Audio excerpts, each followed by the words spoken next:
Good morning and welcome to Morning Media. I have decided to not go with an intro this morning because I'm still looking for the perfect intro music. Trust me, it's a difficult process. I went through this with both Morning Brew and Morning Blend, or not Morning Blend, that's Jedi Bills, and Morning Brew and Brew Crew. Anyhow, um, so today we're watching Eureka, the what is it called? The I gotta look at my own YouTube tab. Pilot. And good morning. Let's see here. Good morning, Mar. Good afternoon, Mar. Good morning, Darius. And good morning, Michael T. Hopefully you get some sleep. And I will go ahead. If anyone wants to join me on the panel, this will be for what if you're watching along, you can comment. That's fine.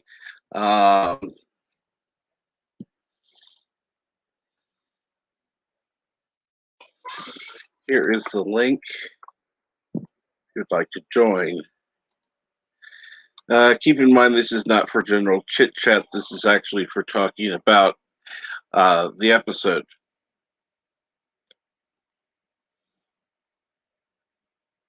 And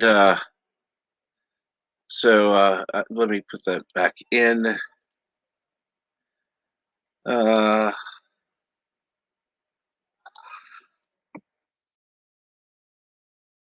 for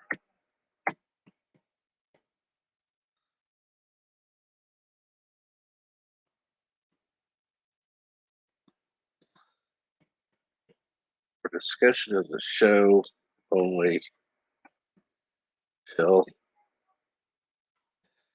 it is finished. There we go. And then I will go back to the YouTube tab. I will pin that message. And I do have somebody backstage. Let me get to that. And good afternoon, the Random Minutes. Greetings from the future and good morning to you, Captain Trek, and thank you very much for having me on the panel. It is my fault that we are watching actually this thing today, right? Yes, of course it is. I wouldn't say fault though, because I've had loads of good reaction to it. Like they were surprised nobody else had thought of it before. So I've never seen it. Oh, actually, even better because honestly, I was so afraid. I'm not sure if you're going to like it or not. I watched this first episode actually during the weekend again, just to be sure that it's not only nostalgia talking and that the episode is really good. And I have to say, I enjoyed it once again. And despite the pilot has all the elements that are in the show, it is slightly different as usually it is with pilot episodes Right. that are basically the pitch to the studio if they like it or not. It is slightly different than the rest of the show, but otherwise, yeah, all the humor is there and all the wokeness that nobody spoke about being there in 2006 when it was released. It's not that horrible. It's not that horrible. It's just like we have very strong female characters in the show, and but the male characters are as well good, so it is not actually woke, but it's a nice balance. You will see yourself. Absolutely. See, that's the thing. Strong characters are a good thing, male and female. If you just go for an imbalance, that's when you go bad. And good morning, Dandelion Fluff. I'm going to go ahead. I put the link in the stream already. If you don't have and this is for people in the U.S. because I don't know how it works outside the U.S. PeacockTV.com to sign up for a free account. I don't have the paid version. I have the free version, so I'll be watching with commercials. But you can sign up for an account and watch along. And so let me ask this: what got you into watching the show to begin with? But me, actually, you know what? Honestly, I think something like a trailer that I saw somewhere on YouTube, and it was extremely random. It was extremely random, or was it? Let me think. I think it since it was originally aired on the Sci-Fi Channel. Mm-hmm. I'm not sure, and obviously at the time I was downloading on the high seas many of those things, since at the time it was legal here. Right. I have to put it out here. Um, I think I was watching some episodes of I think Stargate Atlantis, and one of those video clips that I downloaded had a preview for this show or something like this. I think it was Stargate Atlantis. So then I watched the trailer somewhere, and yeah, then it started. I watched immediately the first episode, and I loved it very much. And it was driving me crazy how long it took them to put out all the 5 series, because it took them something like almost 7 years.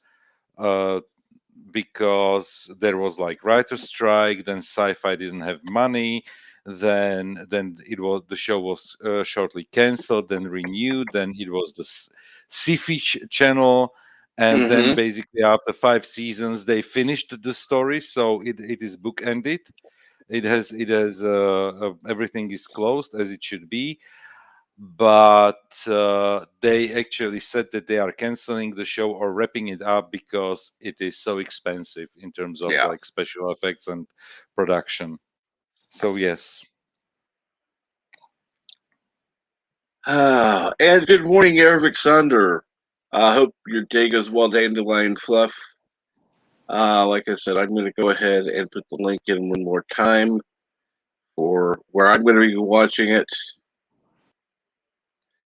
Um, I want to give people a chance to go ahead and sign up. If you haven't already, it just takes a couple of minutes. You just put in your information. They email you uh, a The confirmation, and confirmation, yeah, and that's then you it. go. Yeah. I would ask you. I'm watching it on a Blu-ray, so when you get commercials, just tell me so I I'll can I just can comment. pause it. Yeah, I'll just comment when I get to commercial. Uh, and so let's see here. Like I said, what about Erica? Does she like this show or? I think I'm not sure if she watched it all. But those parts she watched, she really liked. Yeah, it's because it's not your typical sci-fi show. It's really a mix of drama, comedy, and sci-fi elements. Mhm. And so she really enjoyed it. Yeah. I'm not sure if she saw all the episodes, and but definitely we were watching it together, at least from what I remember. So yeah, because I like the goofy character of the sheriff, and and and how he basically amongst the biggest brains of the world, the best scientists, he is the one who can always solve the problem with his street smarts.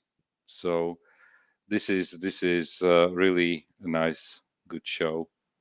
Yeah, but I don't want to oversell it.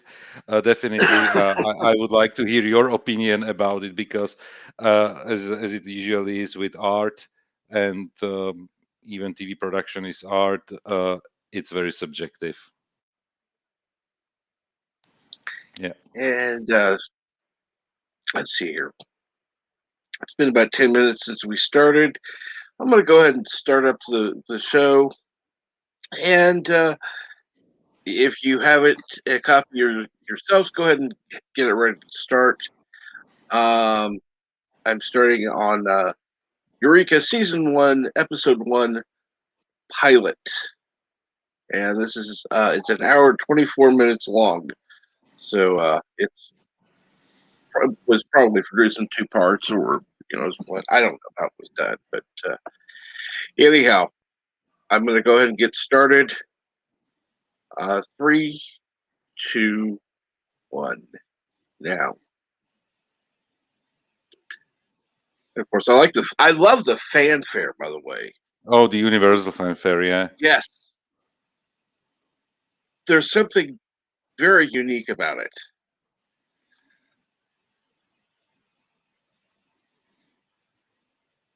I'm already with the fanfare. So once the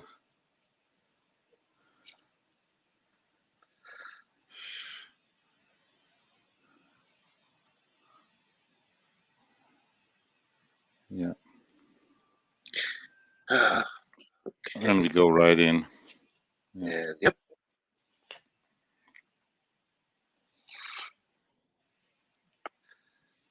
Love of knowledge is a dangerous thing.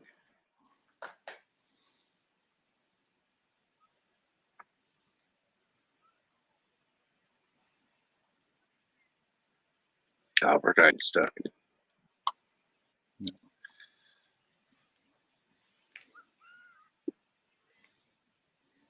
How true that is. Eureka. I even love the font for that. Oh, how they played it, yeah.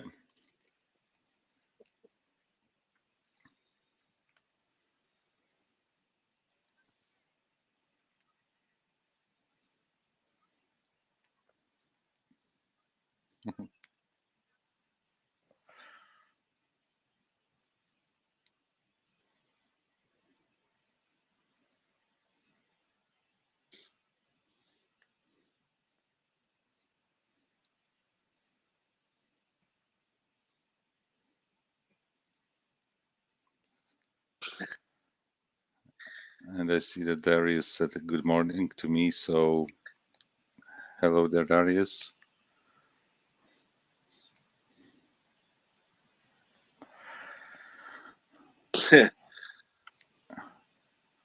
Where are you right now? Please just tell me so that I can, because I think, a few seconds ahead of you.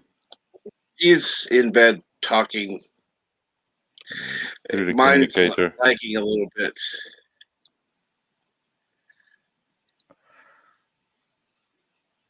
Five more minutes. You need to sleep. You know how to get.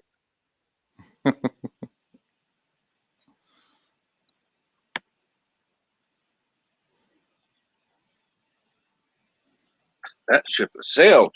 I wonder what she's talking about.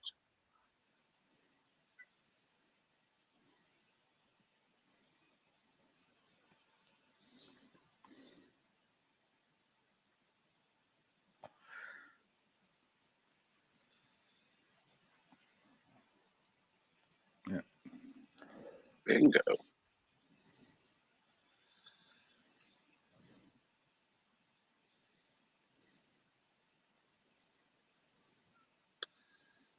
Oh, come on, really?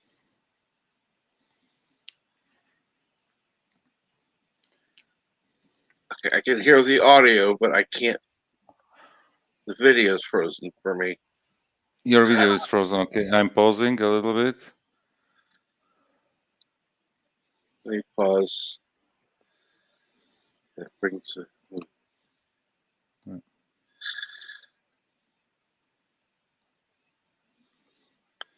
Okay, there, I'm back. Susan, it works.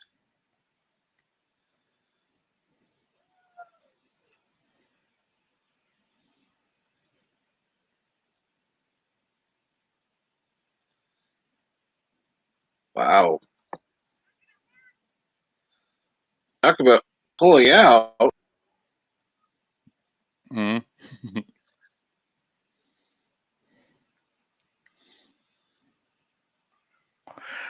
And like with many experiments throughout the series, Mm-hmm. most of the experiments end up with, oh no.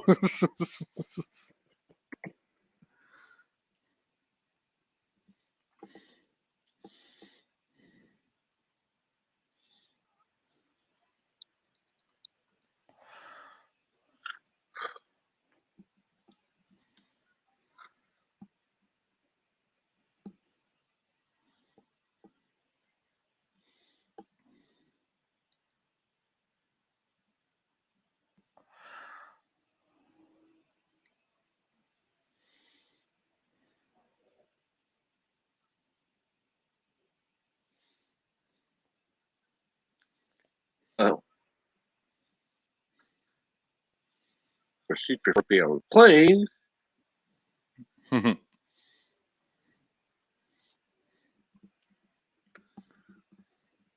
Being afraid to fly. Well, he wouldn't have made a good air marshal. I'll say that much.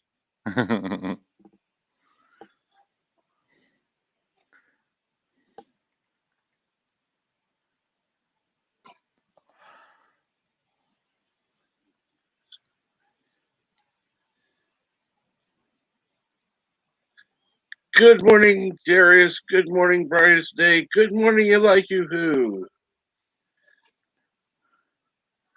And William Shatner already on 12th of October is going into space. Crazy. Really? Why? Yeah, Eli, you posted it here. Well, he's going with on the Jeff Bezos rocket. That is just.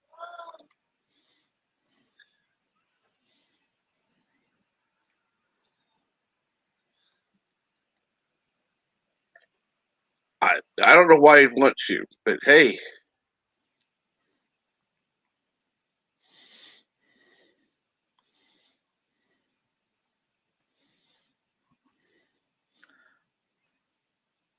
Yeah. I love how they play each other off.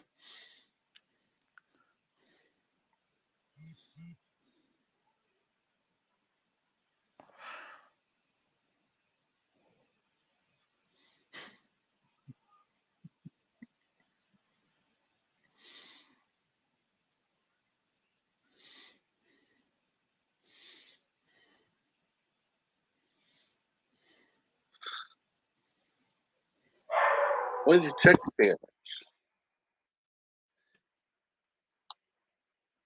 And we are 4 minutes, 50 seconds into the episode. Wow. That was a fall. Yep. I think my copy is slightly faster than yours. Yeah, it is. Keep in mind, I'm streaming it. You're watching it Yes. directly. So Yeah.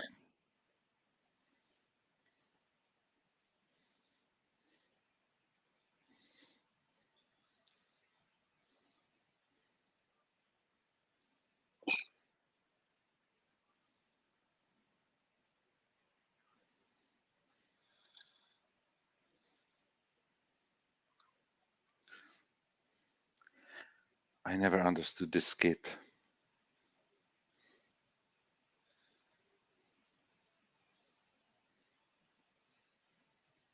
hey, kid.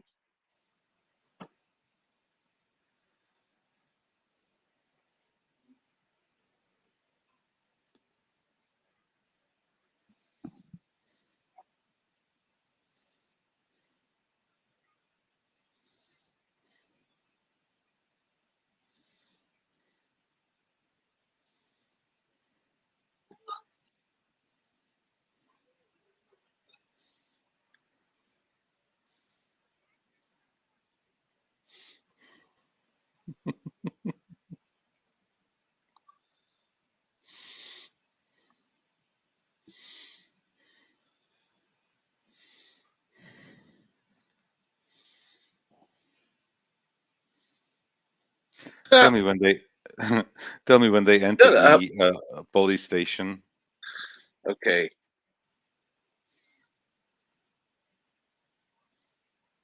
Circling the ads, they are Yeah. entering. Perfect.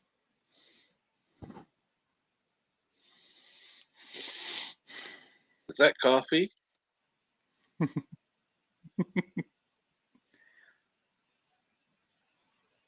Ha ha! Does this look like Starbucks?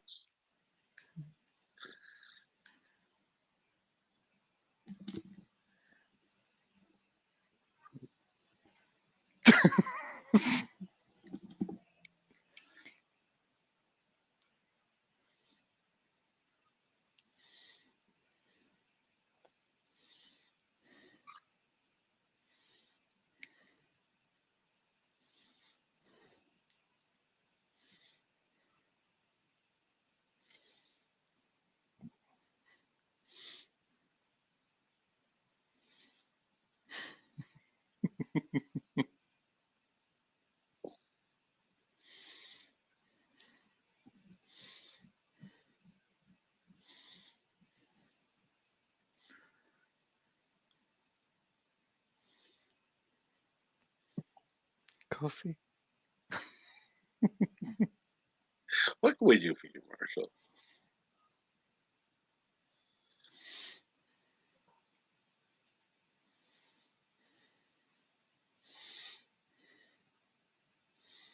Yeah.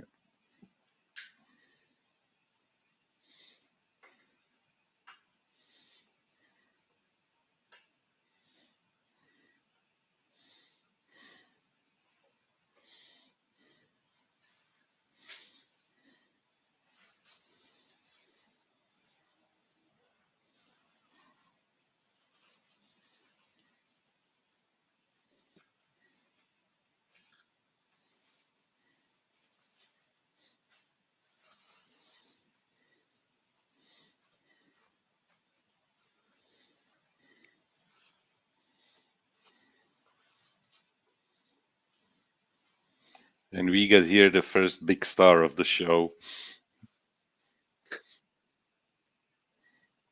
Spencer!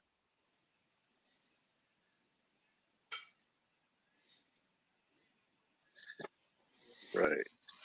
And we are 9 minutes, 20 seconds into the episode.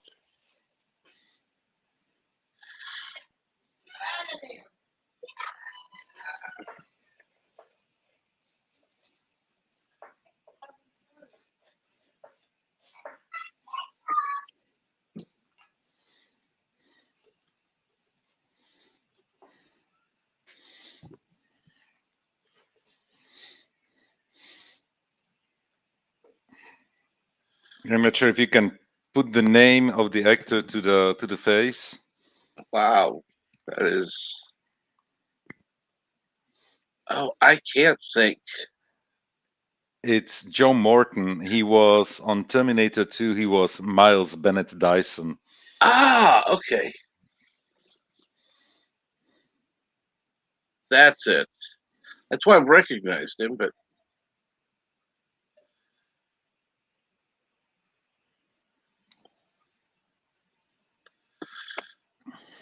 here's the kid, or Actually, the kid is only like in 2 episodes of the whole show. He's working with him at his workshop. wow, that was an explosion.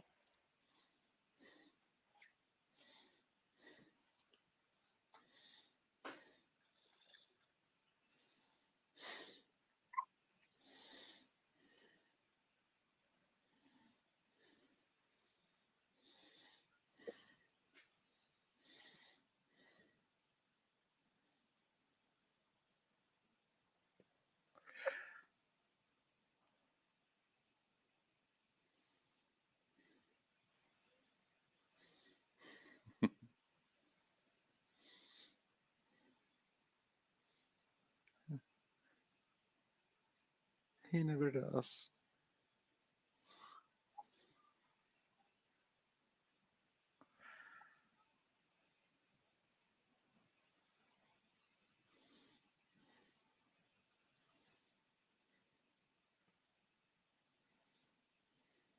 Quality time with the family.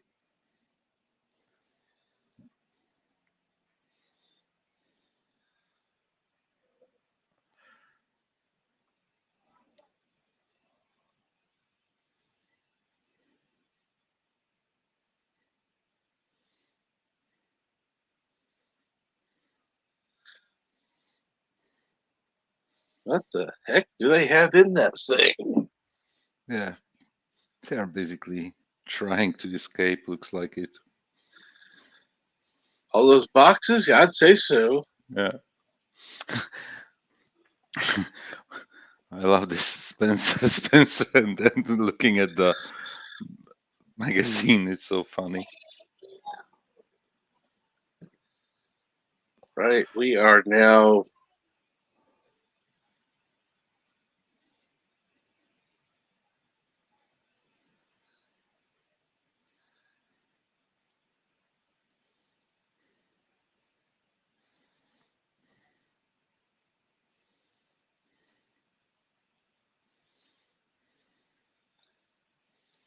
Everything's under control. Why does that sound so wrong? We're now 13 minutes in the episode. How much shit is this kid going to try to steal? I mean,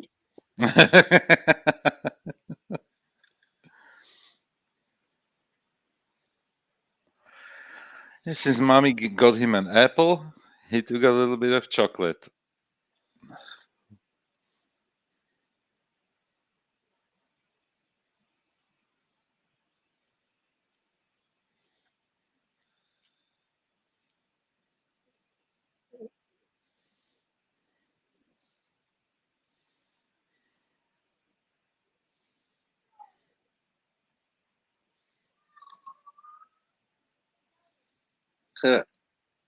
not about it.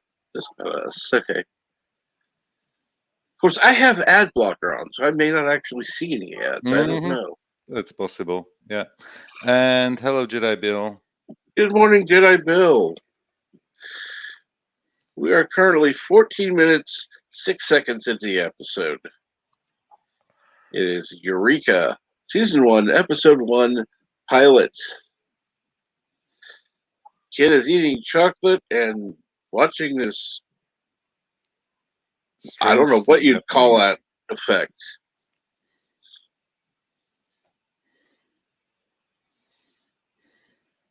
Looks like an electrical effect, and his fingers are going through the glass. Get your fingers out of the glass, you stupid kid.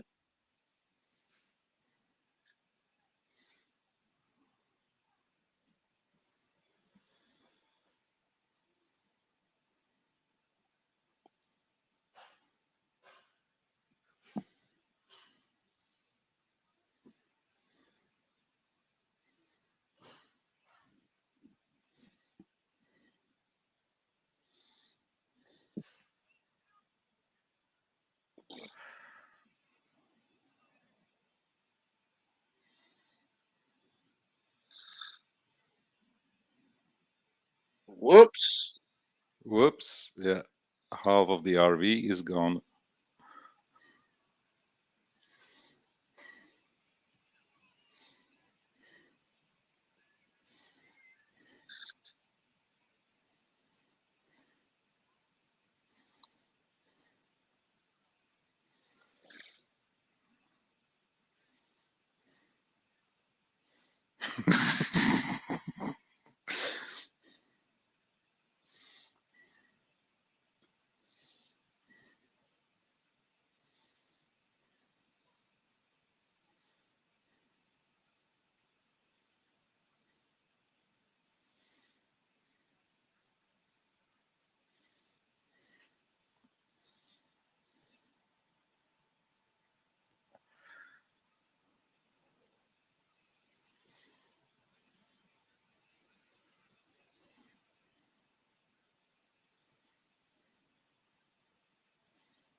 Always like fixing things.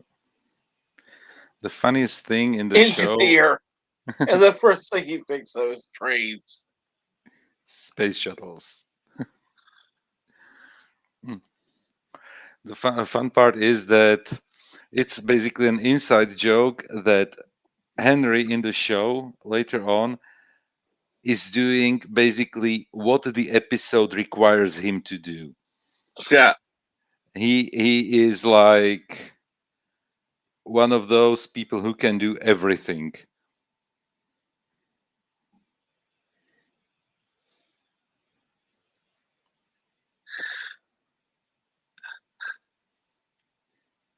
G.I. Josephina.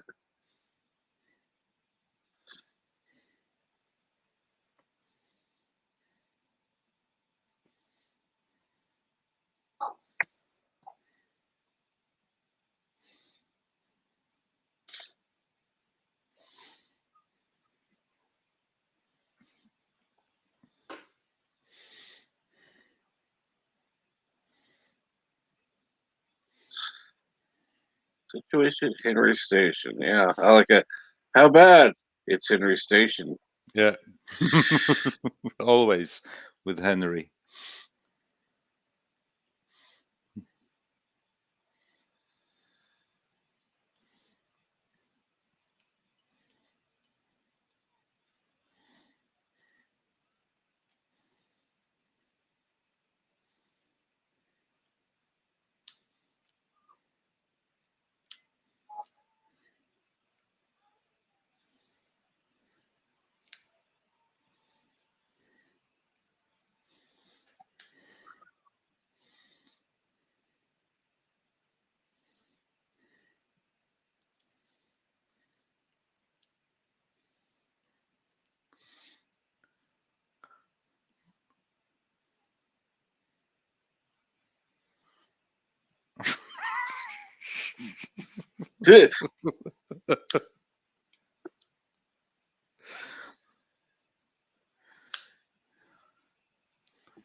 Somehow I think they're in on some stuff that.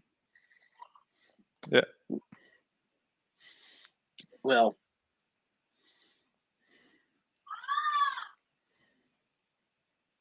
he doesn't know about. And we get to know another main character of the show.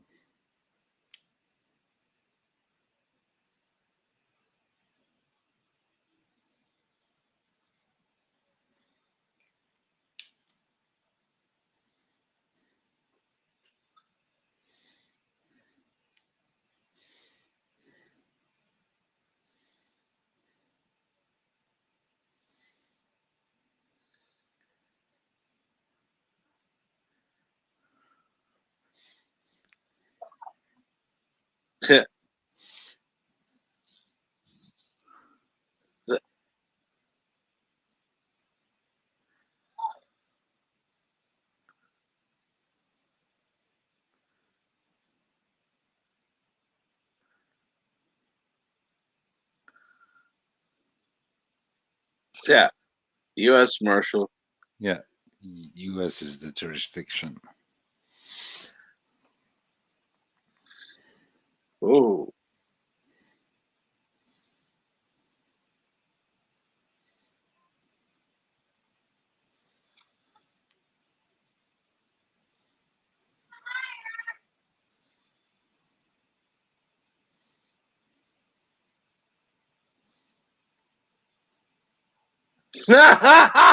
Hershey's big black block with almonds.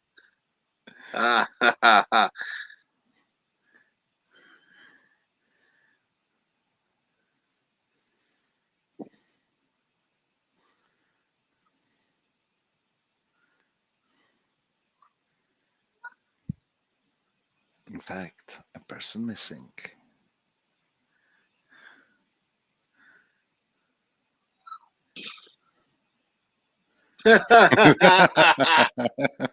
Very good. Right. By the way, Allison Blake, the actress, Sally Richardson Whitfield. She Yeah. also was on Star Trek Deep Space Nine in as a guest star in one episode from the early seasons. I think season 1 or season 2 episode.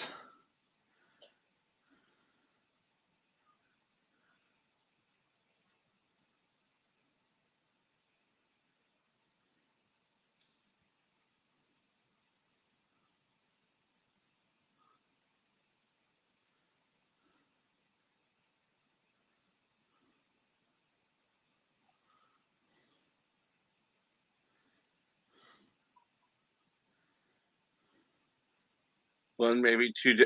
Ooh, take a three. Damn, that was good. That was a guess at that point.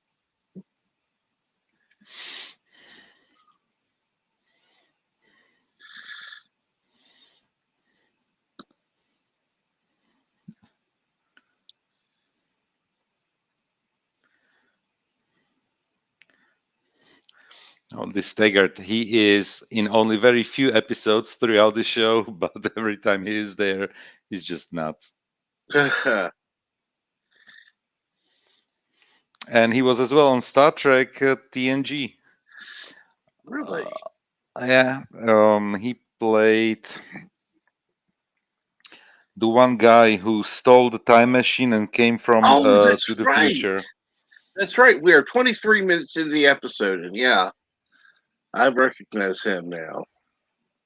Bit older here. I had a close up of his face with the hat. Yeah. Kind of hides the.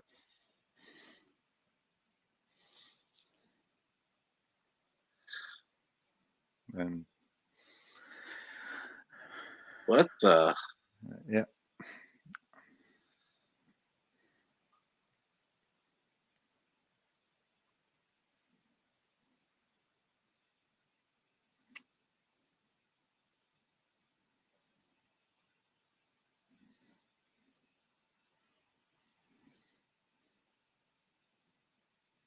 Another great dialogue.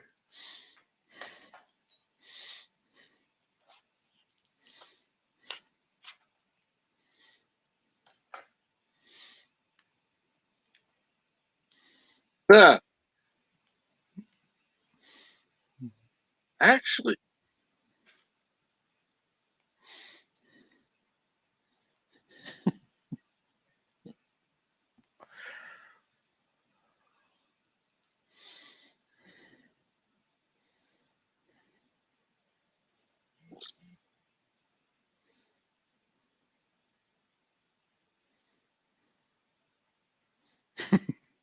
no, you didn't. No, you didn't. You had no clue what he was talking about.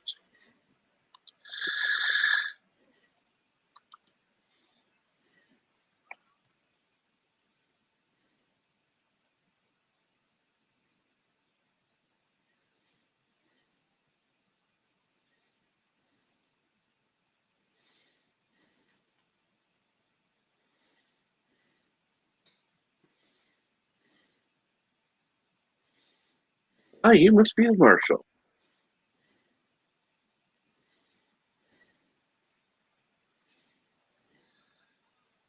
Helicopter there.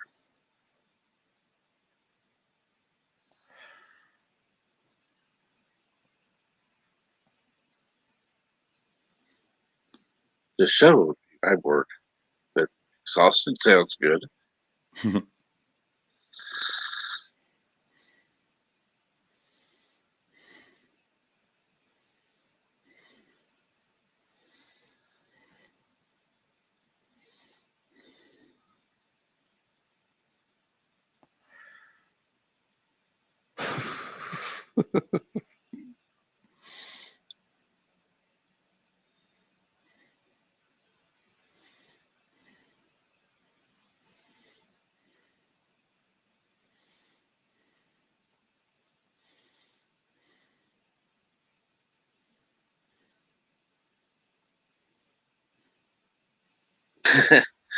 Pleasant dreams, Jack Carter. Yes, I would say that.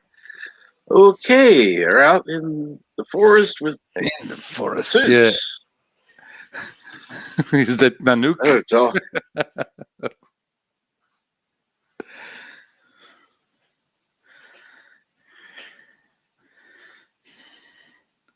What the?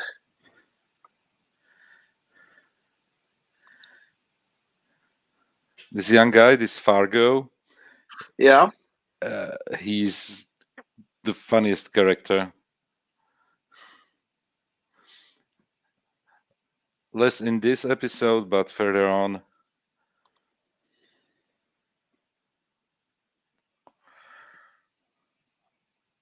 And what?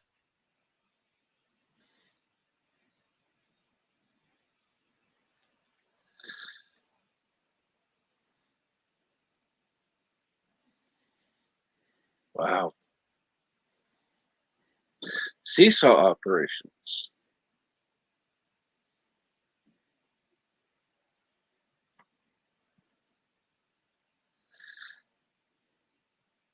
Is it me or do his teeth look fake? Who's The one in the trench coat or in the whatever you trench call it. coat? Yeah. Don't know. Maybe. They look capped, or at least. Ah, that was a way to wake up.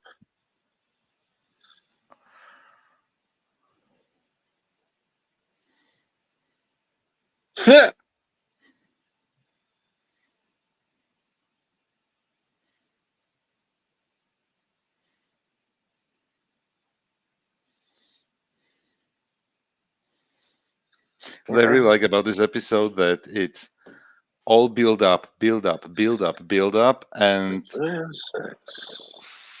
for the first 40 minutes, and then it starts untangle.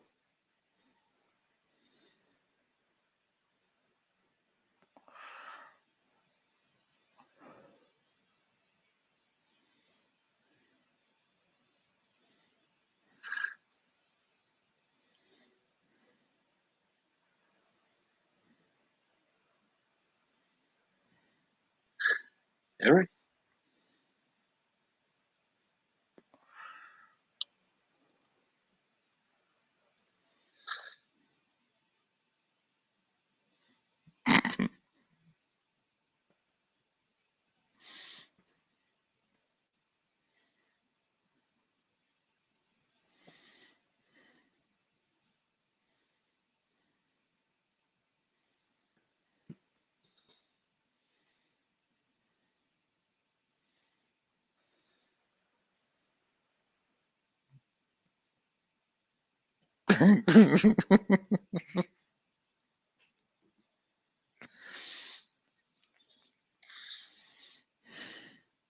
Oh my. Oh, no wonder she said before dark, because, yeah, that's a. My God.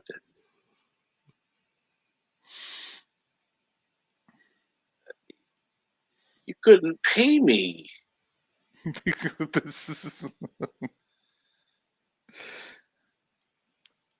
All this stuff going on. He's going, what?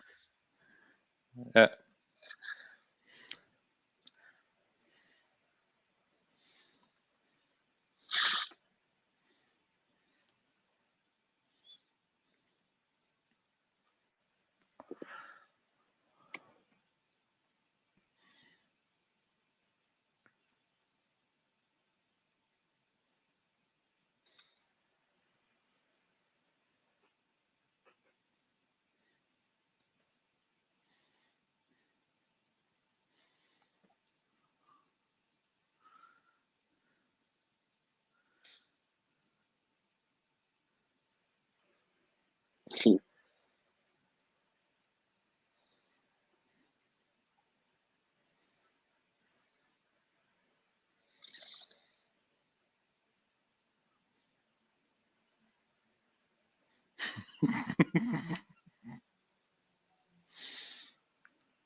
And it is really a tough girl image. Really? Yeah, I she wasn't she sure if it is was an tough. image. She is tough, but she has also very sensible sides. Yeah.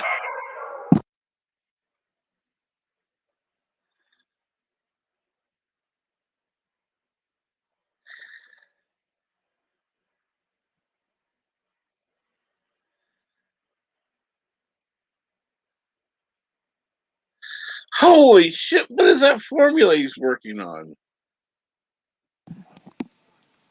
Yep. Sorry for the barking.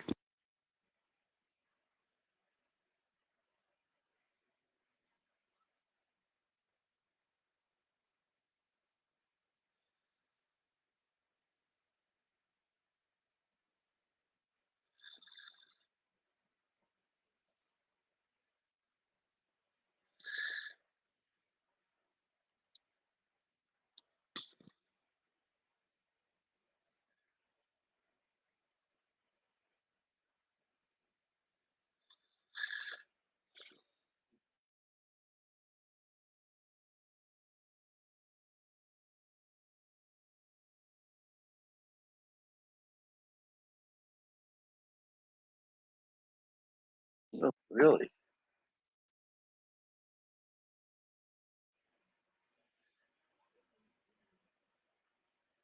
Yeah.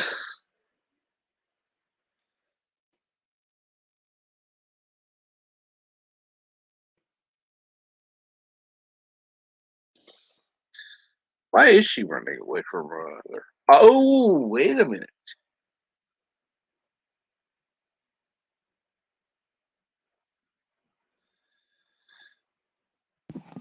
Yeah. Ah, now the truth Now comes the out. secret is out. Yeah. It isn't just a teenager, it's his daughter.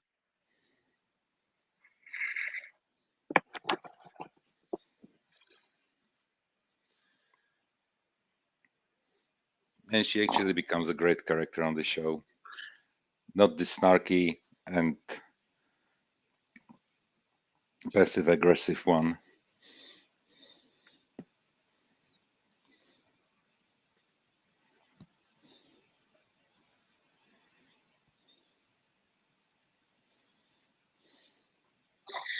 All right. We're 34 minutes into the episode.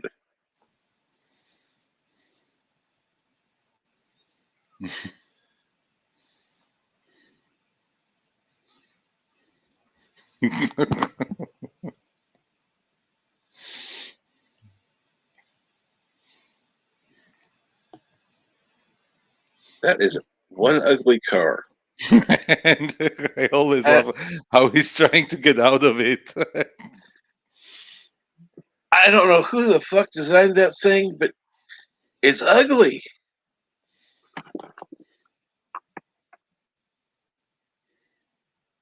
Is that where the RV was? Mm-hmm. Henry's gas station. Yeah.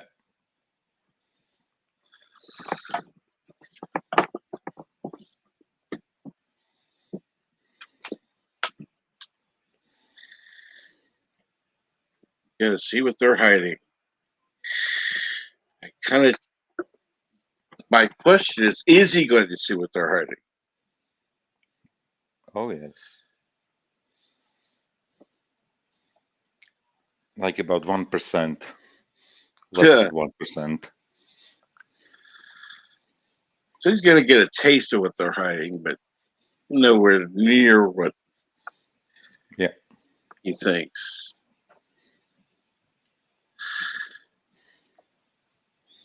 What in the heck?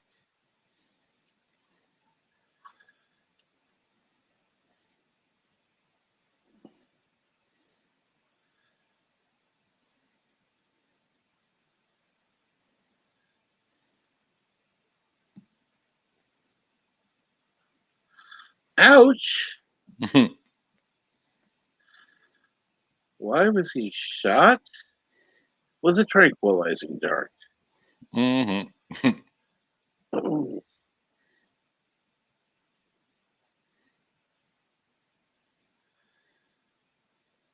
Ah,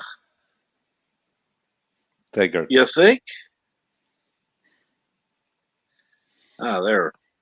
He's come to.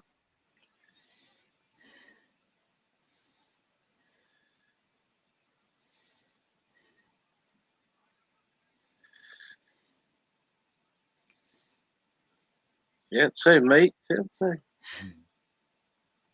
Taggarts.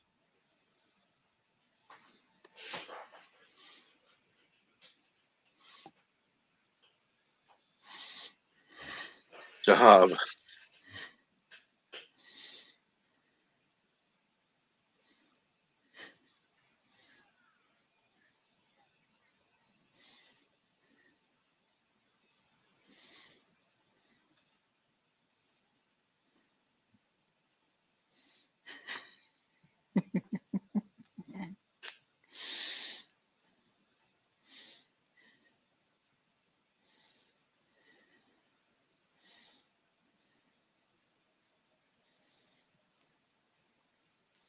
Biological containment specialist. What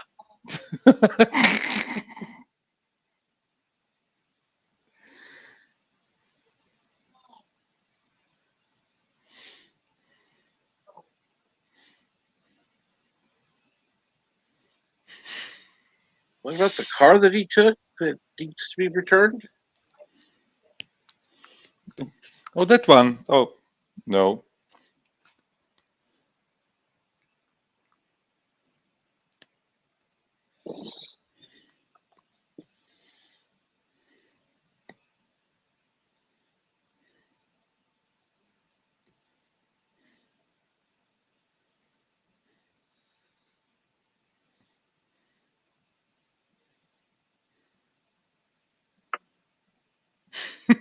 The devil himself. Okay. The funniest thing will be when you find out whose dog it is.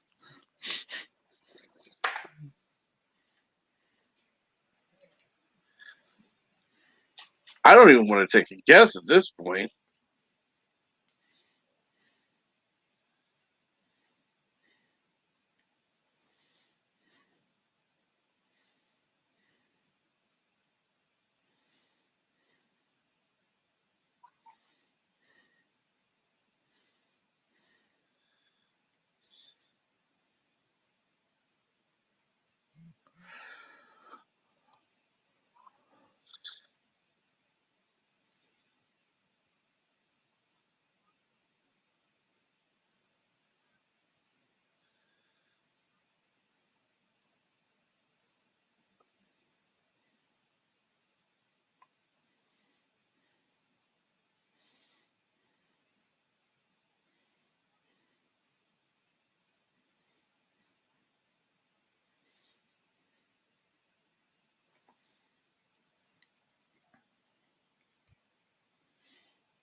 Question is, who's in charge here?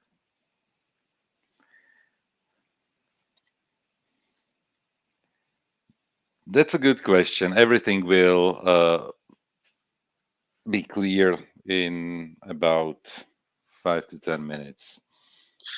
We're about a little over 40 minutes into this. Yeah. Oh, it's a good thing.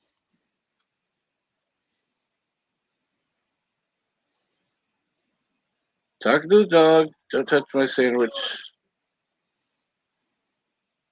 He wants to touch that sandwich.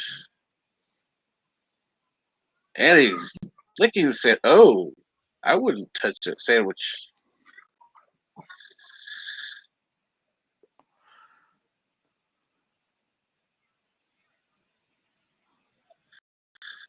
Get out. This is the one scene that I don't like.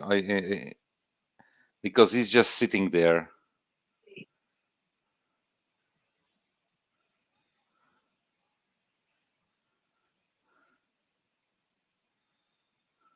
So what is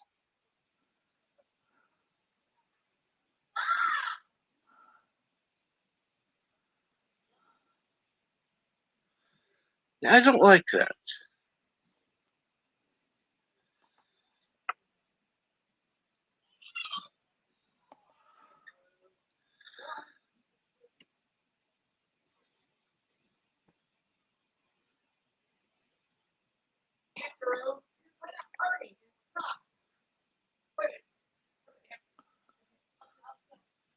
Wow. And now back to.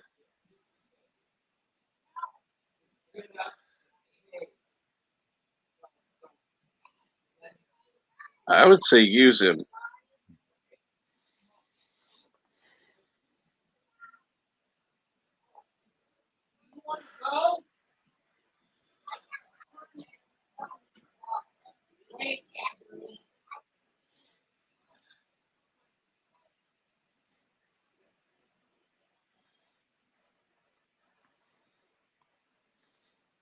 So she's in charge. Yeah, pretty much.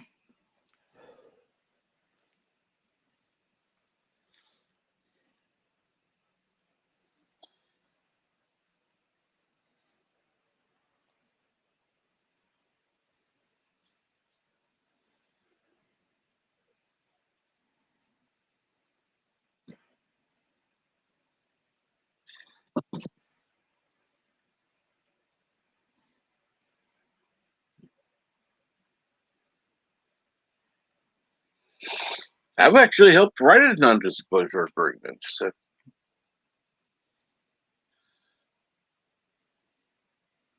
they wish they had their security. Wow.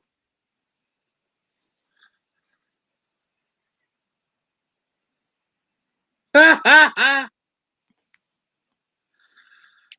is funny.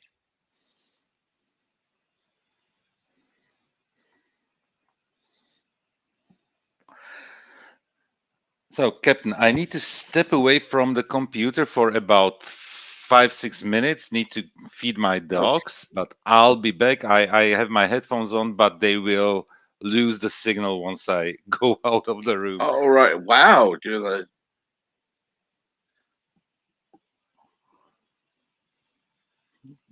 That almost never happens. Yeah.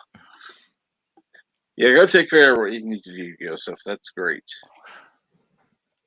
Welcome to Eureka. Wow. We are 44 minutes, 20 seconds in. This is so far, it's going great. Sorry to have been ignoring the chat. I've kind of just been watching episode. Either it's only the two of us watching or the chat is dead. Either way. Either way, I hope you enjoy what you are watching. Absolutely. Well, we got 6 watching. I hope you're watching along at peacocktv.com, where you can sign up for free.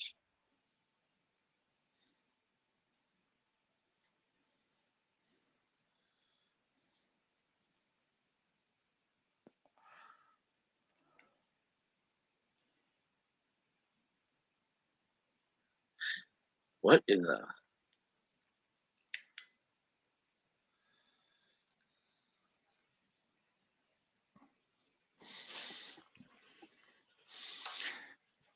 This is one of the things that will be retconned a little bit later in the series. She is actually a scientist.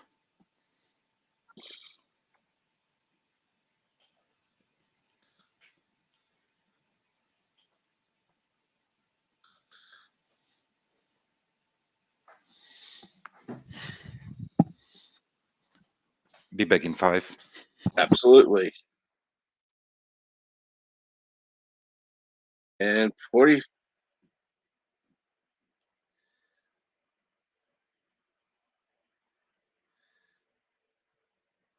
Wow. Looks like the samurai have come in at 46 minutes.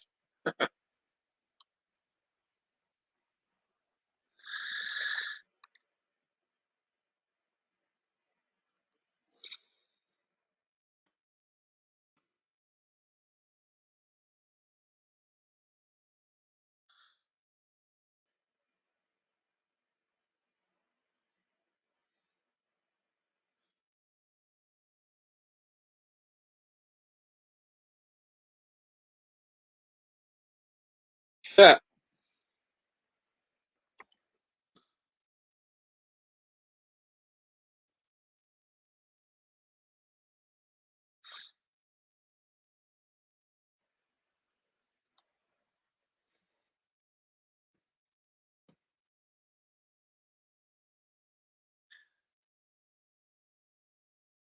Marshall.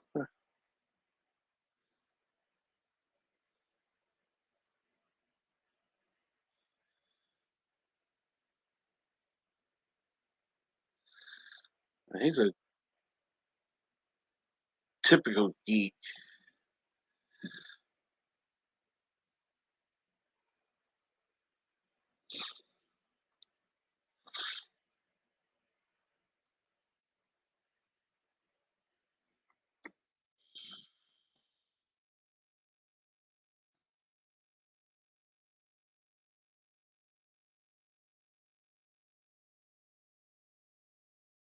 What's all this for? That's a good question.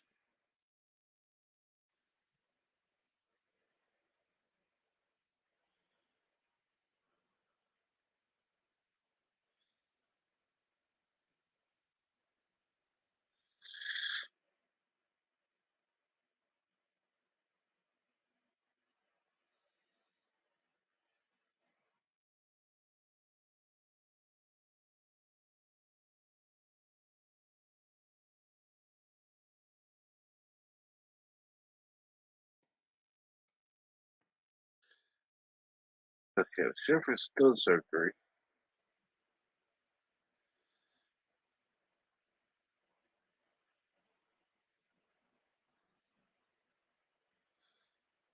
Well, nothing shocks him. Yeah, but a little too soon to say that.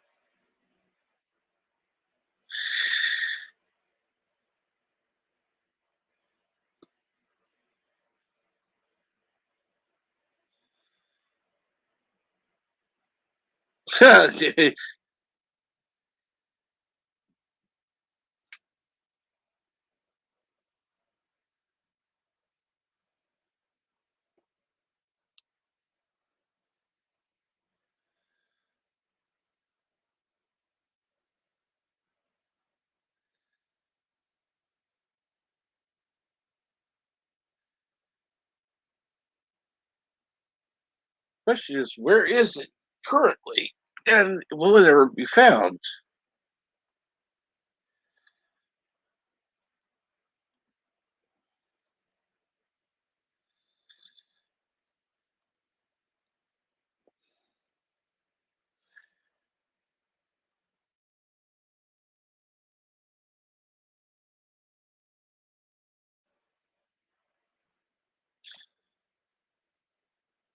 It should get back to work. That's a good idea, but will you get back to work? I don't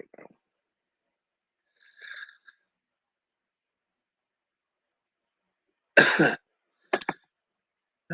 Well, I wish he goes with his year, right? Don't win the sheriff. Full circle.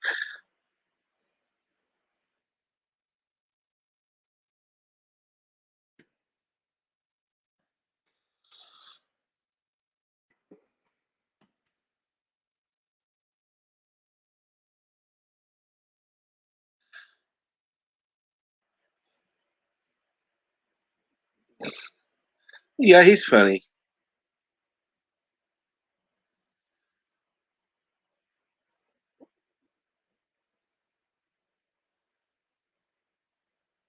I'm gonna do my job my way.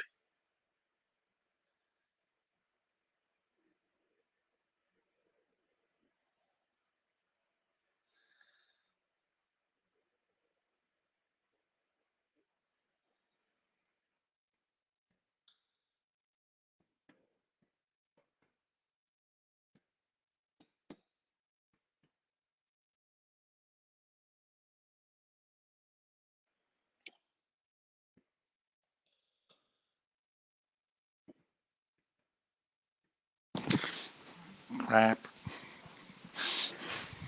And And I'm back. cool.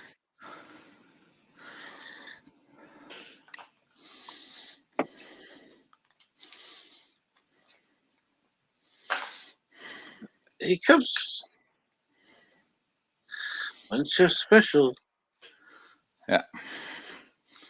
Wonder what that is.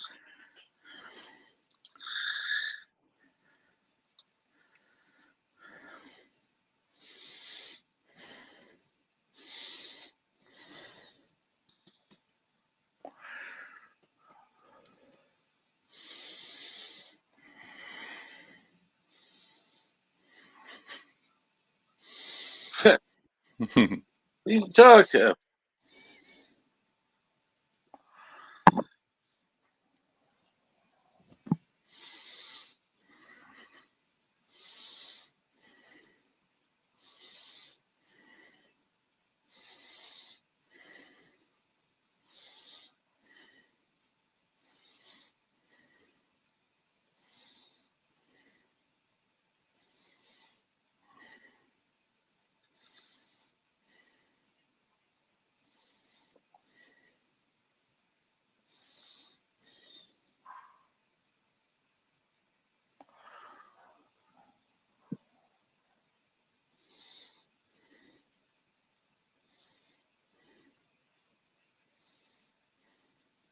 Whoops. Yeah, kind of can't blame her for that. Yeah, exactly.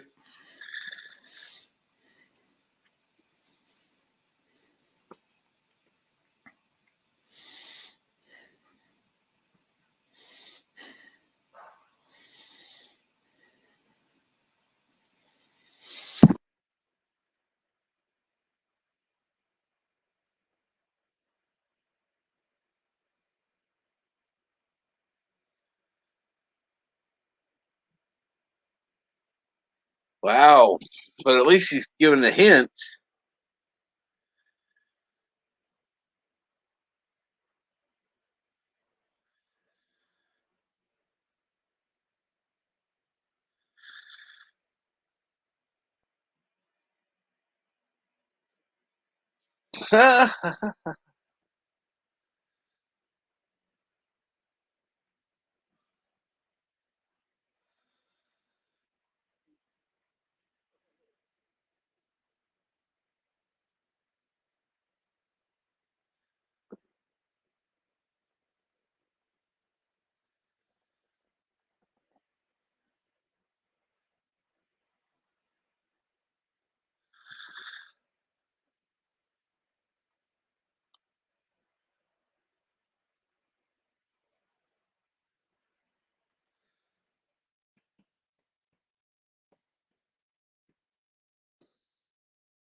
Well,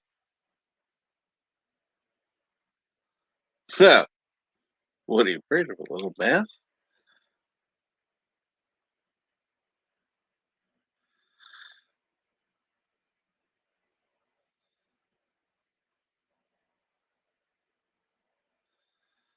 So,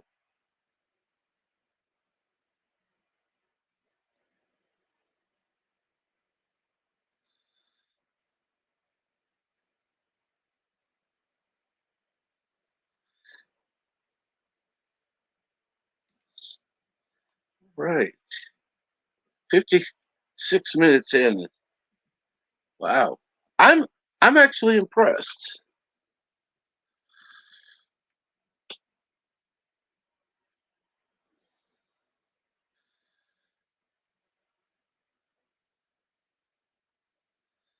Okay, here we go.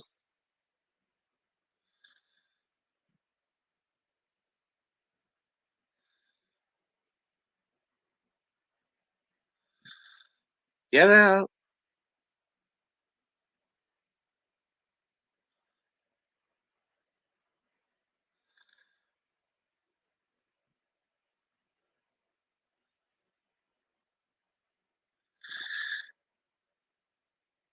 Yep, that one's gone.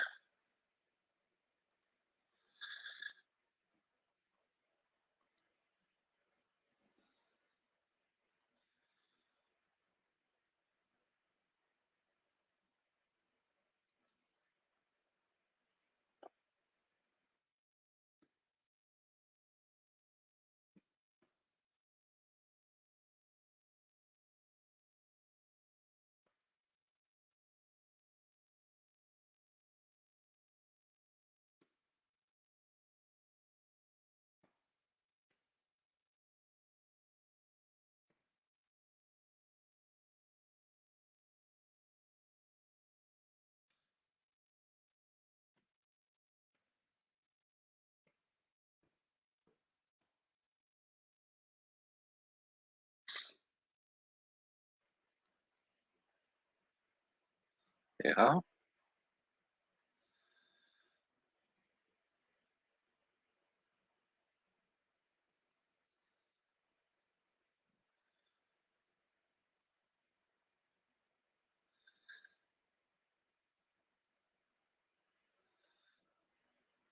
Okay.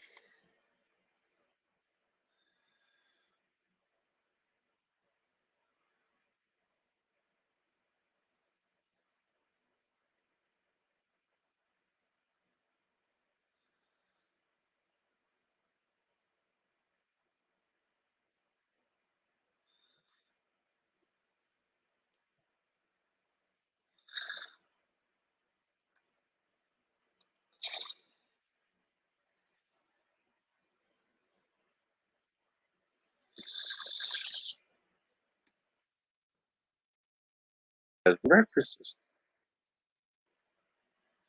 I'll have our roles to play. I like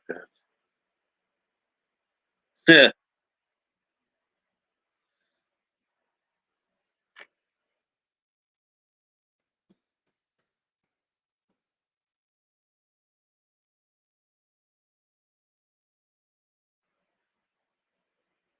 Yeah. Psychotherapist.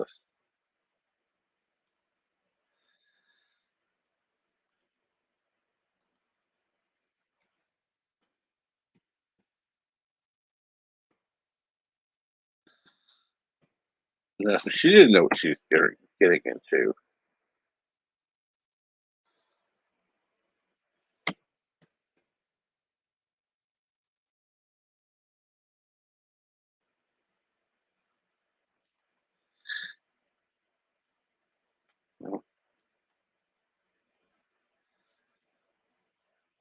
Wow.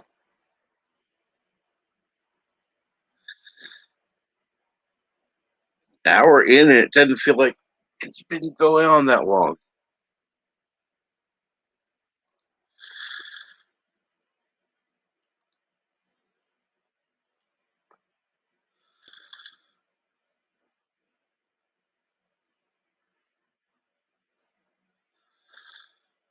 And I do want to thank anybody who's watching now. You can watch again on peacocktv.com.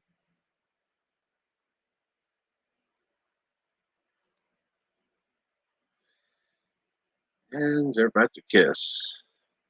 Oh, wait a minute. Now he wakes up. What the?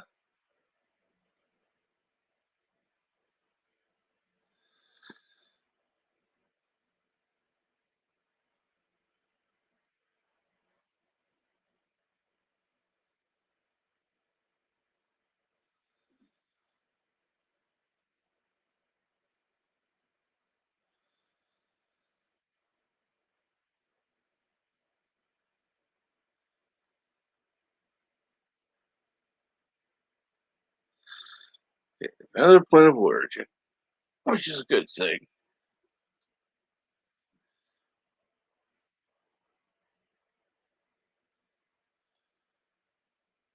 Ah!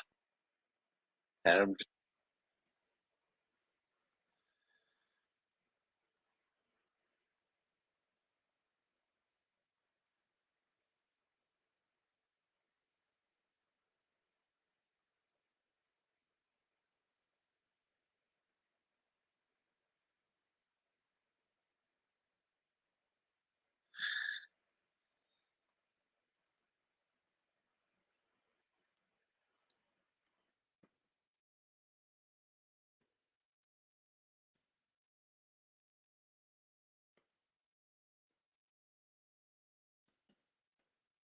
Hey, a beer with me, and I would listen. Of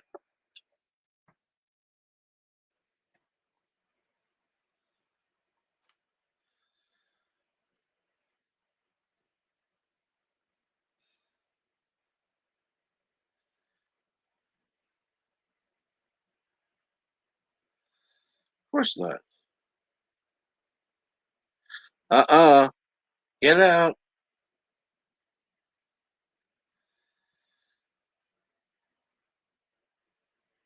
Ha!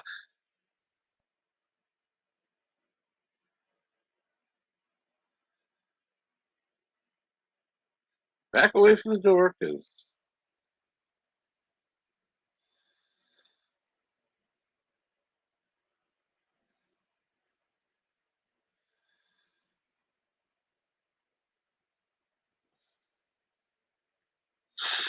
well, that was one way to open a door.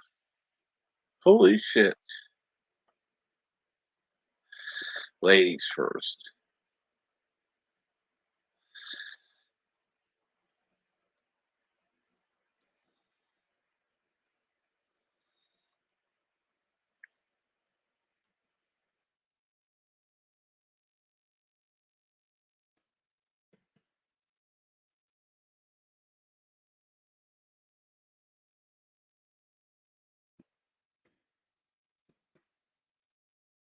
Somebody order an invasion. I like that question because it sure looks like an invasion now. Ah,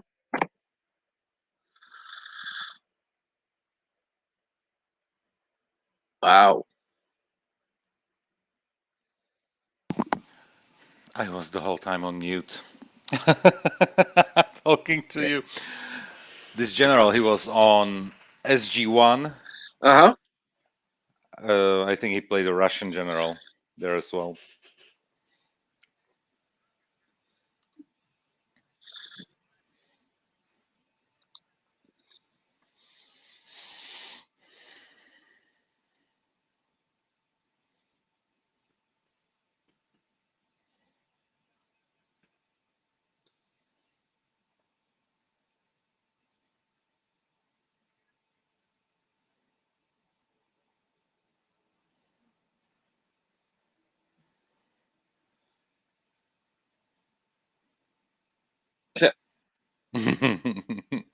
On his to-do list.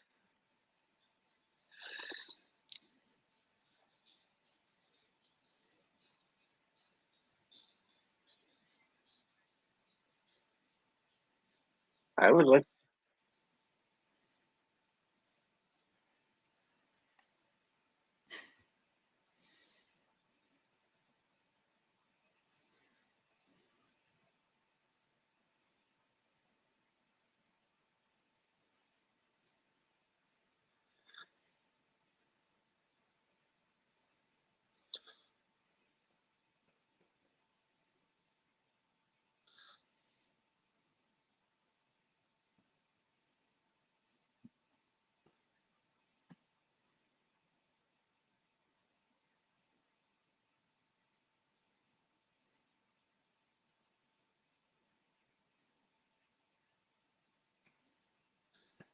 Next gen. It's like next gen. Pretty much.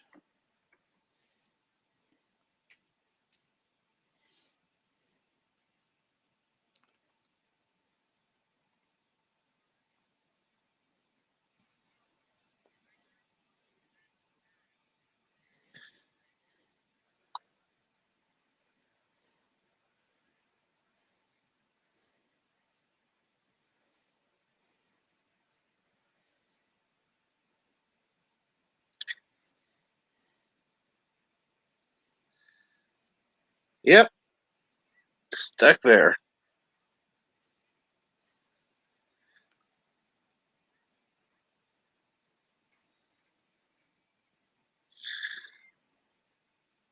Do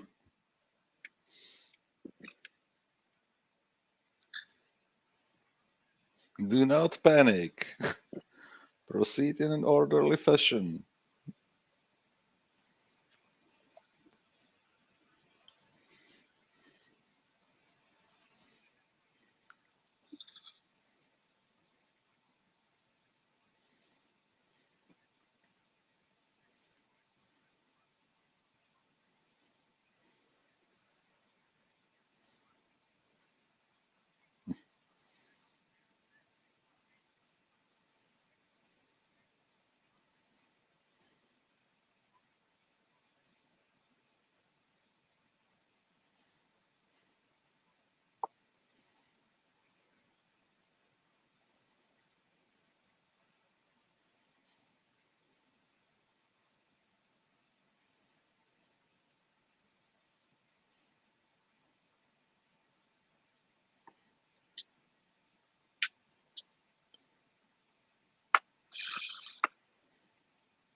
Watch yourself.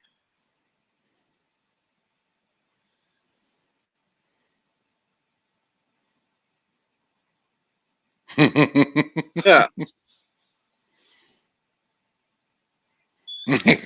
Hey, soldier boy.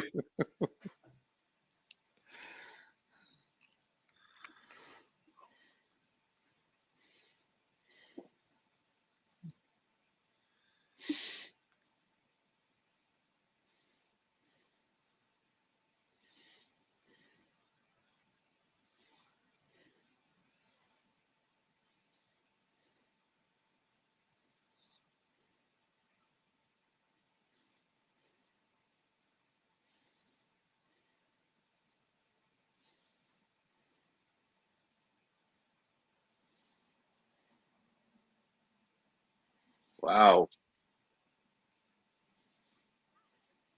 We are an hour and 10 minutes into this. Wow.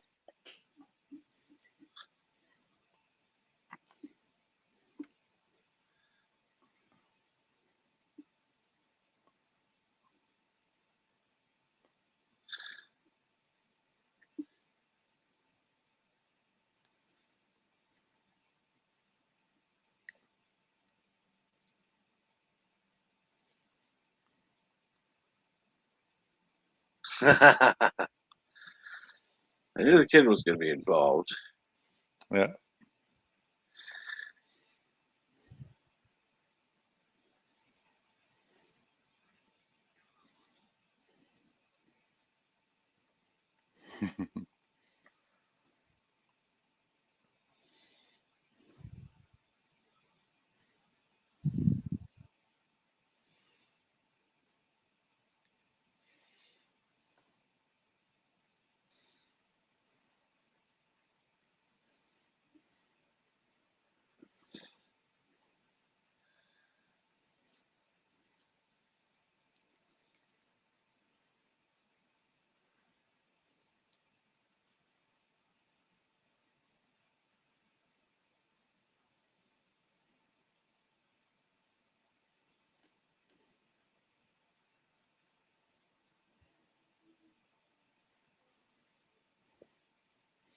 And it wasn't clear from the beginning, but the boys, from basically from the Kevin, the missing boy, and this little one, Uh-huh. Brian and Kevin are friends. So he was all the time in the house of Ah. Walter and Suzanne. So that's why he saw basically Walter's science, and that's why he remembered everything. And this is somehow this got somehow missing in this episode, but it is clear then from the basically the second episode of the series.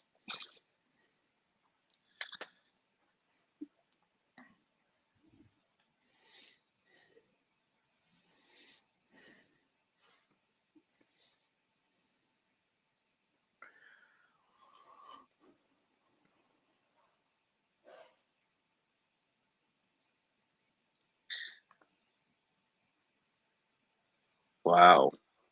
They're back at the.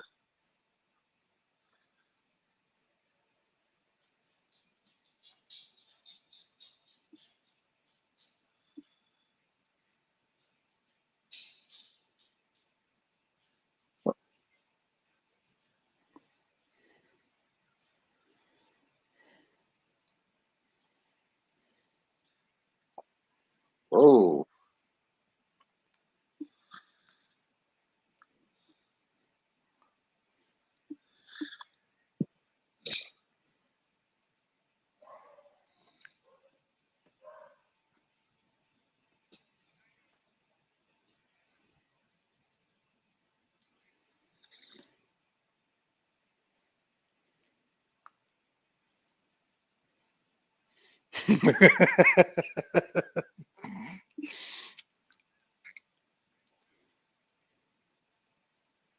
Ring one, ring two. I would be scared too.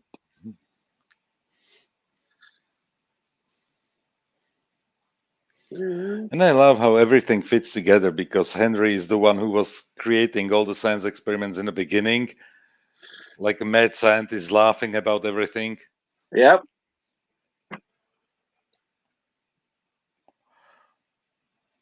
Got any goggles?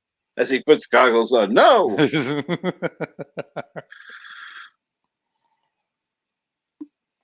What?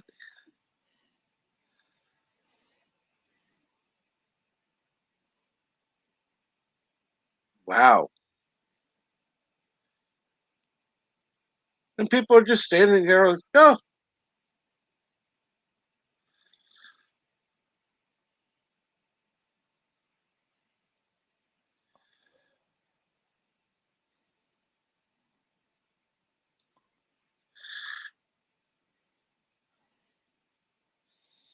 Phew.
Hmm.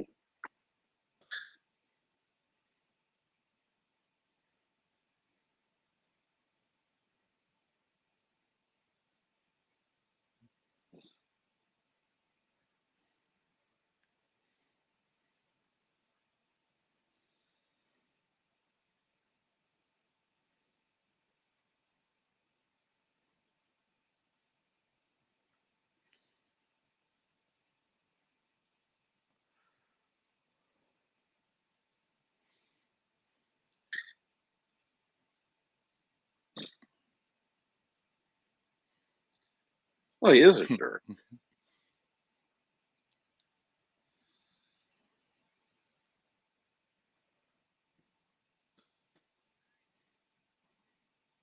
Remote. Yeah.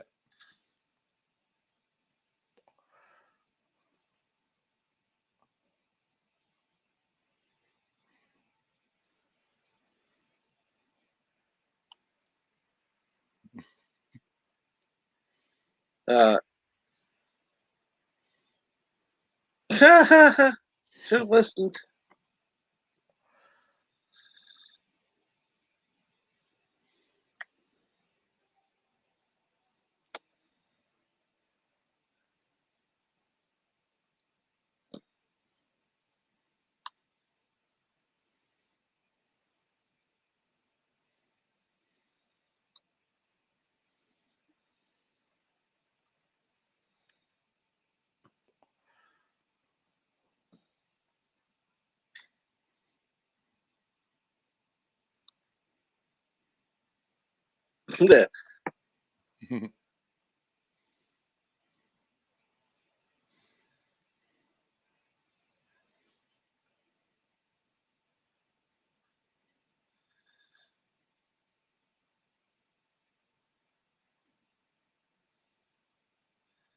Whoa.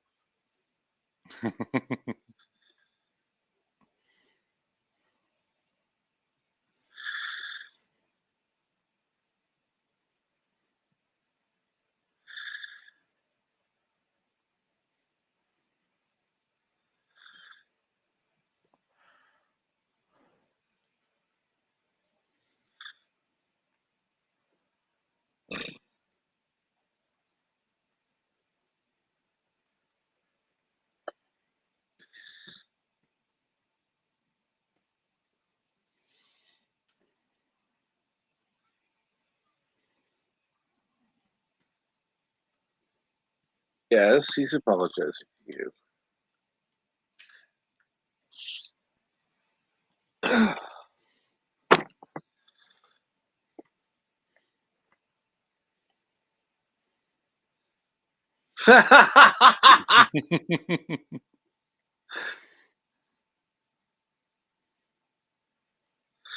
I'd agree. She's your kid.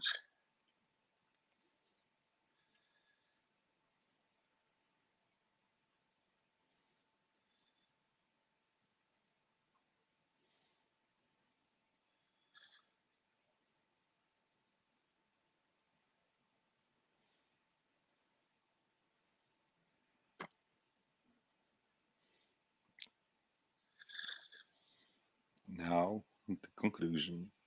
That ugly.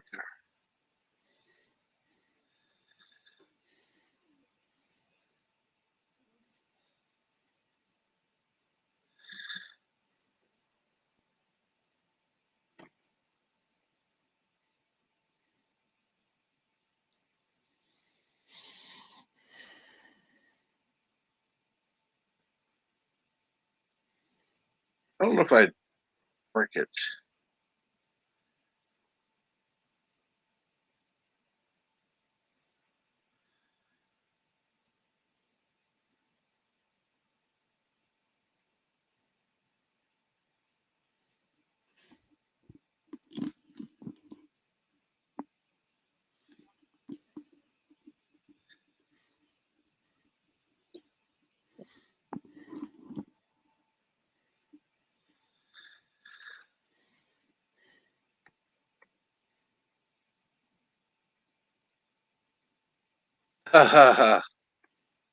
Yeah, like I said, I would have drunk that.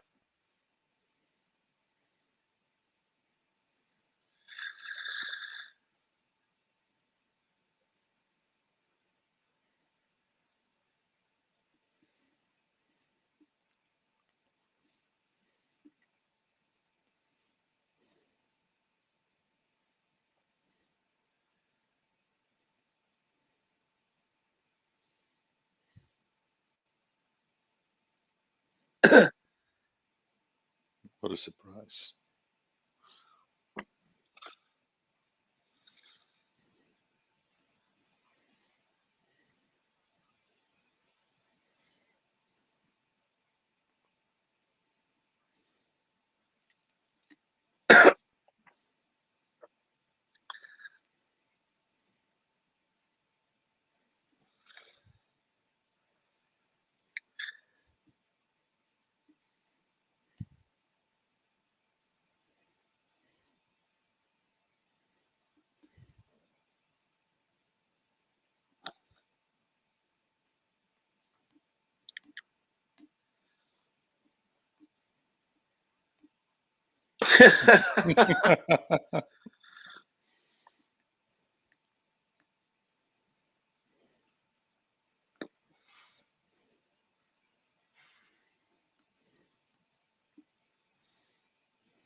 Yeah, and that's Wow.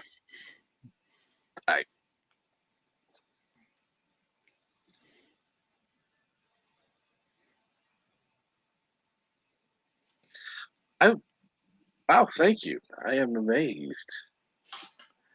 This, I think, it is a fairly underrated show to a certain point because not so many people actually know it.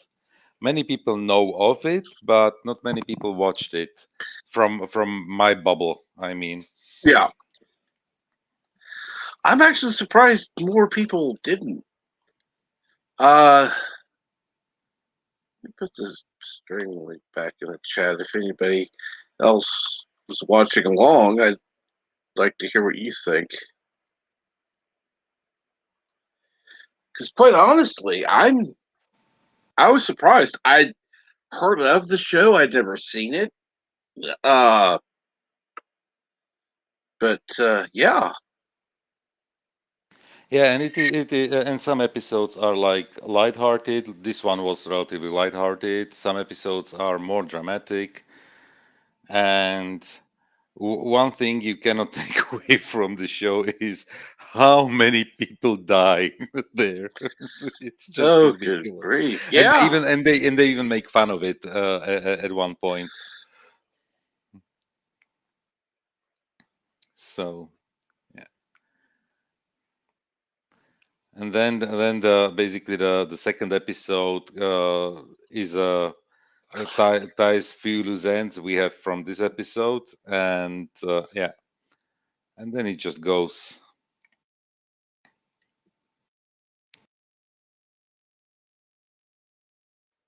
And we have everything there, like UFOs that get an very earthly explanation. You get time travel and some surprising guest stars, including one that I'm sorry that he's there, but his character is actually really funny and only in few episodes, and it's Will Wheaton, I think, in season 4.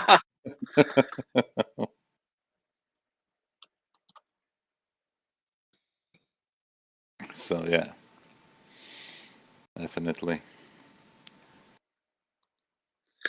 And What's going on with YouTube?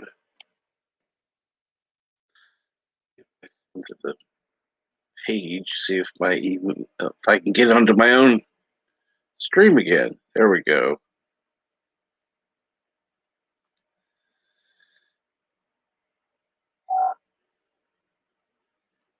yeah, and Ervik says he enjoyed it and it was a good choice. So I thank you, and I'm glad that you liked it, Ervik.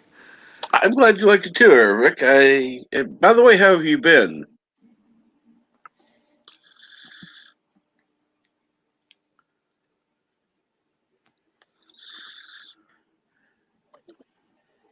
And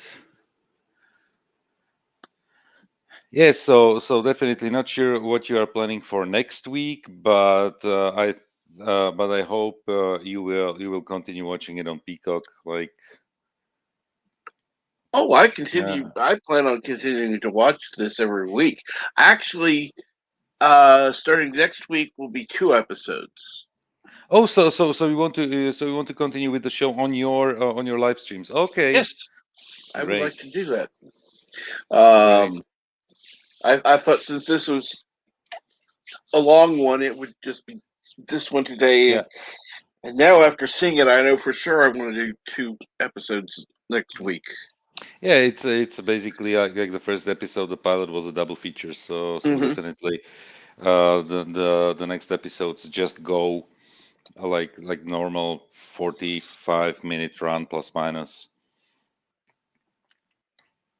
So yeah, it's definitely worth watching it, and eventually I will talk to Bert if I can if he can help me out with setting up the screening room like he does, and that would be as well probably even more engaging for more people. Oh, I think so too. If I knew how to do it, I could talk to him. I will talk to Bert, and I will. I'm not sure if I will be able to join every single of those things, but I will try to set it up.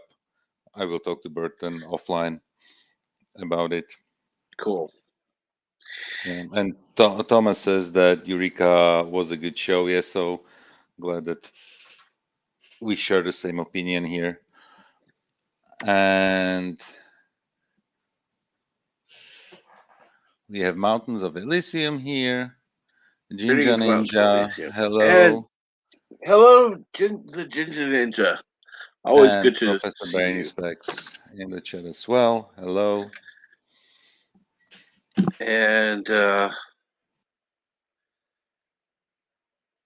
see here. Well, I do want to thank everybody for watching Eureka. That was an interesting and good show to be honest. Yeah. As I said, a few slight retcons through during the season, and a few other things that are going to change. Oh, hello, Hello, world. It's Berto Pray 5, Kapla. Kaplabert. So, yeah, if you ask that bird guy questions, he doesn't help you. He's No, a he dick. doesn't. Oh, No. okay. So I will talk to his cousin from Australia, and he might be able to help me. That's much more helpful. Yeah, I think that could be So, the option. yeah, Captain, you've got one of the few working StreamYard streams. Really? Yeah, it's having problems all around YouTube. People had to cancel streams and Wow. whatnot. So, No, you really? can corner, yeah. Yeah, I've got like 2 or 3 streams that people had scheduled that all been canceled in the last hour, including history with R&R. Oh, Professor here Got says canceled. Facebook is down, Ah, StreamYard isn't allowed the stream to start, and people are having trouble ending streams in StreamYard. Yeah, you might not oh, be able allow to it end the stream. to end the stream. Okay. Actually, you know what we could do since we're doing this anyhow. I could pull out of the stream. Uh, if you could contact Rambling Canuck, I could put him in charge of the stream. Do the history with R&R thing here. Pull it from this, and then put it on his channel later. If that makes any sense. And he says it's too late. They canceled like 40 minutes ago, so because it was supposed to start at 40 minutes ago, so they just canceled it. He says, and it's understandable that right now it Yeah, it's wouldn't make appreciated, sense. but Yeah. But I his mean, if you channel want to members. record it, well, okay. And Like I Professor say, says, thank you for the offer. Yeah, but yeah. No, I didn't know. And even Professor says that Facebook is down. That would be actually a good thing. now if we can only get Twitter to go down.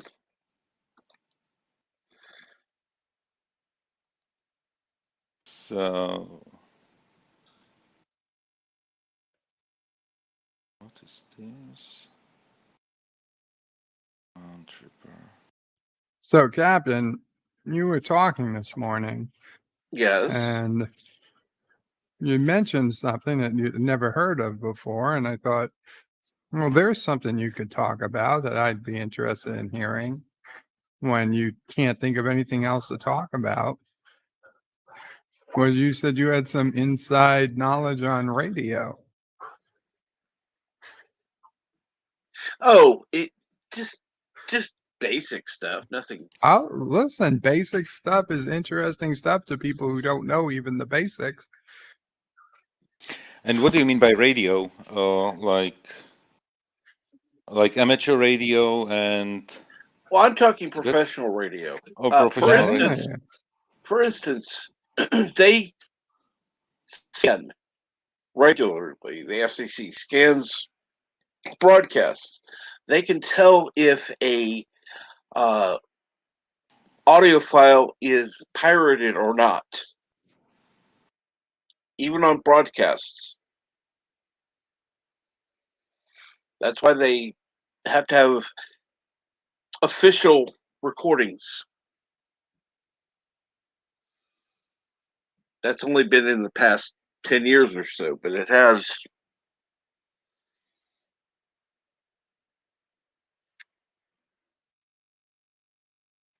Really? Yeah. Because I was a producer for a radio show, an AM station out of Maryland.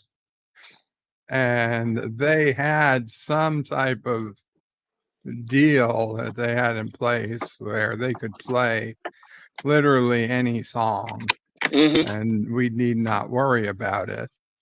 And literally 99% of the sources of the songs were just MP3 files downloaded from the internet. Yeah. Well, they could always tell where it came from. But we never had, I mean, they didn't care. No. Okay. But No. they knew. Yeah. You're saying. A lot of times they would, like I said. Okay, so I'll go with a step further. How would they know that that was an MP3 file I downloaded and not an MP3 file I made from a CD I owned? Or would they not care? Honestly, most of the time the radio station they do their own the official downloads. But there have been times that DJs have been caught playing things they weren't supposed to, like an early release. Well, okay, sure, an early release, yeah. I'm thinking about one thing right now. In the early 90s, it was basically when the birth of commercial radio here in the post-communist bloc, and I remember that it was. Let me think. Somewhere between, if I say 1992, it will be either a year later or a year earlier. I don't know exactly anymore. But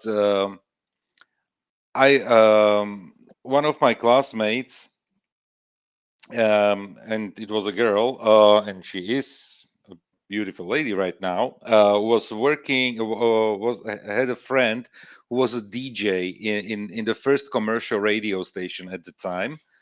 And I know that he as a DJ was working there, and she invited me to the studio, like if I want to come over. So we were there basically just sitting.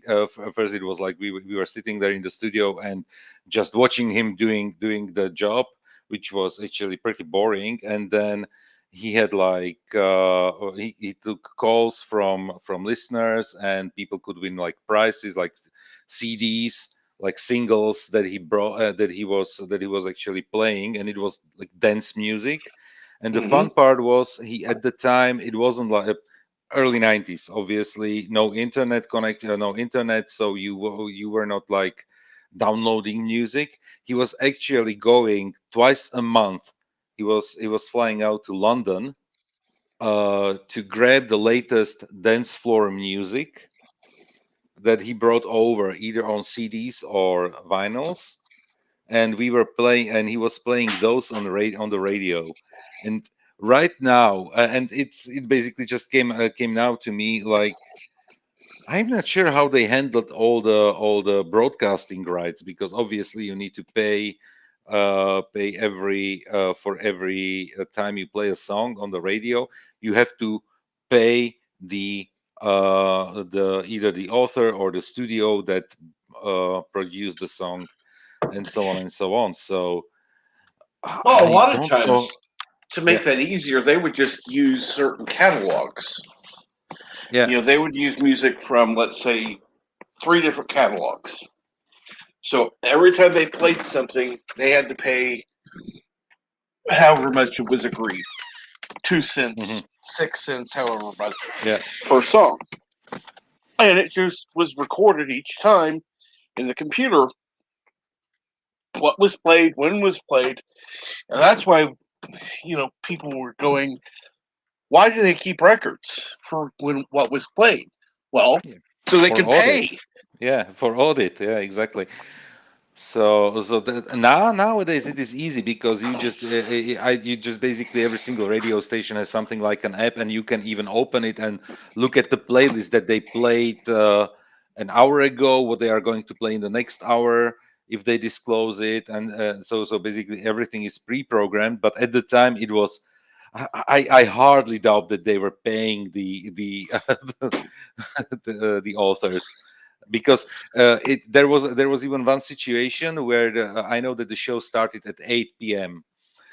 In the radio, and he was late, the DJ, and he was so late that it was myself, the girl in the studio, and at 8 o'clock was the last news they played on the radio. So the lady that was basically giving the news, like the 3-minute news at the top of the hour, like 3-minute news block. She was like, okay, she played she had the news done, literally turned off the microphone and left the studio with just the jingle playing, and we were like, what to do now? And Katie, the girl, she just came over to the mix pult, and she was like, "Fuck, we are on air." There was nobody in the studio, in the whole radio station, and she just was like, okay, let's play some music. And there was some song queued up, so she just played the song. And it was probably one of the songs that was playing in the last hour. And the Yeah. only thing that we could do, we just found a CD that one of the sets that the DJ was playing like a month prior to the to that day. And we just took the CD, put it into the CD player, and after the song ended, we just played it, because we were like, we definitely cannot go on air on a commercial radio station, like. And it was at the time the only commercial radio station, or there was probably there was another one, but that was a very small one at the time. This one was really big. And we just let the CD play. It was a good dance floor remix, and the show was supposed to go for 2 hours. The DJ came in 8:30 to the studio, and he was like, "You were doing great, guys," and we were there stressed out, really cold, sweaty hands, like what to do. And he came into the studio, grabbed the microphone, and started talking immediately to the microphone. But because he was late the flight from London was delayed, so he basically came directly from the airport in Vienna, because there were no direct flights to Slovakia at the time. So he basically just came directly from Vienna over to the studio, and he made his show. So that was a crazy situation. And Dave G says, I don't even know the abbreviation. So BMI I know. Is this CSAC and ASCAP? I don't know. Those are like those three catalogs where you buy into the catalog and then you play it. Okay, I understand it. But honestly, at the time, I have no idea how it worked in the early 90s. Probably right now, everything would be considered piracy. Just about. And good morning, Professor. And hello, Hello, Professor Good morning, Brandon Captain Shrek. Specs. And like I And said, good it still afternoon, stands Bird if you and want to Random Menace. Yeah, if thank you you. want to rip off from the shade. It's still morning here, but barely. It's almost afternoon. Here too. Yeah, barely there, and it's actually almost evening here, because in 3 minutes it's 7 p.m. and I could say that's an evening. That's evening. Yes. Good evening, Joseph. Definitely. But like I said, I was serious with my offer. If he wanted to go ahead and do something, I would have done it. Just Well, we I appreciate would that, have cut Cap. this. I would have cut it from my show, and just take it, go with it. That's the reason I came up. I wanted to thank you for that very generous offer. Rambling had another engagement he had to go to, so we just canceled it. We're going to do the show tomorrow on my lunch hour. At it'll actually be at 1 p.m. Eastern, noon Central. Cool. So hope to see everyone there. Yep. Absolutely. And what's the show going to be about? It's going to be on Russian history. We were actually going to have a different guest today, but she had to cancel.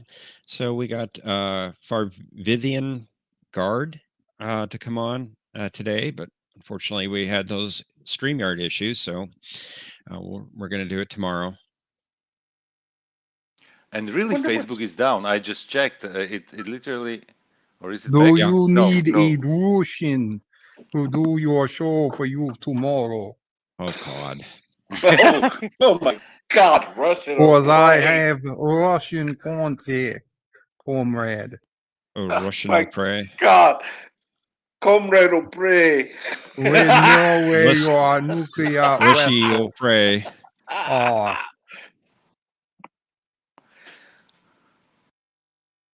I volunteer. God. I can name the names. Not speaketh the accent. Oh dear Just God. to give me American passport, and I tell you anything you want to know. I think we'll pass on that. I think so. Rusky.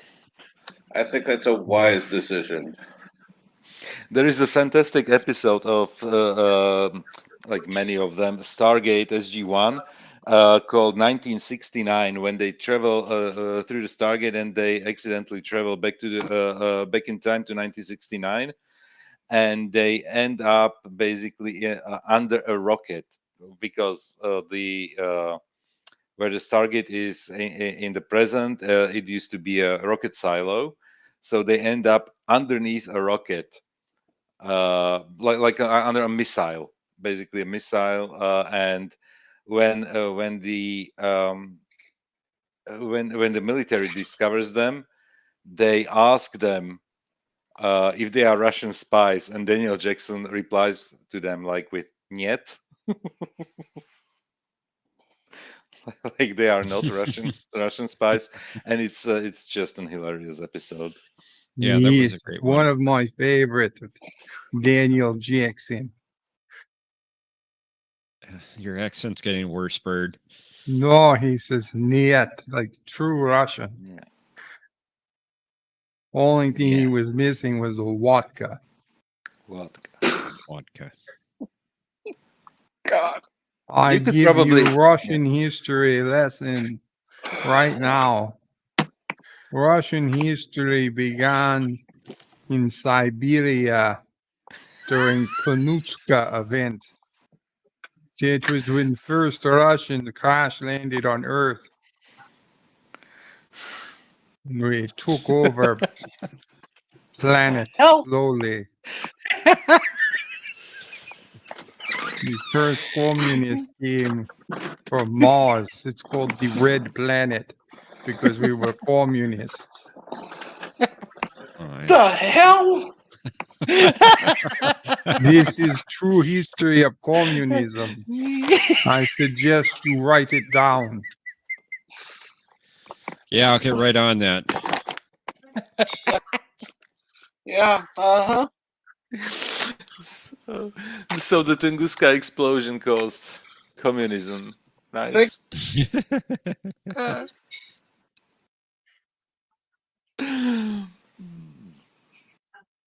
And Red Planet.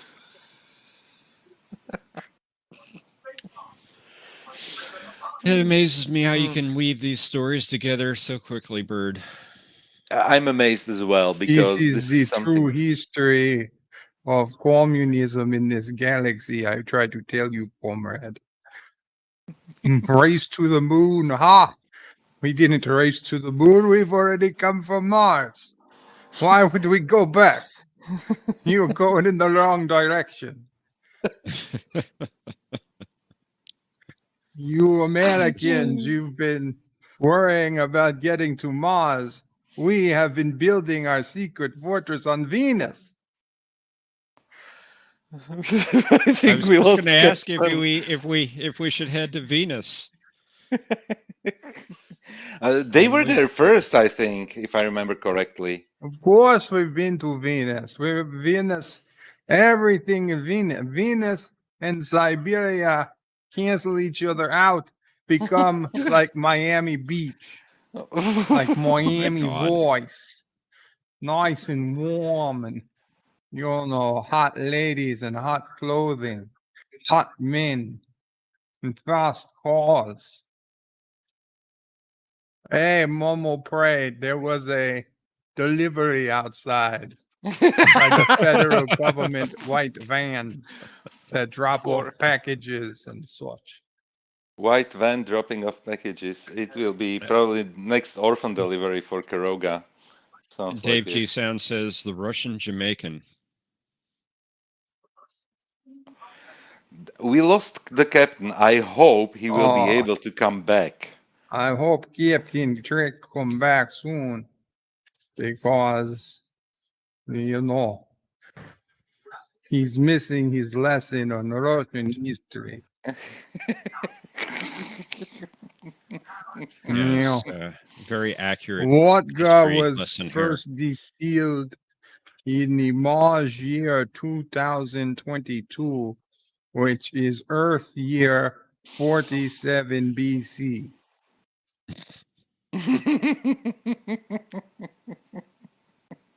It was distilled by my great 412 great grandfather, Sir Yergey Vodka of the Vodka clan. Vodka clan. They inherited the Vodka Highlands near the crater of the same name. In fact, the entire quarter of the planet was called the Vodka Quarter. Mountains of Elysium says it's Jersey O'Prey. I'm not sure Bert O'Prey can do a Jersey accent. Mars is made up of 4 quarters. You got the Vodka Quarter, you got the Fabergé Egg Quarter, you've got the what's that stuff? Siberian Tiger Quarter, and you've got those funny dolls that go inside each other quarter. And 4 food groups of Russia. I can't. And the wolves, they come at you at night. They run through the streets. They run through the canals Of Mars. of Mars. You see the movie Mars Attacks, yes? All bullshit. Yes. All fake. I could have told you that. Well, I'm telling you now, all fake. Not one of them actual Russian.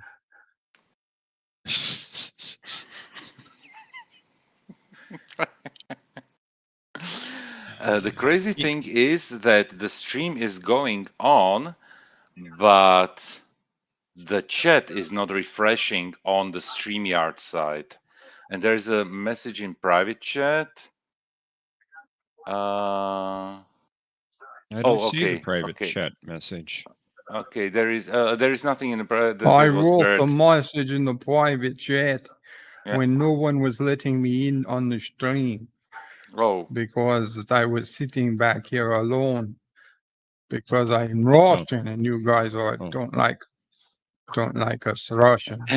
and Dave G Sound says, you forgot borscht. Borscht, I tell you. Borscht. My good friend, Borscht. Yeah. I'm pretty sure the captain is crying in the corner.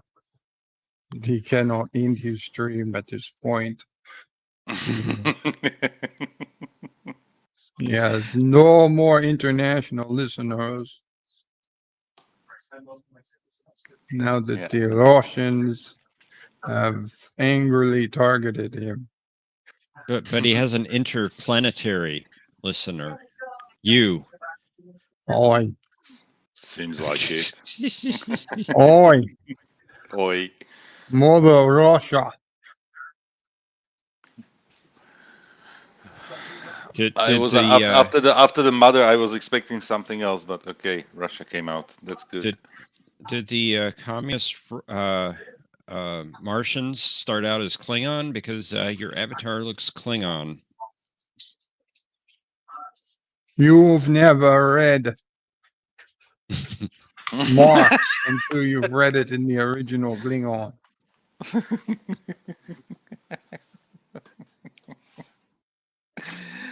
I think the Klingons were considered the space Russians, so I think that's all. It all fits together. No, And Captain says, "Great, I can't get back in." Oh, there he is.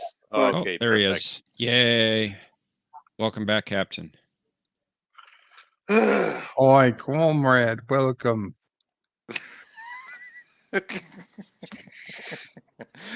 Why did you leave, Captain? Was it because of I'm birds? curious. No, it was the internet thing. There's four mushroom princess. And here's one. Is that a human child you've got there, Captain? Yes. You Bringing see me for sale. bringing me food. No, You need to say thank you. you wouldn't. You would not want them. Human child, how would you like to see the mines of Mars?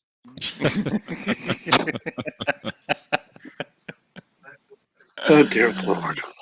And Dave G says, "Welcome to your stream, Captain." Yeah, definitely. This is your stream, Cap. Welcome to it.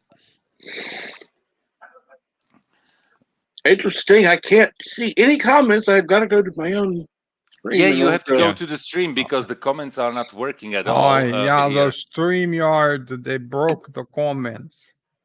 It's Matthew's fault. I believe it is. He broke Facebook, and now he's broke StreamYard. It is my comrades who have done this. Your American president did not put StreamYard comments on the list of banned sites we're not allowed to hack.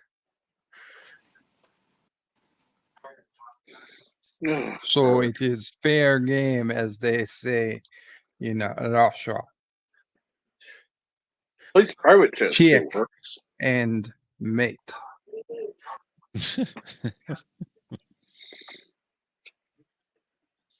And Facebook posted on Twitter. We are aware that some people are having trouble accessing our apps and products. We are working to get things back to normal as quickly as possible, and we apologize for any inconvenience. You know what? Stay down. that was the same message that StreamYard basically said. It's like, okay, cool. And I bet it's related. Of course, it's all related.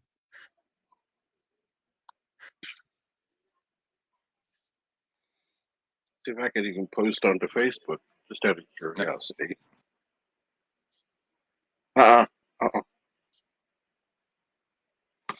Nope.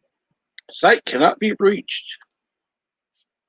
Yeah, and even StreamYard has a tweet here. We are aware of networking error that is affecting broadcast connectivity. This appears to be a worldwide internet issue. We are investigating. Thank you for your patience. And is it coincidence? And the first comment: is it coincidence that you are down at the same time Facebook, Instagram, and WhatsApp are down? Okay, Facebook, Instagram, and WhatsApp are basically one company. So yeah, that's understandable.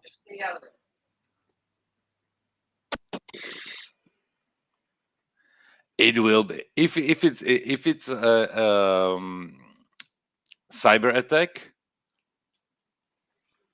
a worldwide cyber attack. It would be very Aren't there interesting. doesn't Amazon do Amazon servers and Microsoft sell their own virtual server space? And isn't everybody using basically one or the other? No, To a large extent, I think you're right. Right. Most when it's widespread issues, had been in the past like an AWS issue or a Microsoft issue. So I don't know what servers these are using, but maybe it's one or the other or both. Yeah, Well, I'm just checking. I'm checking something too to see if it may be Amazon. well, trending in Facebook in the U.S. is delete Facebook. Can't blame them. Trending on Facebook or trending on Twitter? Twitter. Sorry.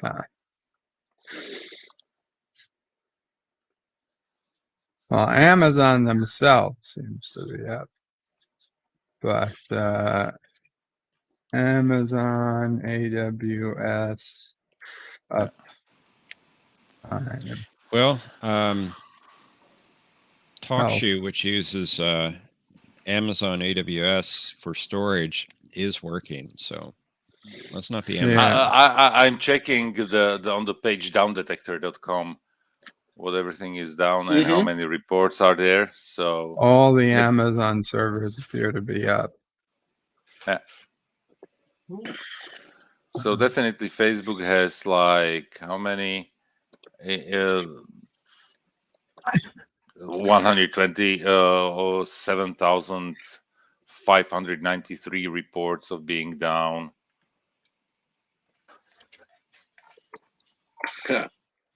Instagram, how many? Yeah, 99,000 reports. WhatsApp, how many?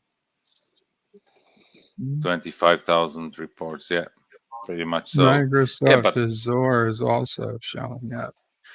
So I don't know.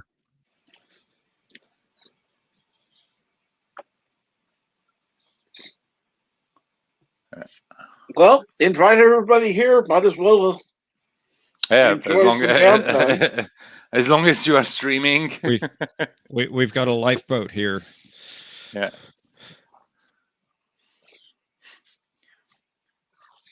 Yeah, it's a good thing you went live when you did, Cap.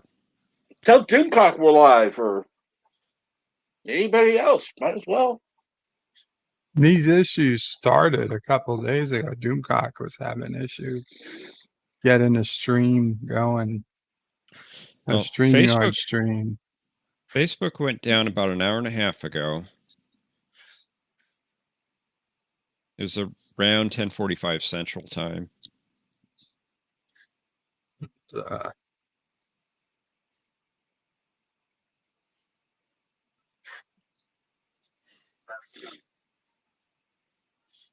We were able to open our StreamYard page for History with R&R. I think Ramling opened that about 10 o'clock this morning, Central. But we weren't able to start our stream on YouTube. And that was about an hour and 10 minutes ago we tried. I was lucky to get on when I did. Yeah. You may not be able to end your stream. Some people have had to go to their YouTube page and end the stream there. And to their studio page. Yeah, I'm reading on Twitter the comments on the I StreamYard posted page, something there. Yeah. No, I just said, why didn't Twitter go down? It would be so peaceful then. No kidding.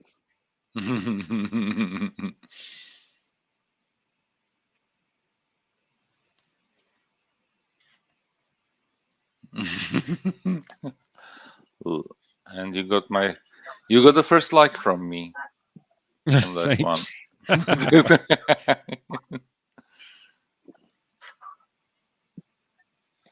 And compared to other countries, in Slovakia, Twitter is the least popular social network. Not so many people are using it. Funny enough, most of them are like business professionals who are using it. Mhm. And one of the journalists, he still claims that he's one of the 7 people on from Slovakia on Twitter. He's asking actual questions, but nobody will come over from the other networks right now. And hello, Sherry. Welcome. I haven't seen you before. And Thomas Potts blames LDG for using it nonstop, and Matthew for making a reason he might use to cancel his pub. I think so too. Yeah, I think you're onto something there, Thomas. It's Matthew's fault. And good morning, Super Blubberpuss. Well, let me put it to you this way, guys. Apparently, we're on for a while, and there's not going to be any new stuff coming on. So, might as well invite everybody over here. Go ahead, Cap. I'm sorry. Well, unfortunately, or fortunately, however, whatever the case may be, at least Twitter's still working, so you can let people know that way. Yes, if you're talking about Twitter, I've had a Twitter account for probably 11 years, but I barely used it until about a year ago when I started getting involved with History with R&R and Question of Trek. Pretty much the same. I know that I created my Twitter account in 2012, and I had until I think 2019 there exactly one post. So very similar with me. And I can even tell you when it was when I created my Twitter account. It was 2012. I was invited to Germany, where there is the annual like PC computer exhibition show, and it's the largest, worldwide largest event. It's not. It's even bigger than what is happening in Vegas, because the CES is all all entertainment, like even consoles and computer games and electronics show in general. But this is purely computers happening in Germany, in Berlin, and in 2012, and I was there with the company as a presenter. I was basically one of those guys standing there and explaining. It was the time when Windows 8 was being introduced for the first time, when the start menu disappeared, and explaining how actually, and my role was explaining there how Windows 8 is working with the sidebar and all the tiles and all the jazz. And Lucky we you. were yeah, lucky me. It was one tough week, but I really enjoyed it at the time. But anyway, at the time we were asked if we have social accounts, social media accounts, and especially they asked about Twitter, and I was like, no, I don't have Twitter. So they literally asked me if I could create a Twitter account and post there something from time to time with specific hashtags. And I was like, okay, I can do that. I created the Twitter account, but at the time I didn't understand how Twitter works. I didn't have time to learn how Twitter works. So I really created like one post. It was, I think, either the 31st of August or 1st of September of 2012. And wow. I created like one post, and that was it. And no, because we had like big briefing, like create awareness about this event and about the company on on social media and everything. I was like, okay, no problem. They gave us even the hashtags that we were supposed to use at the time, so I think I used like one, and that was it. But luckily, nobody ever asked me about me posting to social media. Yeah. So, and that was the Twitter, and I think I started using it when I think it was Captain Treg who asked me for if I had a Twitter account at one time because he wanted me to Yeah. send a private message or something, and I was like, I think I do. so Yeah. so yeah, and then I revived it, and since basically then I'm using but I'm using it so sporadically that I barely open it, and I always say that probably smoke signals are way faster way how to catch me if you're not if you want to catch me on Twitter. Yeah, Well, I send private messages and I send out the you know, post for the streams. That's about it. Yeah. And it well, seems like Conti, the sorry, but is it me or did the chat catch up, the private it chat did. catch up with? So maybe the problems are over with StreamYards. Well, Private chat's fine, possibly. and public chat is back apparently. Yeah, Yeah, it is yeah. it's Seems back. like it. Seems like it. It's back because I see Facebook is still anti-derivative down. Jill and Super Blubberpuss is here and Sherry is here. So hello And everybody. anti-derivative Jill, that is exactly what I did. I bought a laptop in 2013. It had Windows 8 pre-installed on it, and I just put on Classic Shell. I'm glad I never had Windows 8. I had Windows 7. I loved Windows 7. I still hate Windows 10. Like everybody loved Windows 7. I Yeah. don't mind Windows 10 and Captain Trek. I'm sorry to say, but Windows 11 is coming. You know, and it's going to be worse. It's tomorrow, isn't it? Or this week? I'm not sure because I was checking already the previews of Windows 11. Uh, and definitely it is coming, and I'm sorry Tomorrow. if you hear some purring. It's just because one of my cats just jumped Cool. off the desk, and it's here. You can hear some Oh. purring, and yeah. Cool. Please. No, leave the it's mic. Leave the mic. oh.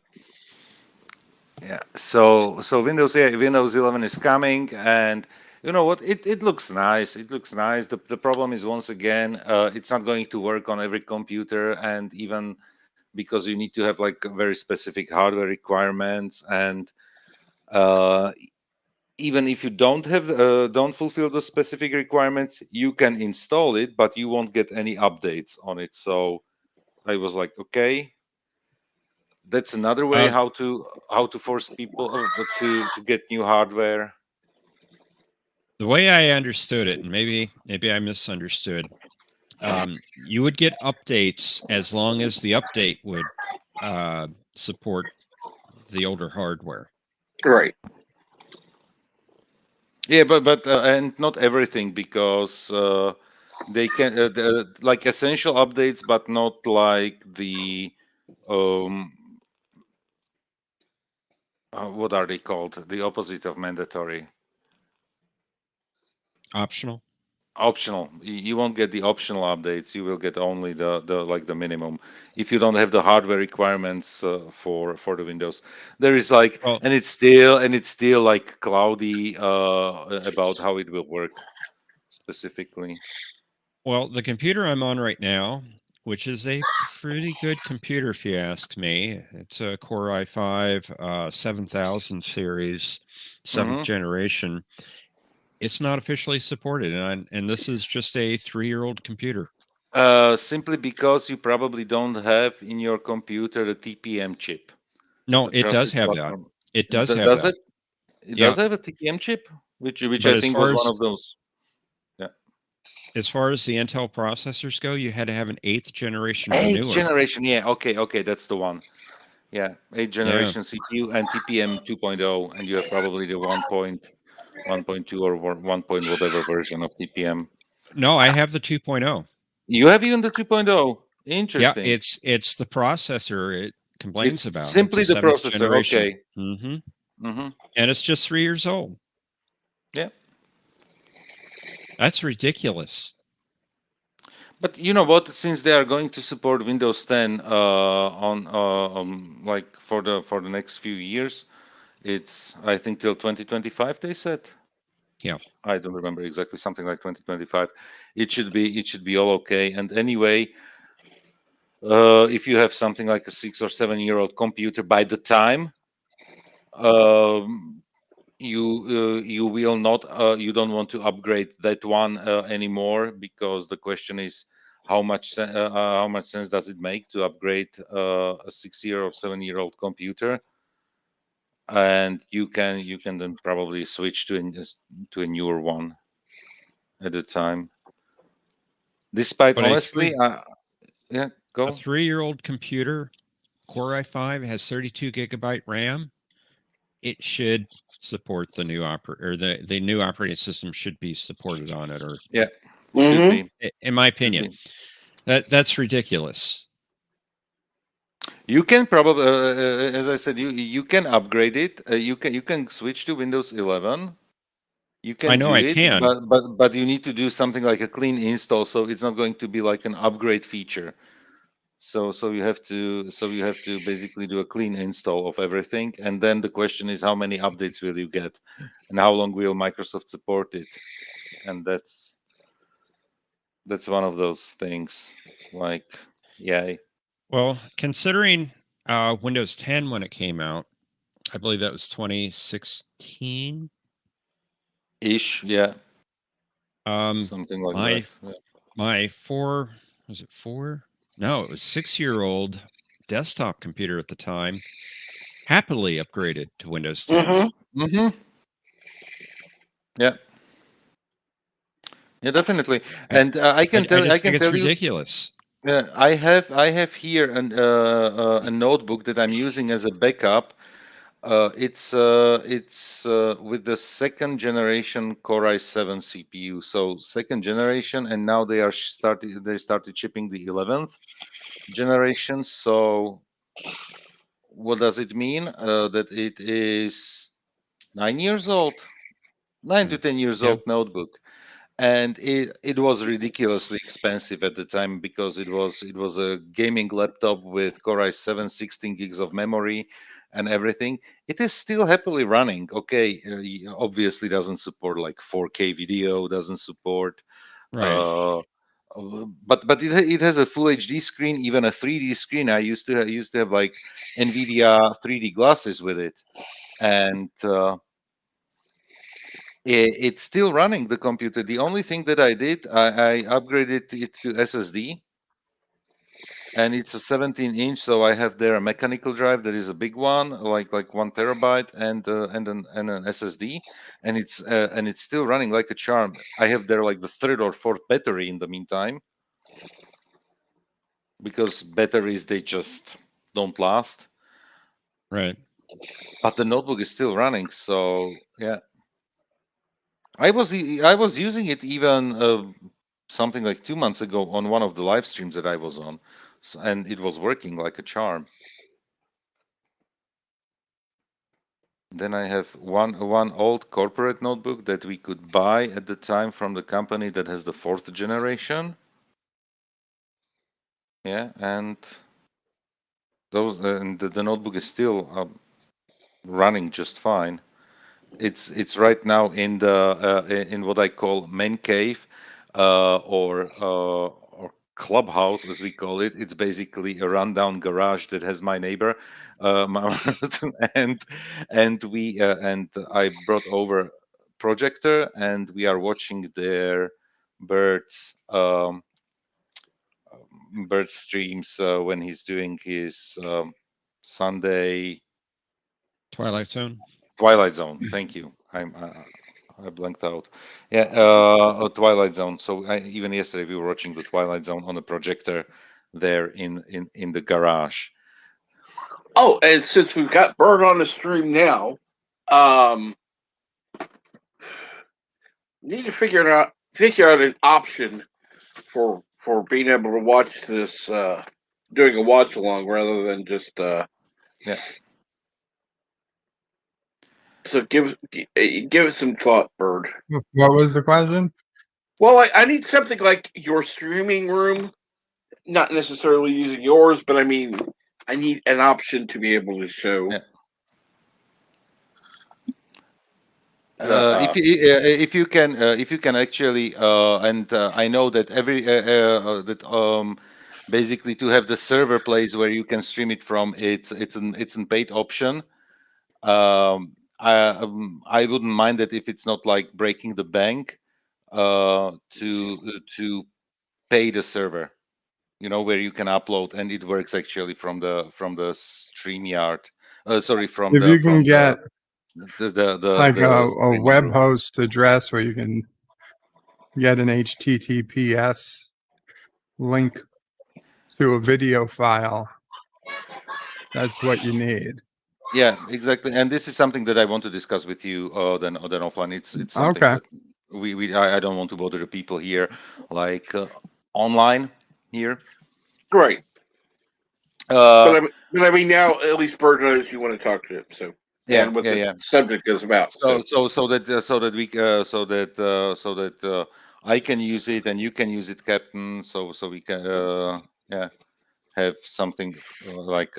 I obviously don't need to use it like for my streams, since all my streams are private Yes. and wet. Oh my God! Oh my!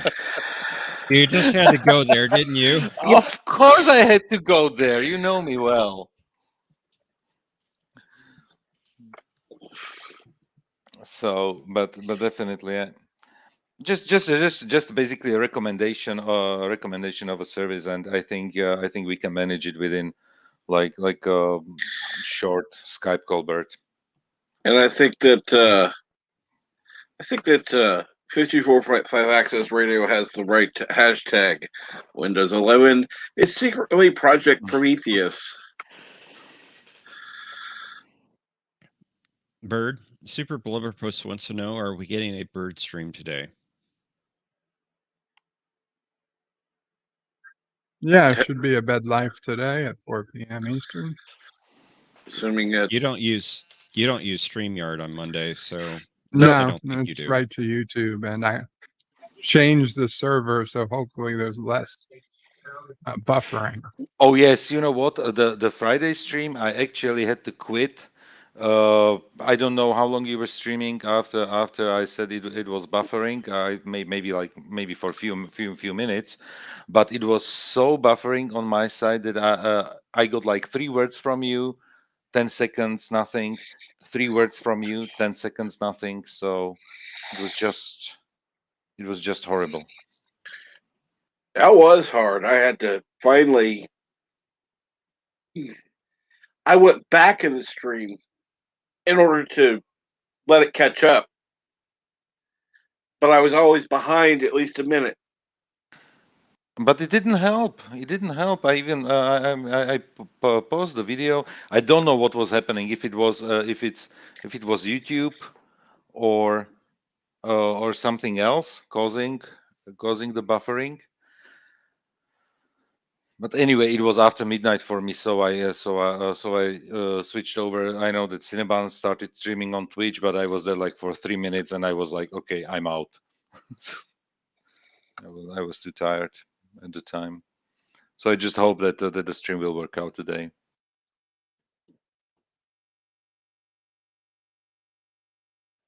Yeah. I hope so. And Super Bowlers, can I learn how to stream too? It's all about. No, I'm not going there. It's before 10 p.m. even here.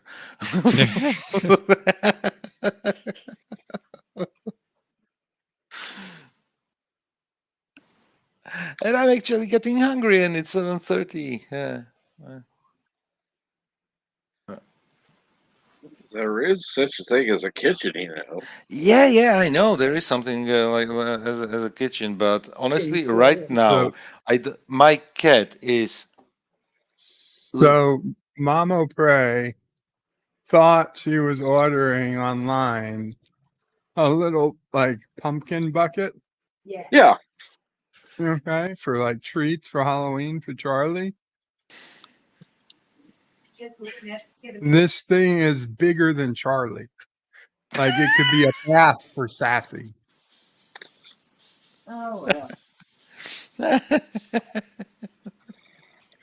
The guy literally put all of the Target groceries into it and then put it on the porch.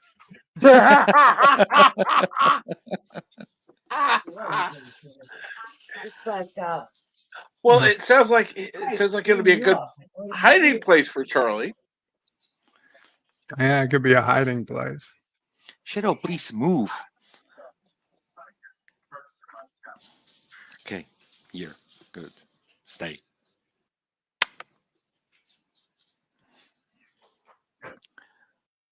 Sassy's scared of it. It's too big for Sassy. No, Sassy, it's not your house. And what was it supposed to be once again? Sorry, Captain. Well, she didn't look at the size, but she only seeing the picture, and I saw the picture too. I assumed it was like the size of a bucket, like a small bucket, like a kid would hold. Yeah. And it's basically it can hold a child. It holds a couple of children easily. Yeah, I mean you could hold 2 or 3 1-year-olds. And how much was it? Without a problem. It was only $5. Really? That's what threw her off. Like if it was $25, then she would have probably think about how big it is. Looked at the size, but I wonder if he just got the wrong thing. I don't know.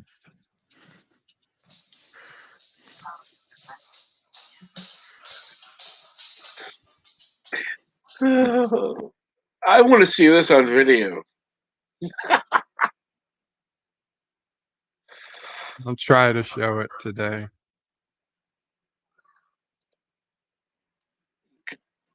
Hey, if it's big enough, you could go from bed life to pumpkin life.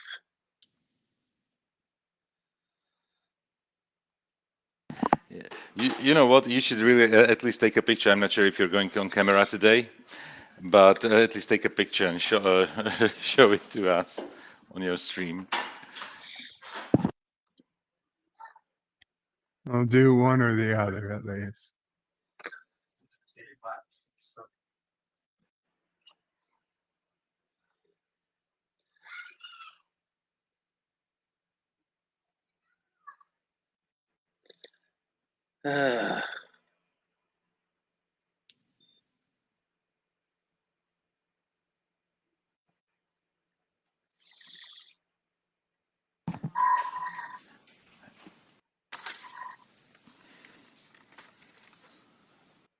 I have your raspberries. I should. What? I'm checking what I have in the fridge. Raspberries and vegetables. Like I'm in the kitchen. I'm in the kitchen. Captain sent me to the kitchen because he said I said that I'm hungry. So I'm just looking at what we have here, and it's like lots of things that so many healthy things and nothing that I would like to eat. Healthy things. You're supposed to eat healthy things.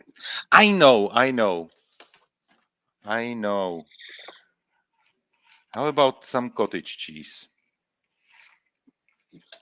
And now I hear already the yuck. I didn't say that. But Bert, I could hear the yuck even he's muted. So, Joseph, I don't hate cottage cheese. No, I you can't don't. eat it now because of the salt, but But I've never hated it. how salty is the cottage cheese that is sold there? Because this one is actually really low sodium that I have here, and low sodium Honestly, I I mean haven't literally checked. I like. was just heard it was high. I never checked. Yeah.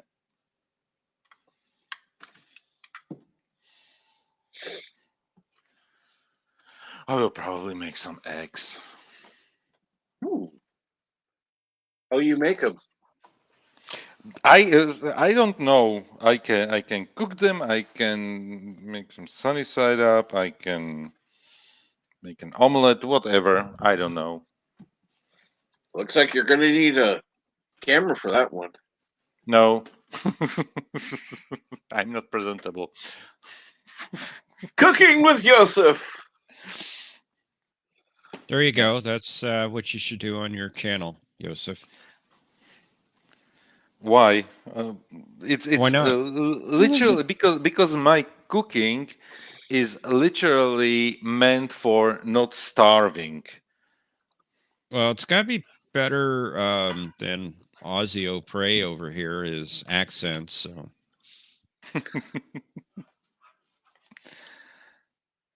Well, it's got to be at least better tasting than McDonald's. I mean, come on. You know what? Yeah, I agree with that. probably.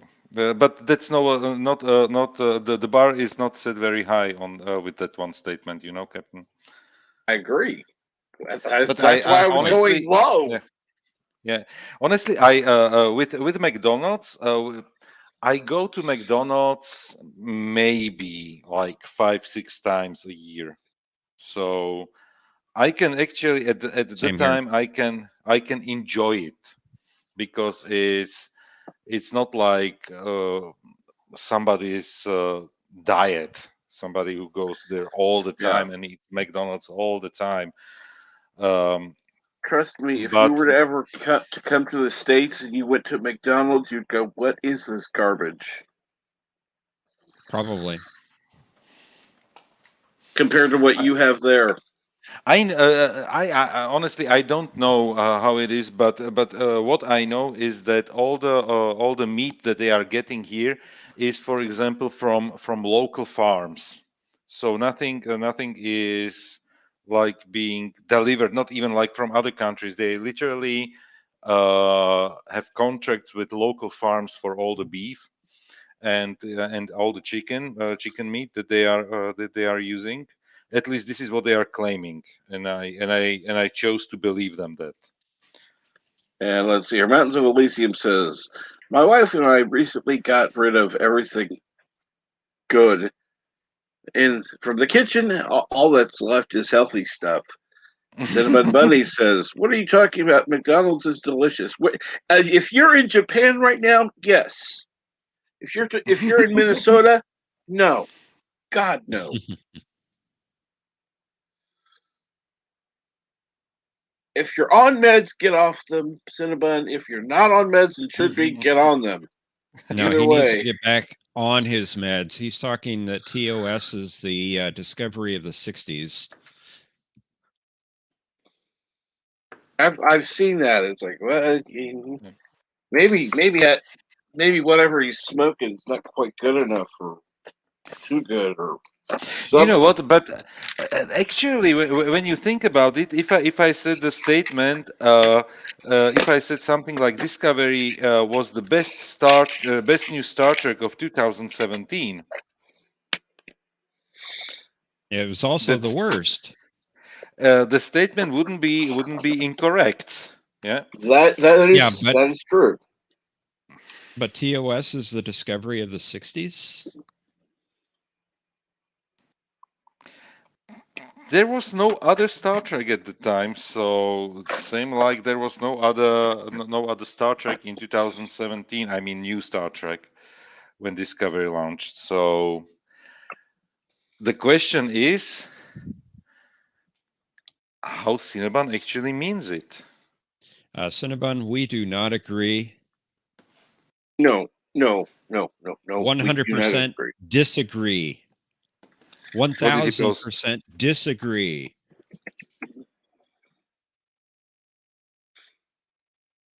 By the way, Cinnabon, no new parts for your Enterprise. Because there was like for three weeks or even more, if not a month, a new stream with you building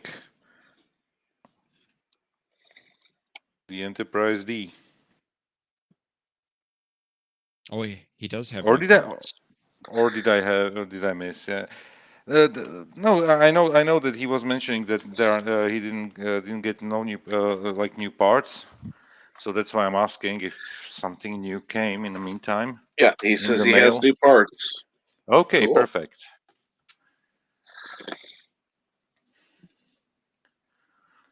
So I hope we can expect soon a new stream where you are struggling with the tiny screws and all the wiring and everything. And bitching and complaining about how this sucks. And oh my god! I'm right now. I'm in shock. There's somebody love that, backstage I have not seen here for God knows how long. It's There we only go. been a Mr. month. Calm Lundell. down. Only been a month. It seems like 2 or 3. And yeah, Mr. Lundell, hello. Hello. Welcome, Mr. Lundell. I just found a workaround. You found a workaround? Yeah, for just to jump on this stream. It was an experiment. So if I do this, this, and this, will it work? It worked. Awesome. And it didn't work before? No, this is the first time trying it. I'm off today, kind of bored. You know, I should be cleaning up, but don't want to. So here I am. Okay. Proof that Cinnabon needs to be on medicine. McRib is a national treasure. It was. McRib has never been a national treasure. Well, it used to be actually good, but Isn't it something very seasonal? Because I know that they had McRibs here for like very limited time. Like Yes. So it's not like the like a standard offering, right? No. Boy, comrade, we are looking to possess the secret of your McRib. If you have the secret ingredients, please Shut him up. come and trade them with us. We can give you access to our nuclear vessels. That just had to come out. I'm sorry.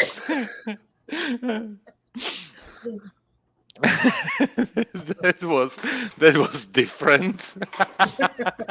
That's one way to put it.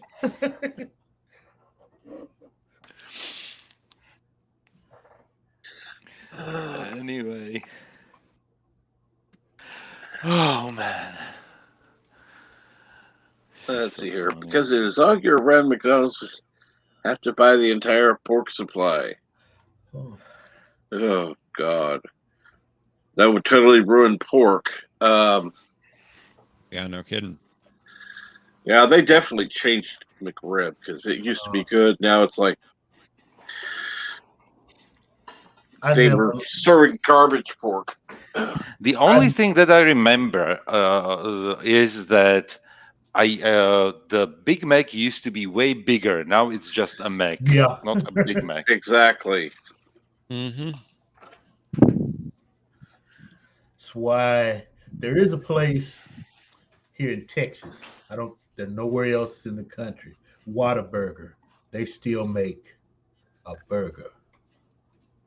A kick-ass burger. Okay. And one of those and some fries and you're full. Trust me. And it's an old-fashioned burger. So all the smells and different things. It's there. You love it.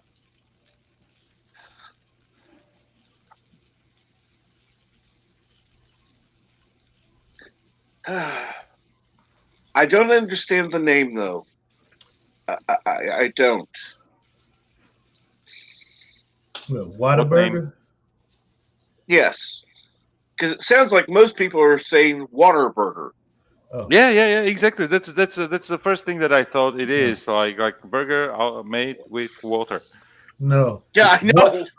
No, What no. A what burger. a burger like Yeah. that? What a Yes. bugger. Uh-huh. What a bugger. Yeah. So it's. I think Cinnabon it says is Big probably. Macs are still big, you weirdos. Yeah, but I'm 6.6. You are what? 5'5" Cinnabon? So for you, it might still be big. It's maybe I just grew, and that's why I think. I think Cinnabon is just saying radical stuff just to get attention. That's Of working. what nation? Of what nation? I'll ask that. Karoga. Exactly. A national restaurant. Well, now how about this? We'll make it even worse. We'll make it the National Restaurant of Turkestan. Oh, that works too. Well, I mean, what has he been watching? Demolition Man, One Time Too Many. I mean, He's off his meds. And he won't go back on them. No matter how much I try to get him to go back on his meds, he won't do that. okay. Oh, Mr. Londell, you should see what he says about TOS. Oh, well. What does he say about TOS? It's the discovery of the 60s. No, it's not.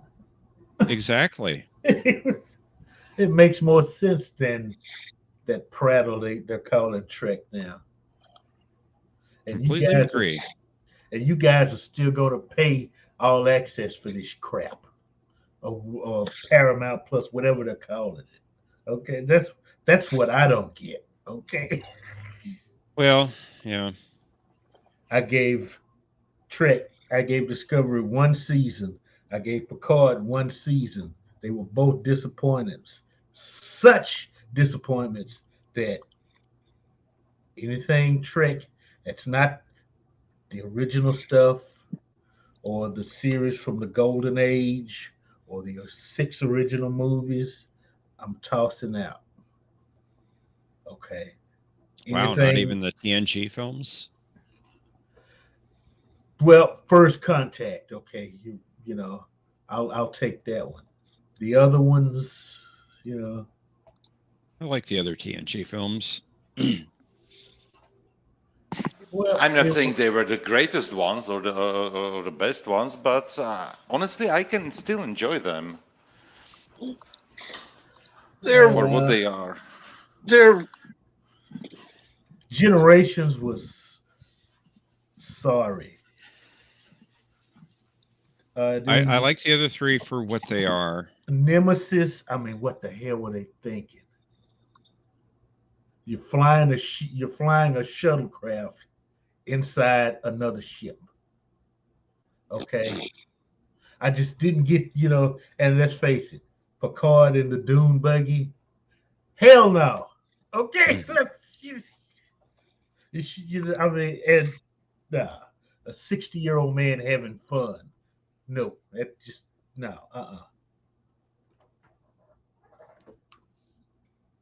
But that's just me. Okay.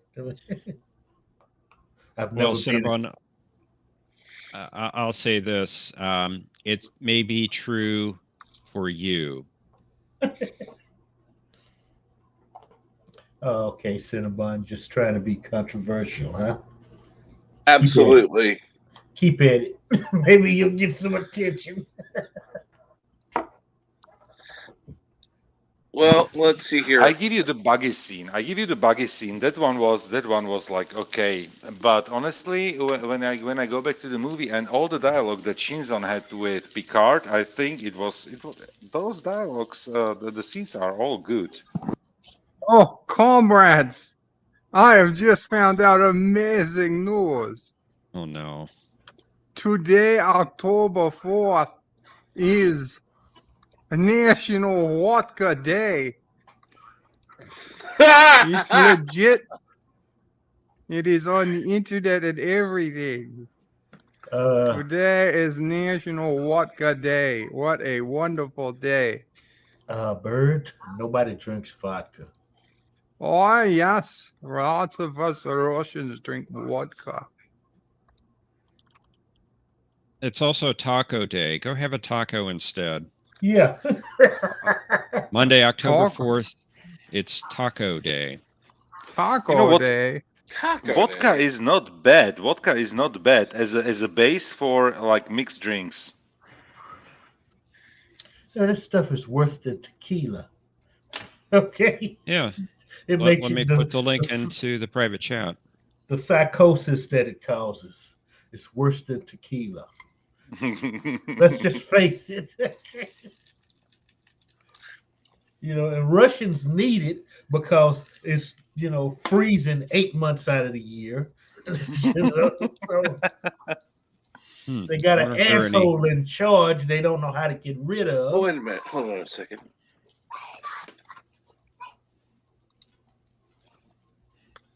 Days of the year.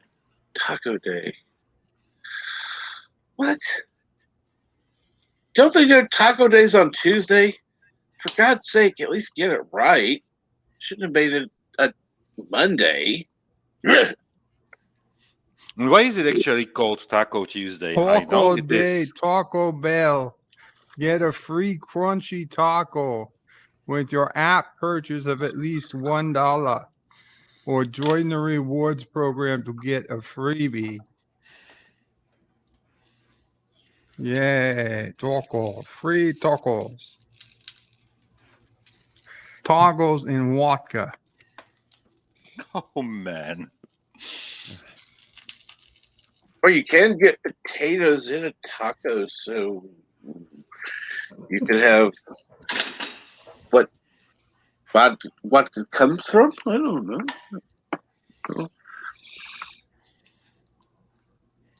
Vodka is basically potatoes, yes. So Mhm.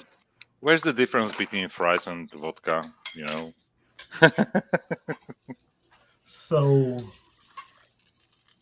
okay, that's not, since it comes from potatoes, and potatoes come from the New World.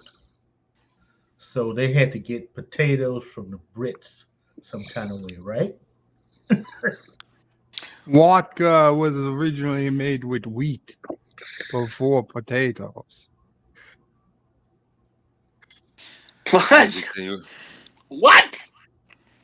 The wheat. Oh, okay. They made Wheat. Is that Will? from the Wheaton? I thought.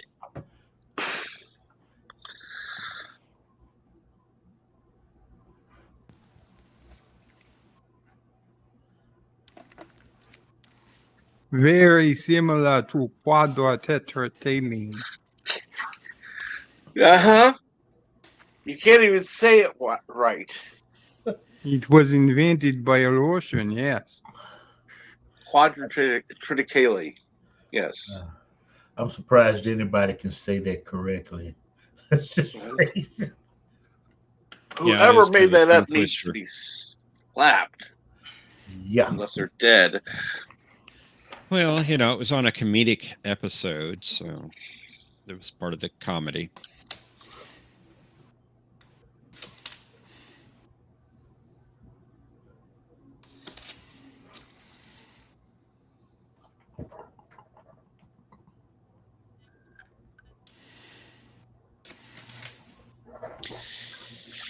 Yeah. So Yeah, I I made can't believe mushroom this. omelette with tomatoes, scallions. Yeah. It's going to be tasty. Over 2 hours and 15 minutes later, Facebook is still down. Let's see here. Cinnamon Bunny said Star Trek 6 also apparently a flop. Only 74 million. What would that be in today's money, Cinnabon? How many billion would that be now? I don't know if it would reach that high, but No, it made 74 million. How much did it cost them to make it? It made 74 million in that day. Yeah, but In what did it cost? 1991, But what would it cost? But what would the conversion be in today's money? Yeah. 'Cause, yeah. No, but you could still look at it in its time frame. It made 74 million. Okay. How much did it cost the studio to make and promote it? That's the difference, because you're looking at it 20 years ago or so. well, $1 in 1991 is $2.01 today. Okay. So about twice as much. It doubled. It basically doubled. Yeah. Itself, probably.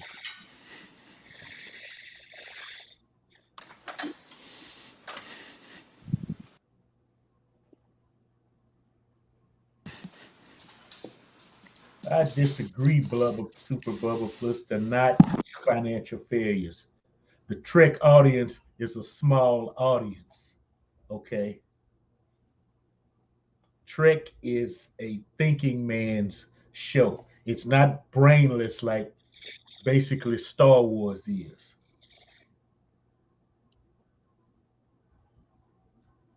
No, financial failure would be 2000.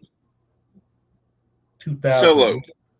Yeah. Solo lost money. Star So, Trek, yeah. Star Trek Beyond, actually, Star Trek Beyond is a financial loss, and I think and Nemesis. I think those were the two movies that were like financially very miserable movies.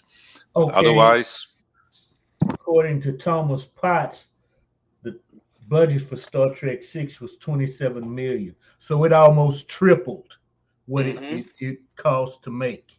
So that's successful. Okay. From what I found, Star Trek 6 made 96.8 million. And if that's accurate, then they made a profit of about 70.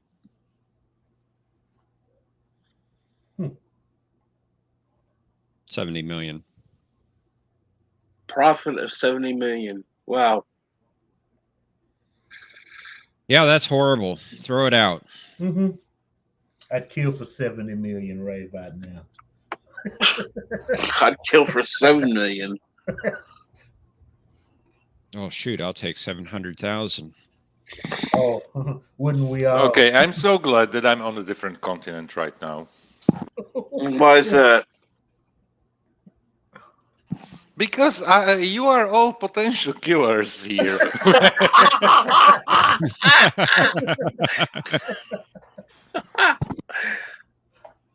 I'm not sure how you translate that over to that, Joseph.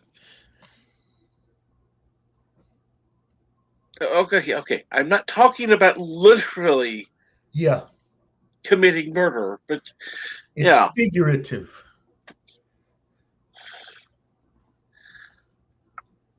It's what we think we would do for the money. Exactly.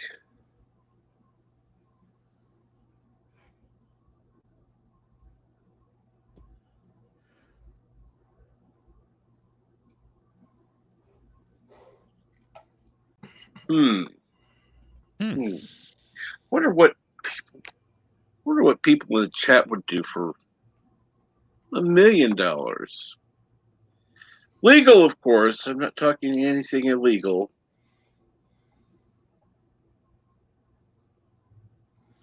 We know Cinnamon Bunny would do about anything because he likes Discovery and.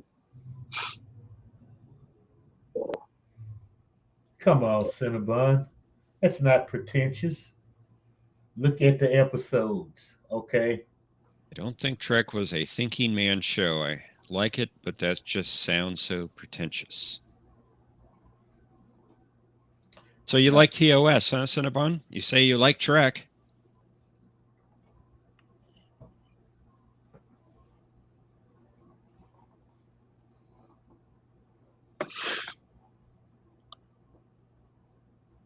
Now, Thomas, when you say it made 67 million, do you mean it cleared 67 million, or it actually made total in profits? Because that means, let's say, yeah, there's a difference. Yeah.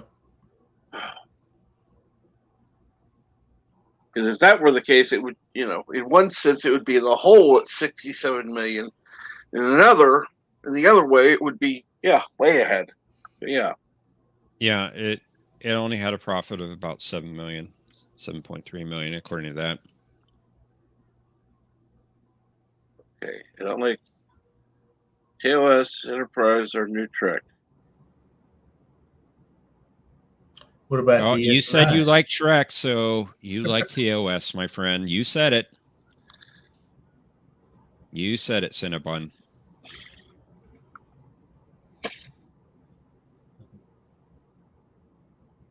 Well, Cinnabon, you're always welcome to come up here and defend yourself, or whatever. It's fine. I'll allow anyone up here, within reason. Even somebody who's wrong, I won't judge.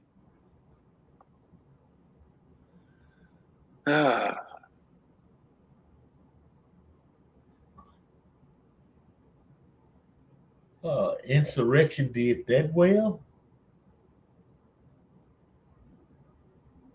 Huh. Okay. I probably ride it on First Contact. And Yeah, you pretty had, much. Pretty DS much, it was successful and you- because of First Contact. Yeah. Oh, and you had well, yeah. you also had DS9 and Voyager on TV at the time. Okay, Yeah.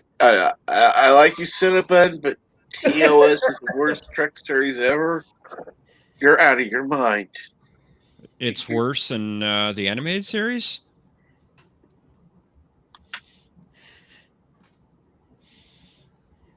That's actually saying that it's worse than Discovery. It's worse than Picard. Yeah. No, don't think so. No. You know what? Actually, I'm really hopeful for Picard season 2 from at least from the trailers. So The let's first see what they teaser. will give us. Yeah. The first teaser, I thought, okay, I'll give it a shot. It might be good. The actual trailer has me scared.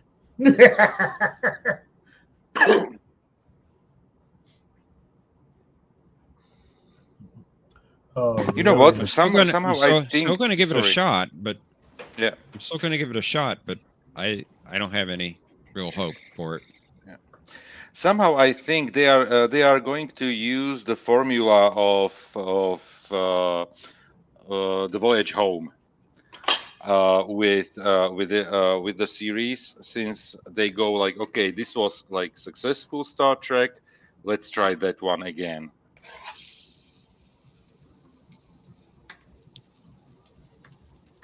With traveling to the present time, yeah, because they traveled there in the 60s, sorry, in the to the 80s, and now they are traveling as well to the 21st century.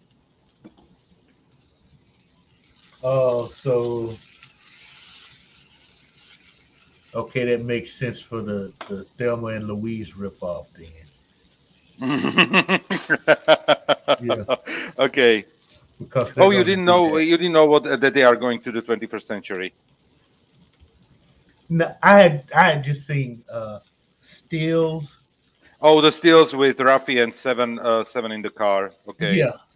And who was I think it was Doomcock called it Thelma and Louise. So And then I saw that still. Yep, Thelma and Louise, the lesbian version.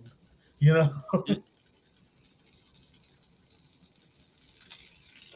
That one thing I'm still not over with. Over how what why was it so important? But I don't care actually.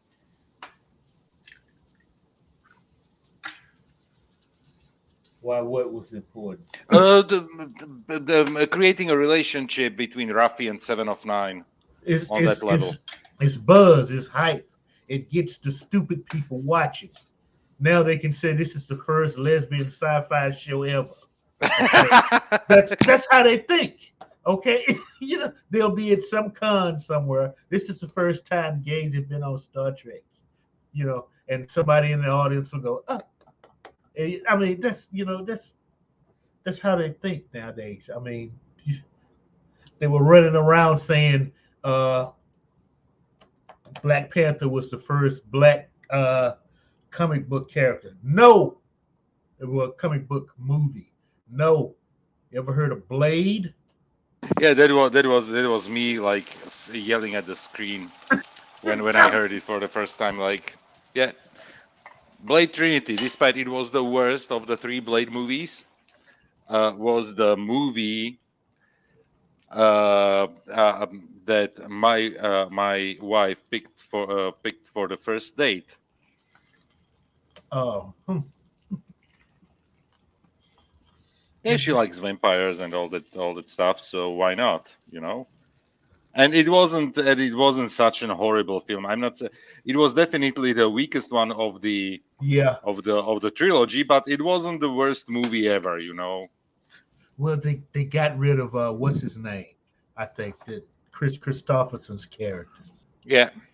That's what broke that movie, I think, because Blade needed him Hmm. because he was like a Falstaff. If Blade was fucking up, he'd tell him you're fucking up, and Blade would listen to him. Whistler, that was his name. Yeah, Whistler. They killed off Whistler. That kind of messed it up, I think.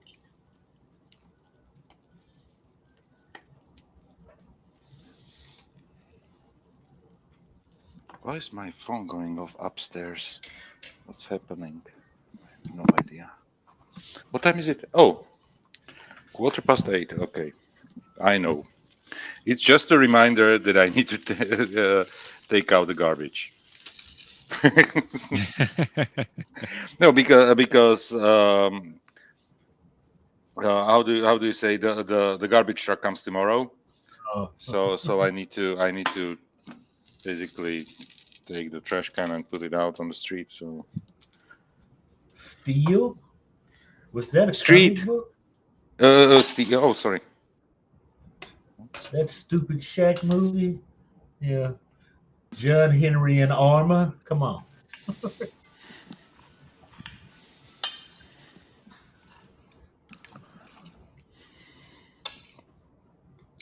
I agree, Cinnabon. They were crap before Marvel, and they're crap after Marvel.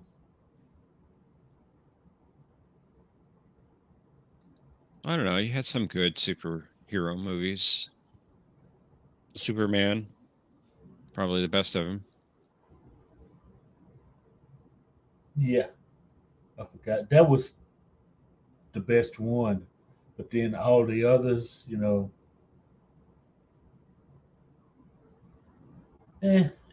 I don't know. It's like they I never liked could. I liked some of the early Batman films.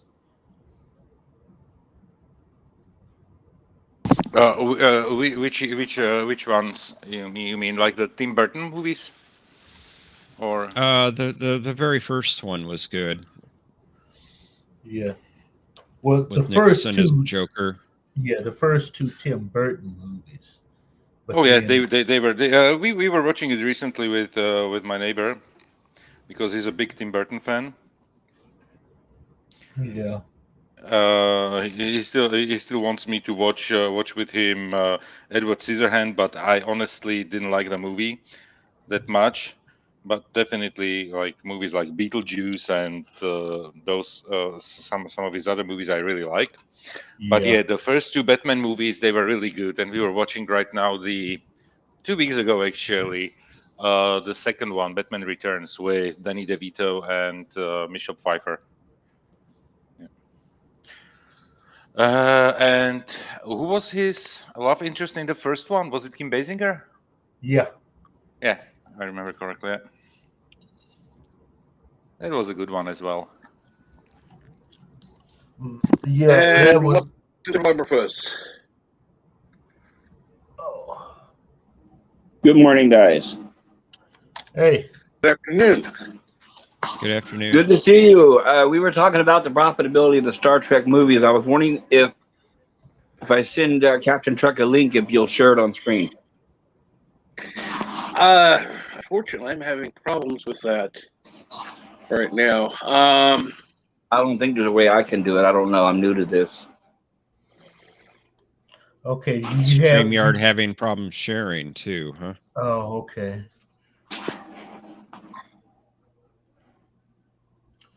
Oh man. No problem. What the hell is happening?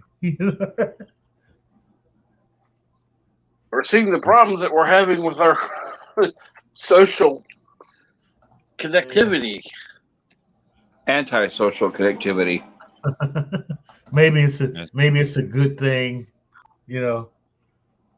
Just a couple of hours without all of this crap, you know. Twitter should have gone down too. And I know. Facebook is Anything down. Twitter should have gone. I mean, because just I know the people other pay for the Twitter to go down. just the other day at work, I was just this crazy thought. What if Facebook, YouTube, and everything just went down for like 2 weeks? Oh,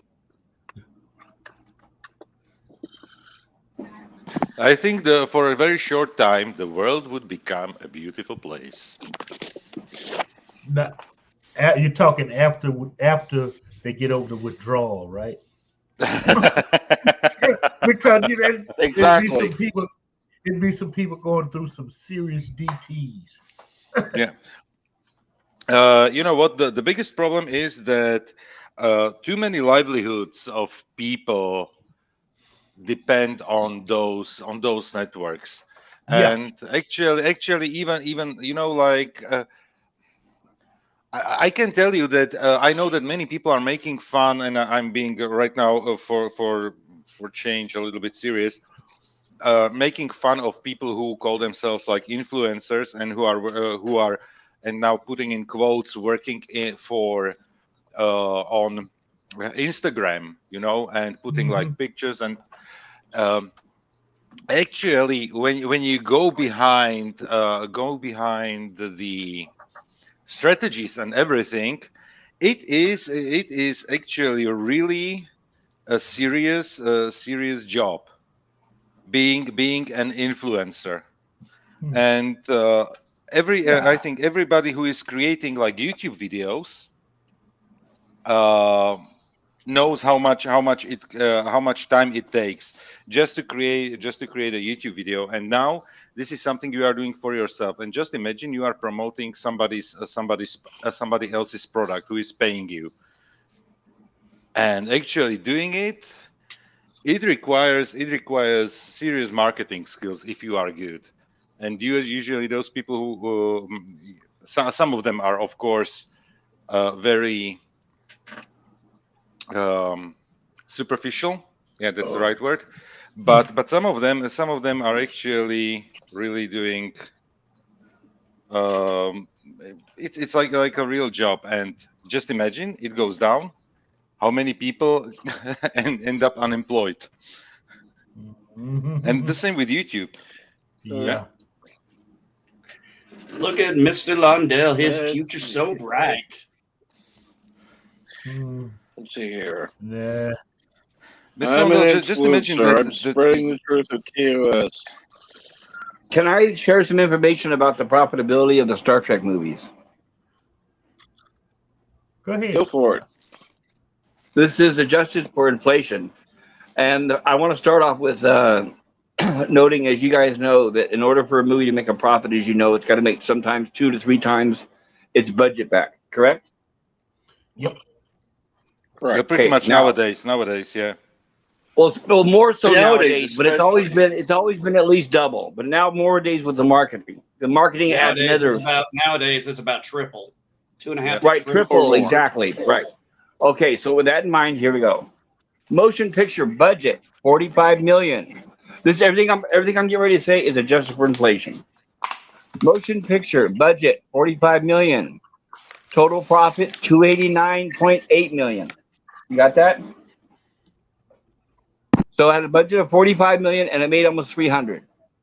Mhm. Star Trek motion picture. Now, Whoa. Star Trek II, The Wrath of Khan, budget $12 million. It made 211.7. You got that? Mhm. Now, let's talk about the 3, The Search for Spock. Budget $16 million. It made 188.2. You got that?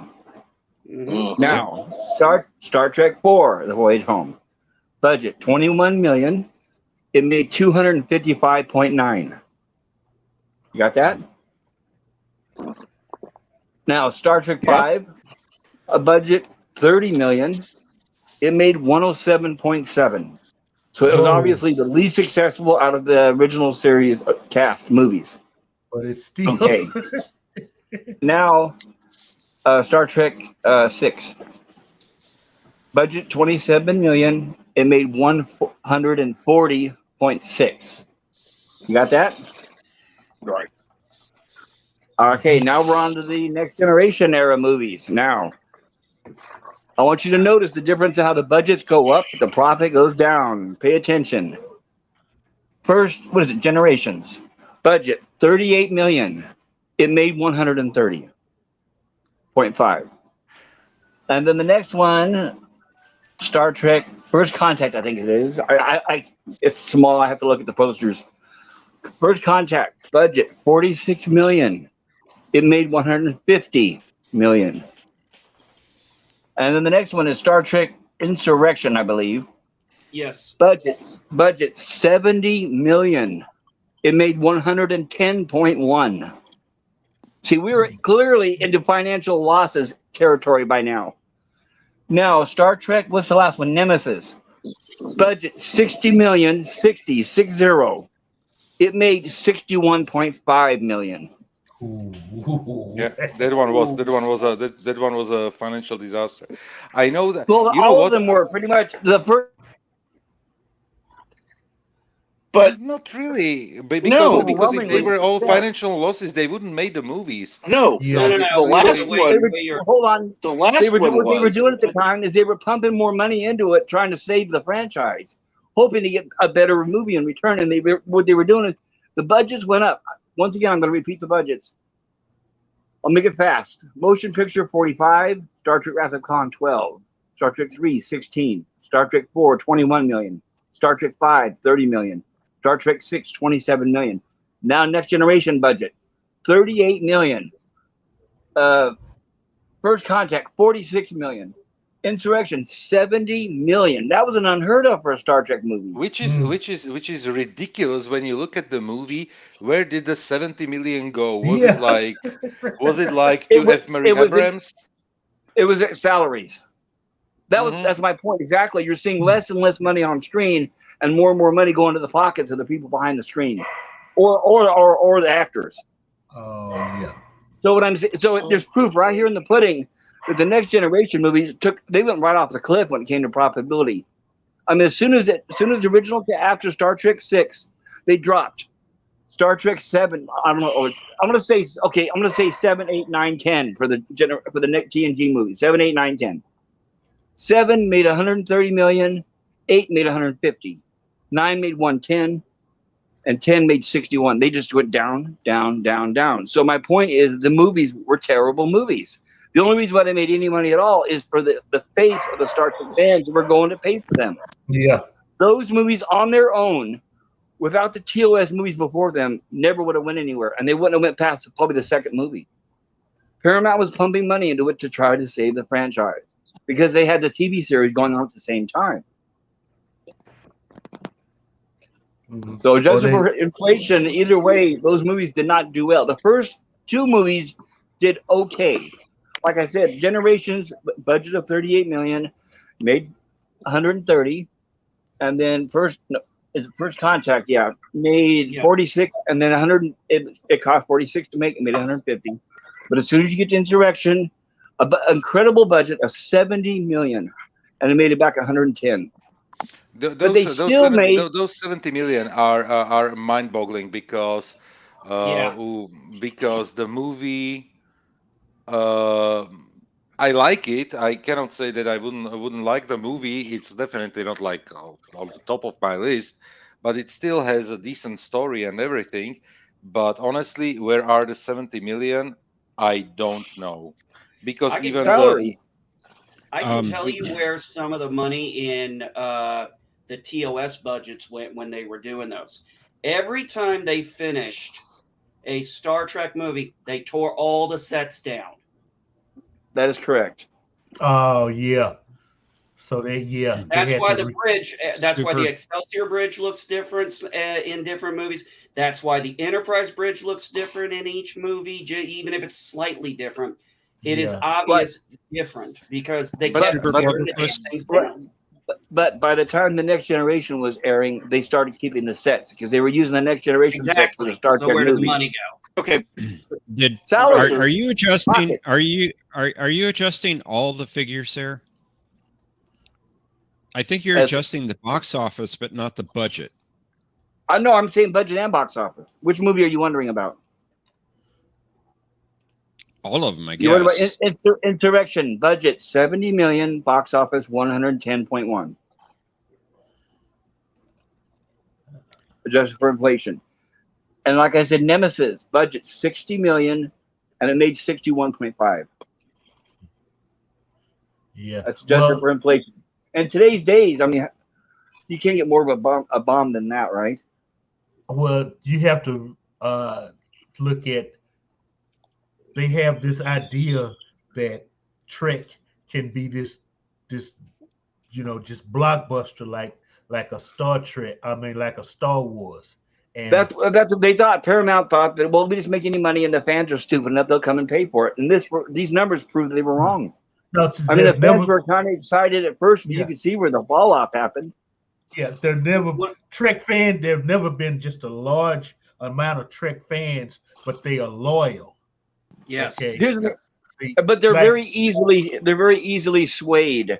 I'll give you an example. When I was attending the conventions back in the 80s, this was right after the first season of TNG. They came out, it's at a Star Trek convention in San Francisco. They came out on stage and said, by the way, everybody, we're replacing Gates McFadden, the doctor. She doesn't seem to be doing so well. The producers said that she didn't really fit in so well, so they were going to replace her. Okay, cheers from the audience, and they all celebrated. And then they said, okay, we're going to bring in, then they announced the lady who played Dr. Pulaski. You know what I'm talking about, right? Yes. She played in Well, TOS remember- in 2 episodes. I mean, Yeah, Diana Muldaur. Diana Muldaur, that's it. Okay, when they said they go for season 2, we're going to bring in Diana Muldaur as a doctor. Audience cheered and there was much rejoicing. You got that? yeah. I don't know about 1 that. year later, fast forward 1 year later, I was at a convention in LA and exactly this happened. He came on stage and they said, well, it's not working with Dr. Pulaski. We're going to replace her. Cheering, much rejoicing. We're going to bring back Dr. Crusher. Cheering, much rejoicing. I mean, you could tell them we're going to stick our ass in your face and they'll be cheering and much rejoicing. Actually, Well, the reason why one of the issues with what happened with Pulaski's character was not so much her on screen, but it Oh, no, translated you're right. It was behind the because scenes. Right. there was all that behind the scenes shit. I mean, Patrick Stewart was actively, and they made no bones about it, he was actively trying to get her basically fired and get Yes. McFadden back. And there is no... Yes, oh, I completely agree. I completely agree. Yes, they did not like her from the beginning, and they pretty much canceled her. ostracized her. Yeah. Well, And they you got to ostracized remember her. that first couple seasons Okay, there had not been Trek for like 20 years. Nobody knew how to write Trek.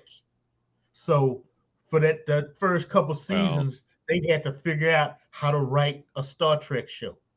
They didn't know. Nobody knew fucking how. Even Roddenberry didn't know what the fuck he was doing. And you got to remember, though, a lot of the people that worked on the original series were still around. They just weren't asked to return. Yeah. See, that was part.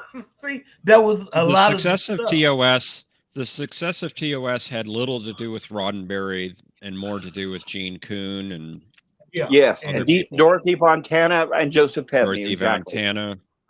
And one of the reasons why sorry, sir.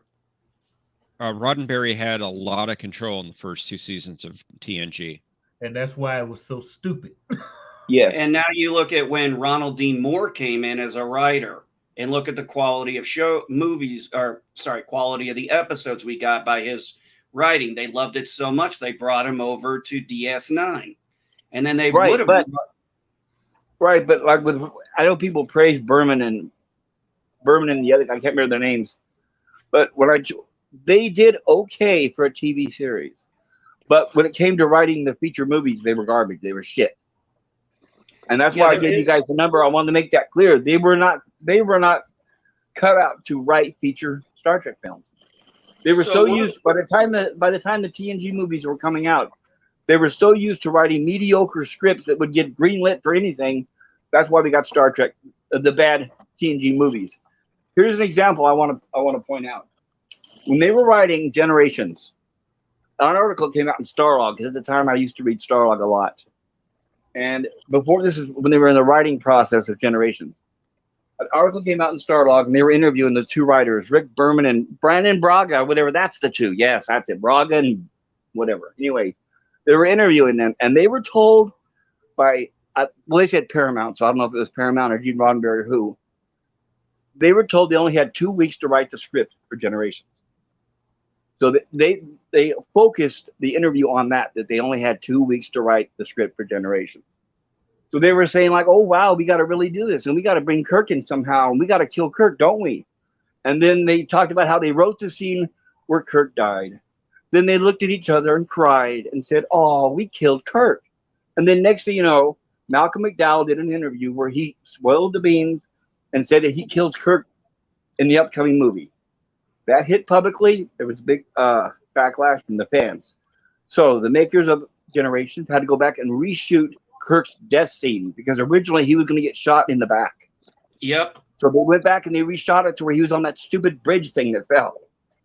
Does that make sense? Yeah, some of this stuff I do know from Star Trek lore. But McDowell still killed him. So yeah. He still killed him, but it didn't look as cowardly because he didn't shoot him in the back is what the issue was. It wouldn't matter. McDowell was a villain. Okay, villains shoot people in the back.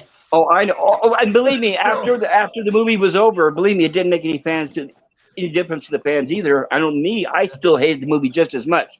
They could have shot him in the back. They could have shot him in the face. They could have shot him in the groin. I don't care. I hated the movie. I hated the whole death scene, especially because keep in mind how long the legacy characters have been around.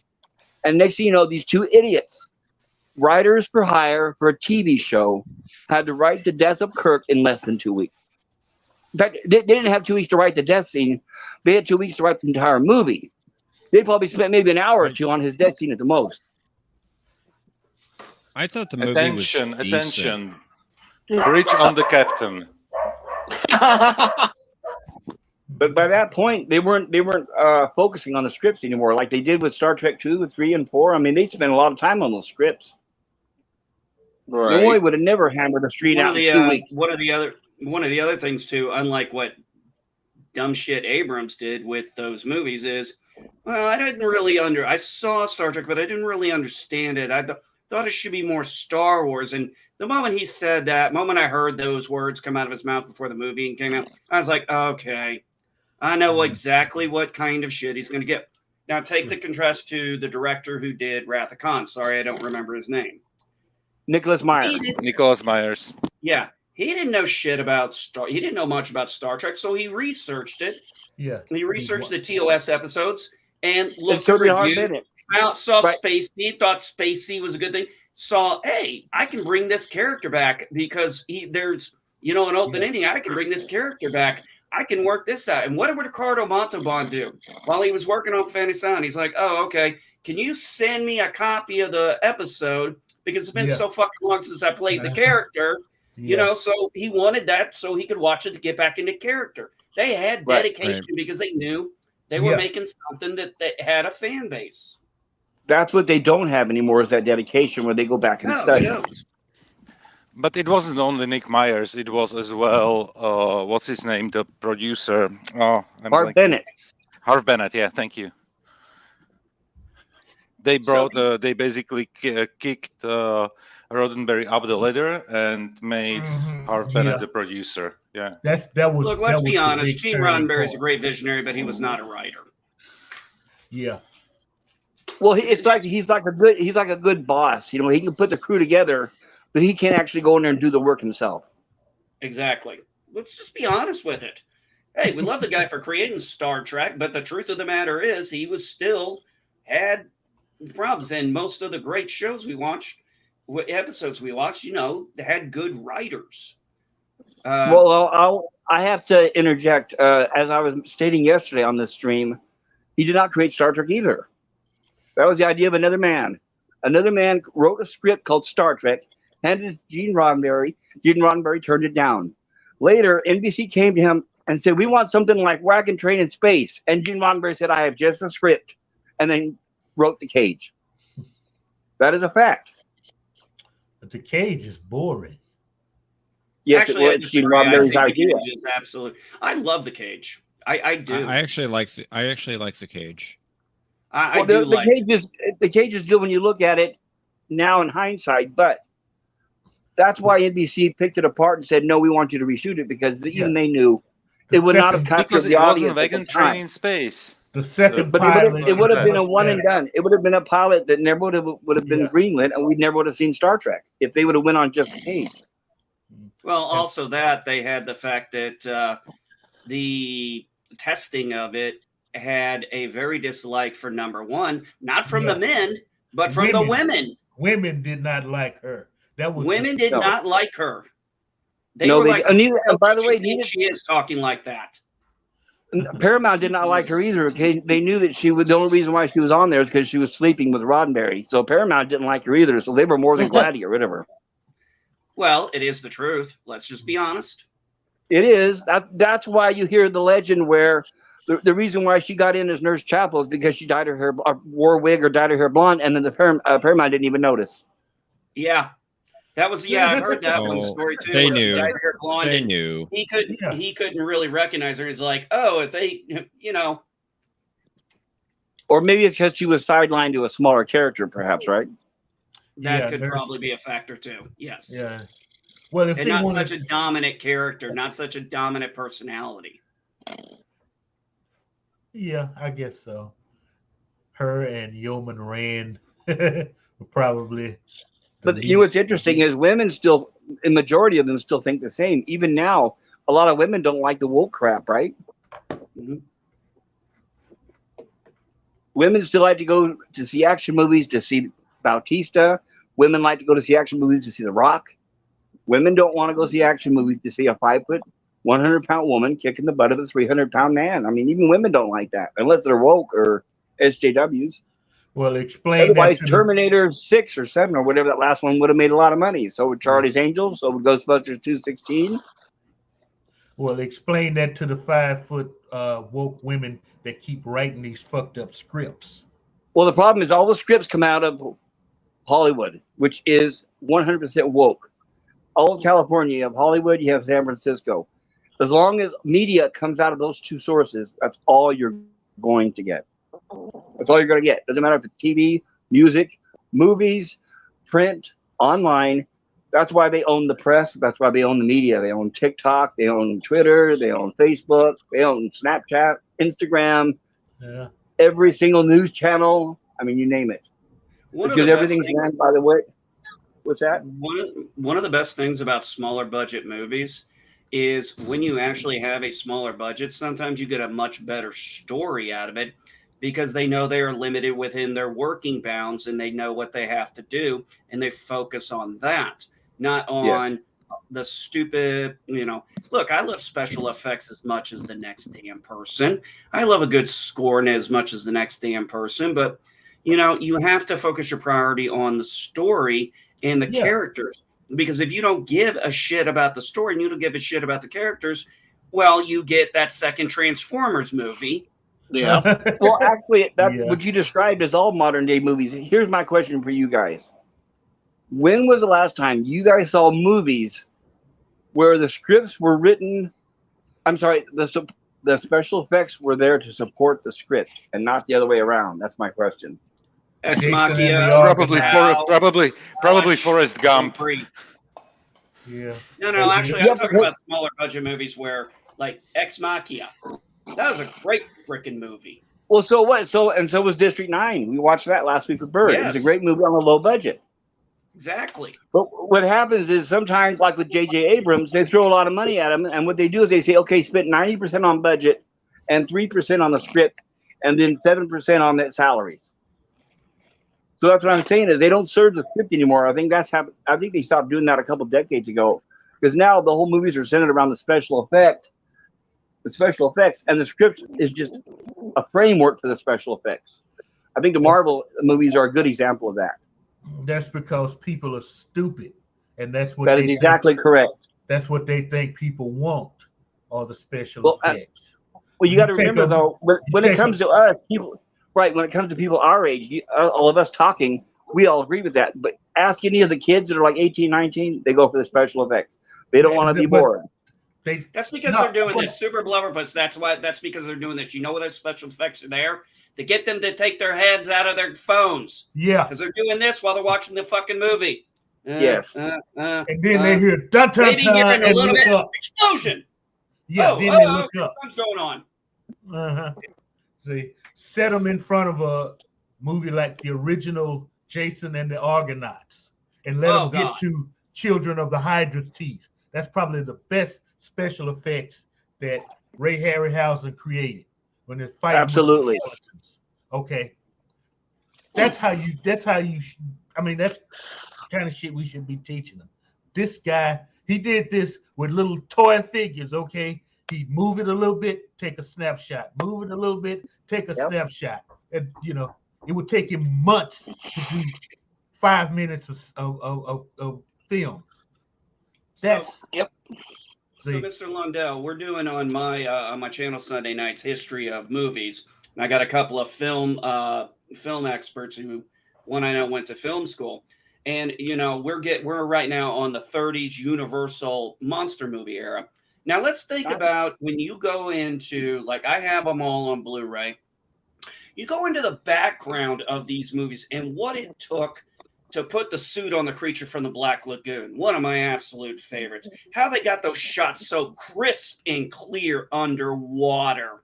Like that. And then you got like Frankenstein's makeup, or how they had to come up with the idea to make it look like the guy is turning into the Wolf Man.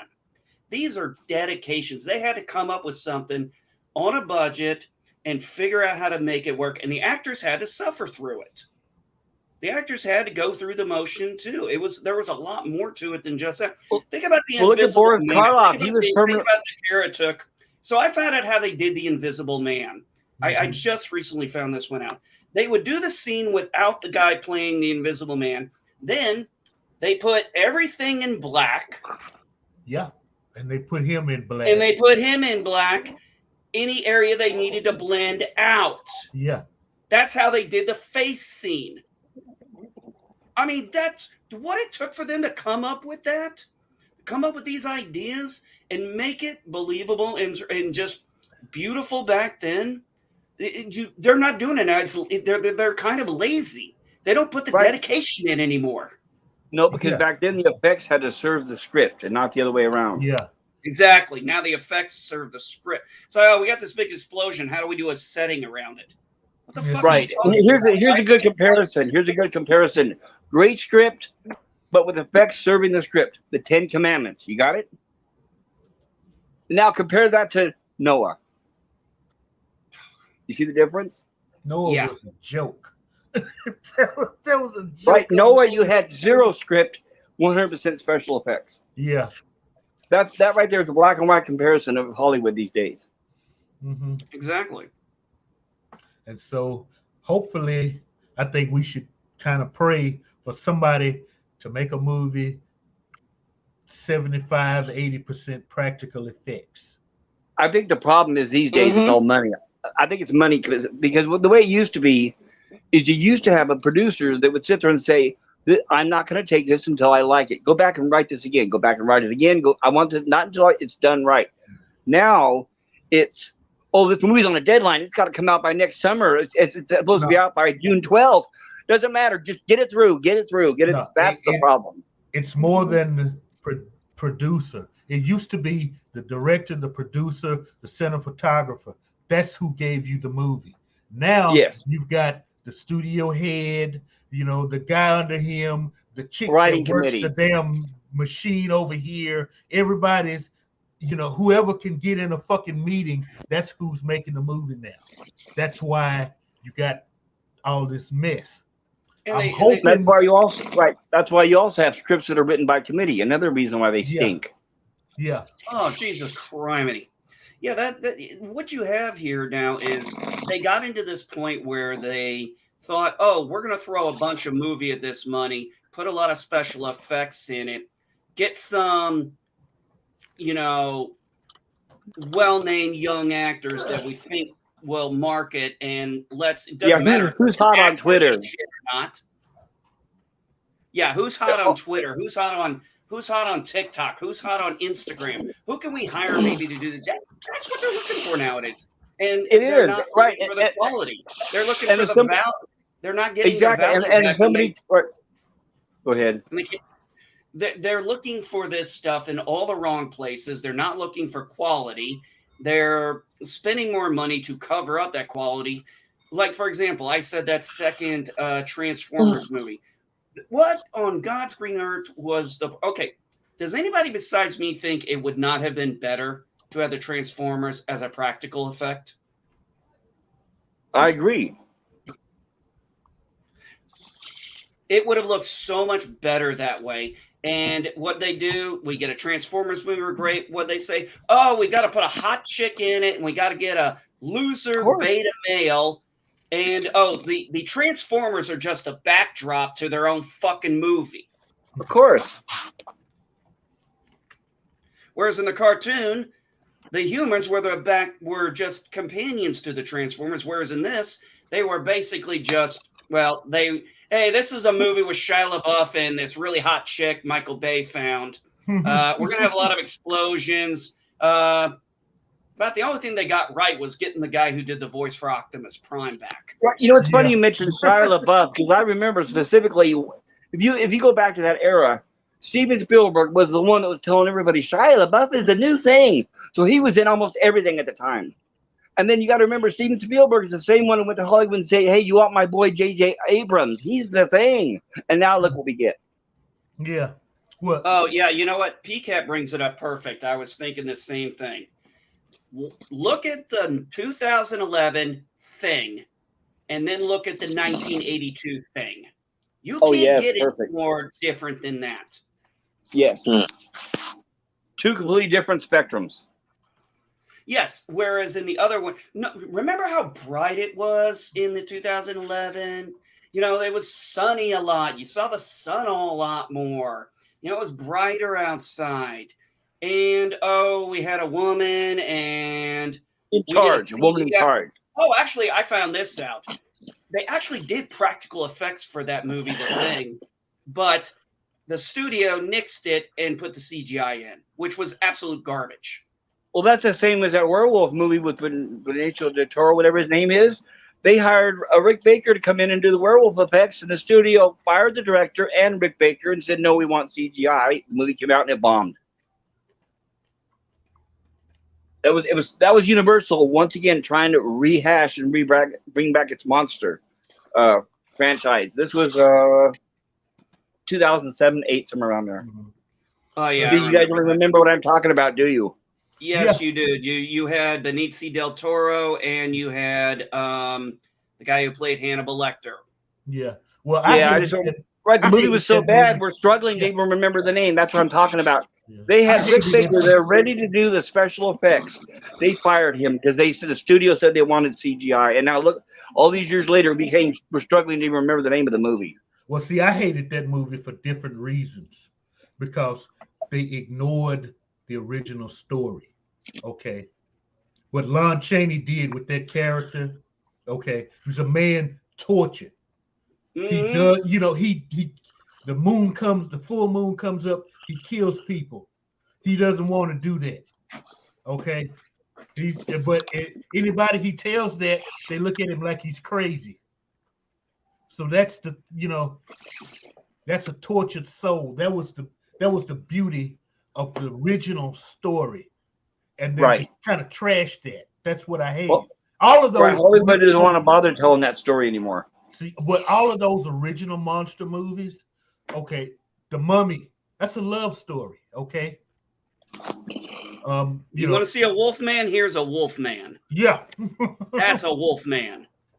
See, but they could have taken that original concept, this original script, and done with some CGI, but okay, make Lawrence Talbot the nice guy that he was, that's doing evil things that he can't control. Well, one of the great things about Frankenstein too is you look at who's really the monster. Is it really the monster, Frankenstein's monster, or is it the frickin' town? No, Dr. Frankenstein was the bad guy. Yes, Dr. Frankenstein is the bad guy, but look at what the town does. Yes. It's a mob mentality. Well, and a mob you got to remember that becomes the the town biggest did that. monster of all. Right, you got to remember that's the reason why the movie took place in the 1800s is because people were afraid of the unknown, and that's how people attack the unknown is with fear and anger, right? Yeah. Nothing's changed. They're still that way now in a way. I mean, now it's not pitchforks and torches, but they're still the same way now. People go after and attack what they don't understand.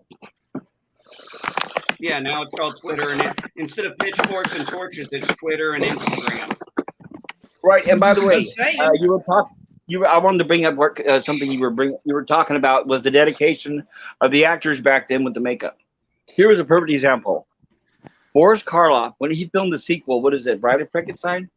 The director was mad at him, and when he was having to carry a body up to the windmill, and the director made him do it over and over and over and over. That's what damaged his leg and hip, and because of that, Boris Karloff had to use a cane and a brace for the rest of his life. And that's something you would never hear about. That was dedication, right?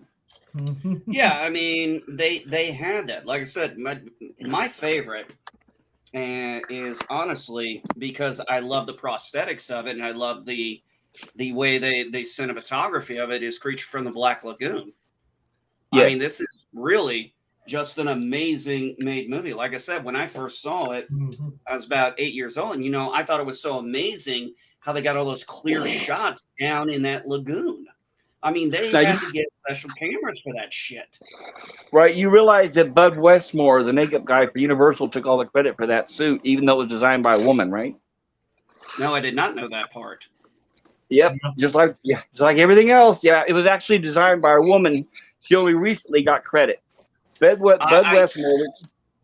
I do remember that I did find this out when I was reading the behind the scenes. There were two people in the suit. There was a land suit and a water suit. Yeah, stuntman for the underwater. Yes. So they had one for each, and I did not know that at the time. I was like, I love finding these things out. Did you know that suit also had built-in oxygen tanks? I thought I remember. I think I remember reading that. I think I remember. No, it didn't.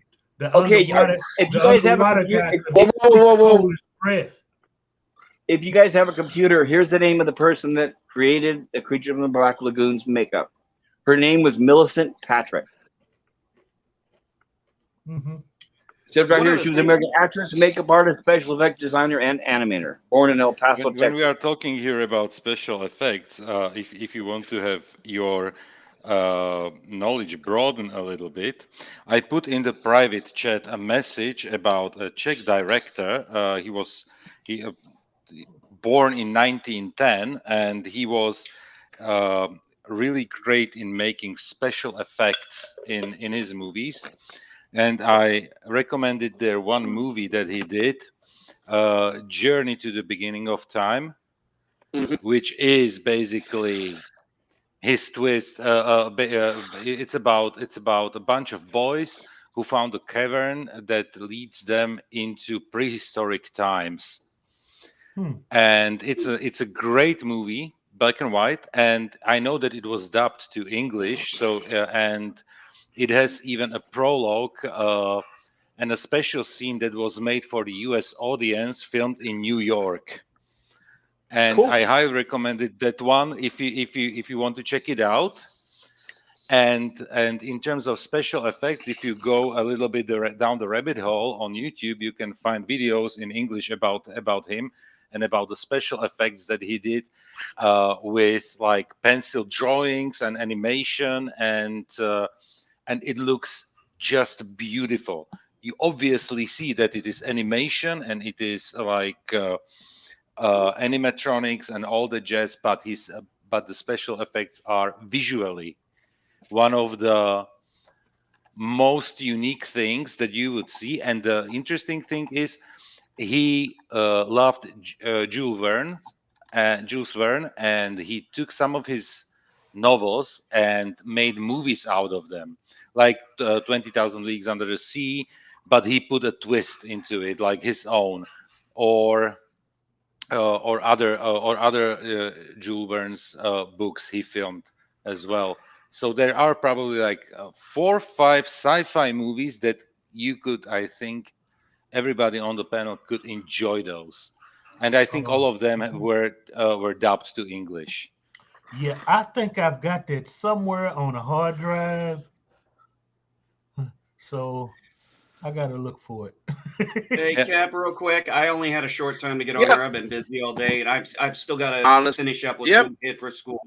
But you guys, you all have a blessed one. I would love to stick around longer for this because this is absolutely a fun topic to talk about. But you guys all take care.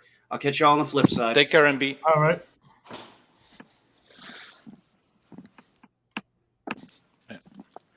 And I know that you don't like to look into outside the U.S. cinematography, but this one I think I really found Why not? Oh, I do. journey- I do, as a Right. matter of fact. Is it a journey Sorry, to the Andy. beginning of time? Take Is care. that it? Yes, exactly. Yeah, that's the one. And I think that there could be possibly even a version on YouTube, because obviously it's a very old movie. So How do you pronounce the original name? It's like Cesta do Proveco, or how do you say Cesta that? do Pravieku. It's basically it's journey to the ancient times, or how I would say it. Yeah. You know, I noticed that they even hired another writer for the English version. Yeah, but and It's funny, I have you know, I have a people make sorry, fun of go.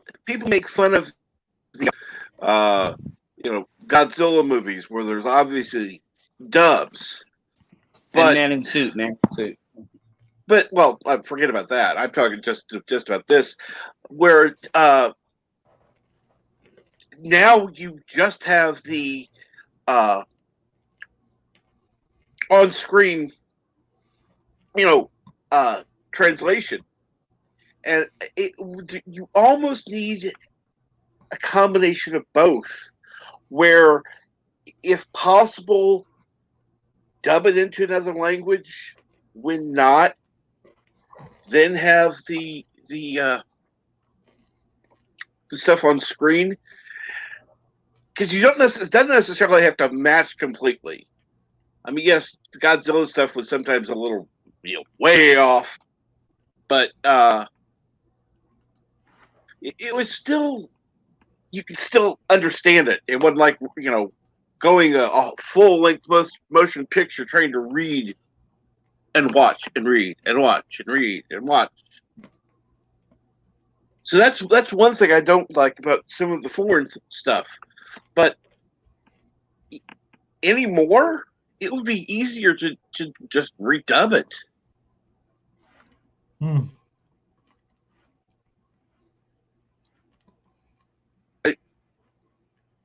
they do it all the time for And different audiences. That's the thing. I And agree with you, Captain. I agree with you, Captain.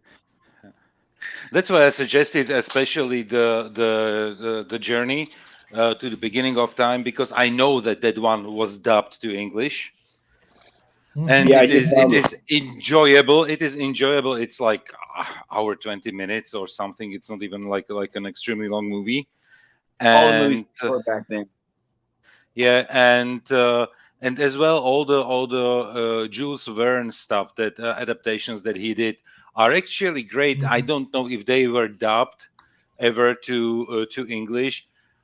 I sincerely hope, because they were really like top-notch movies. And when I was in Prague, I especially visited the museum for this director, for Karel Zeman Museum, because what they did, you can recreate there some special effects the way he did those special effects.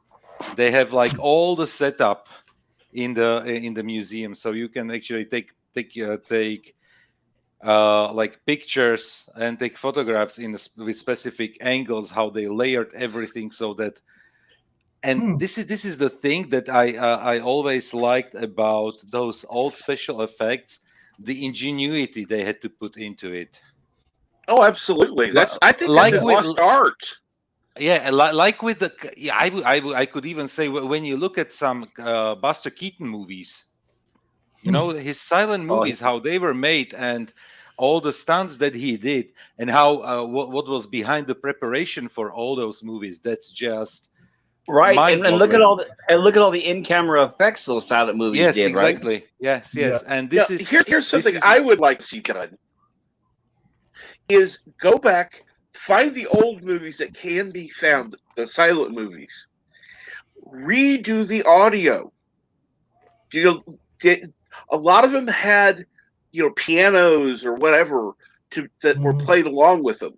Redo that, re-record the audio so that it is Some of them have. how it was experienced. Some of them have.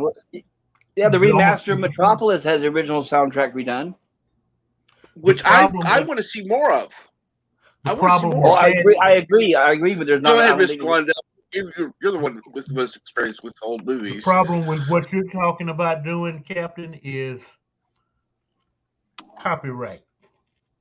Because that's true. A lot of those musical scores still exist. It was more in a lot of cases. It was more than just the piano. Some of the movie theaters at the time, they had like a full orchestra. Yeah, correct. So, I was just thinking what they did on Beverly Hillbillies and Green Acres and things like that, where they just had, Sally at the front doing the little piano. Yeah. Hey, wait a minute! Don't knock Vic Mizzy. It's funny how that's Vic Mizzy's work. I think he did great work on those shows. But I mean, that's the thing. That's how it was portrayed on TV.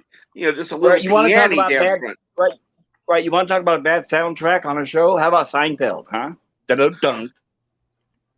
Oh, that was just shit.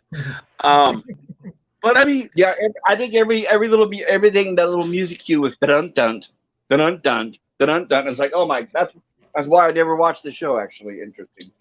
But look at Star Trek. Star Trek's the same way. You watch Piece of the Action, and when it has a cliffhanger and it's going to a commercial, it has this big drawn-out musical cue that brings you to the crescendo, and then it goes into a commercial. And then you watch TNG or Voyager or Enterprise, and when it gets to a cliffhanger, the music goes, just fades off. The question here, since you mentioned Seinfeld, they released it on Netflix here in Europe. I don't know, it was probably on Netflix available for ages in the United States, but yeah, I heard people are mad about the aspect ratio. And there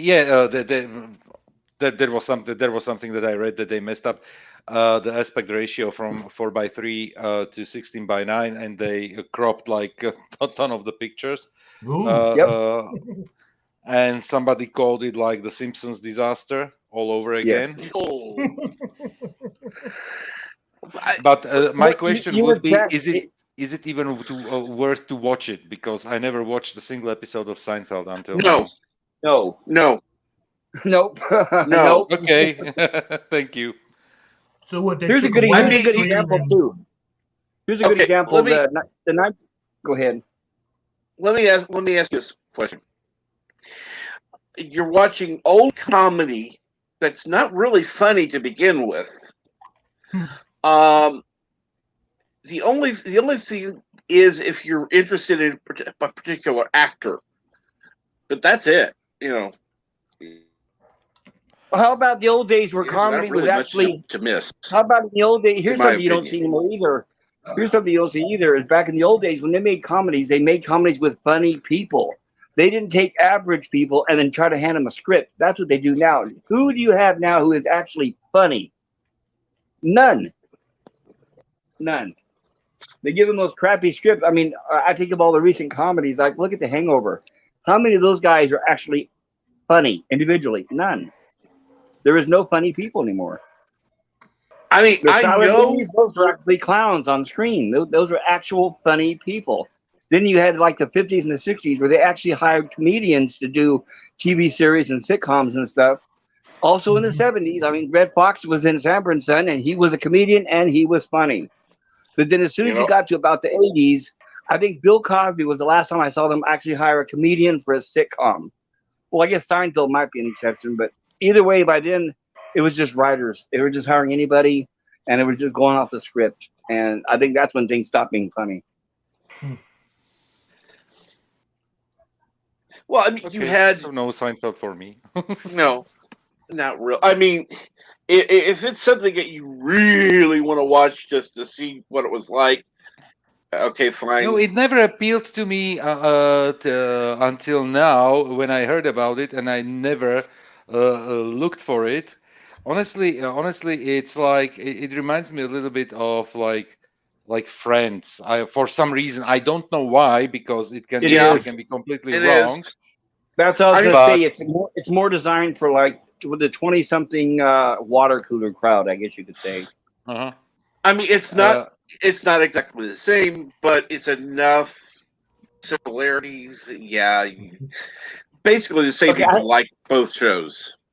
Right. I have a question for you guys. Here's another example where I'm talking about a show that, unfortunately, in my opinion, it was successful, even though not one person on it was funny.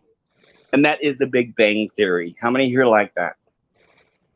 I can say that I liked it. I can tell you I liked like the first 2 seasons because it was really about the nerds, and then about the 4 guys. But gradually it became basically a soap opera with a little bit of humor here and there. Yeah. It stopped being the geeky the show about 4 geeks. It became a soap opera basically. That's what all American TV is now. Everything's a soap opera. That's what Discovery is. That's what Picard is, right? Actually, that's why they can't. That's why they can't write bottle episodes anymore. That's why everything has to be a season arc, because they don't know how to write anymore. Go ahead. Oh my God. I'd say Londell. I never watched that. I mean, to me, they were poking fun at nerds. No, they were not. Yeah, at first they weren't. I mean, at first they were, but they were doing it in a funny way that even the nerds were laughing at. But then it got away from that to where it became insulting. Exactly. Yeah, it became exactly. Then they got to where they're making fun of nerds, right? And then it became a soap opera. My question is, who on that cast separately can you point out who is a funny person? That's my point. Without a script, take away a script out of their hand. Who is a funny person? Yeah, there you're right. Yeah. Bird, you wanted to say something? Bird. Go. I don't know. The guy who plays Raj just seems like a funny person. Is he a successful stand-up comedian on his own? I have no idea. I don't know. I don't look into the backgrounds of most people on most shows. I mean, well, I guess my question is: have you seen him on anything outside of that show? Something? Have you seen him on anything that I could check out maybe and give it a chance? I think he was in a movie once. I don't. And I by the know way, the guy who plays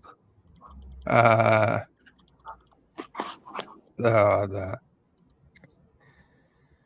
what's his face? The engineer. He's been in a movie or two. What's his name? Howard. But I know Howard. Yeah. Yeah, it's been a long time since I've seen Big Bang Theory. Honestly, I was going to say Big Bang was good up until Raj started being able to speak to women. Once he was started to be able to speak to women. somewhere in the season 3. It kind of dropping off. See, first that's two when it seasons turned into I a really fantasy enjoyed. series. But I will say right now something controversial. Go ahead.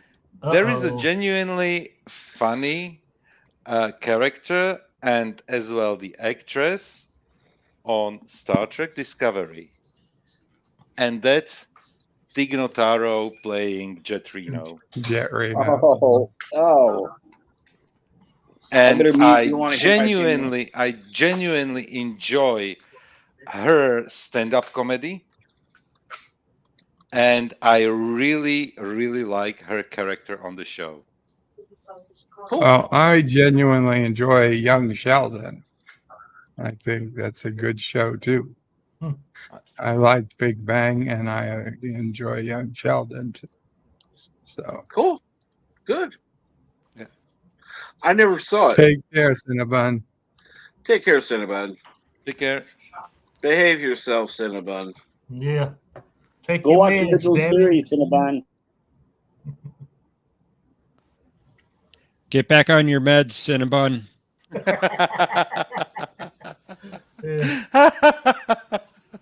Don't let us have to come at you with a dart gun, because we will. And he says, I'm going rifle shopping. Oh, hell. Too late. Okay, once again, I'm repeating myself. I'm so happy I'm on a different continent.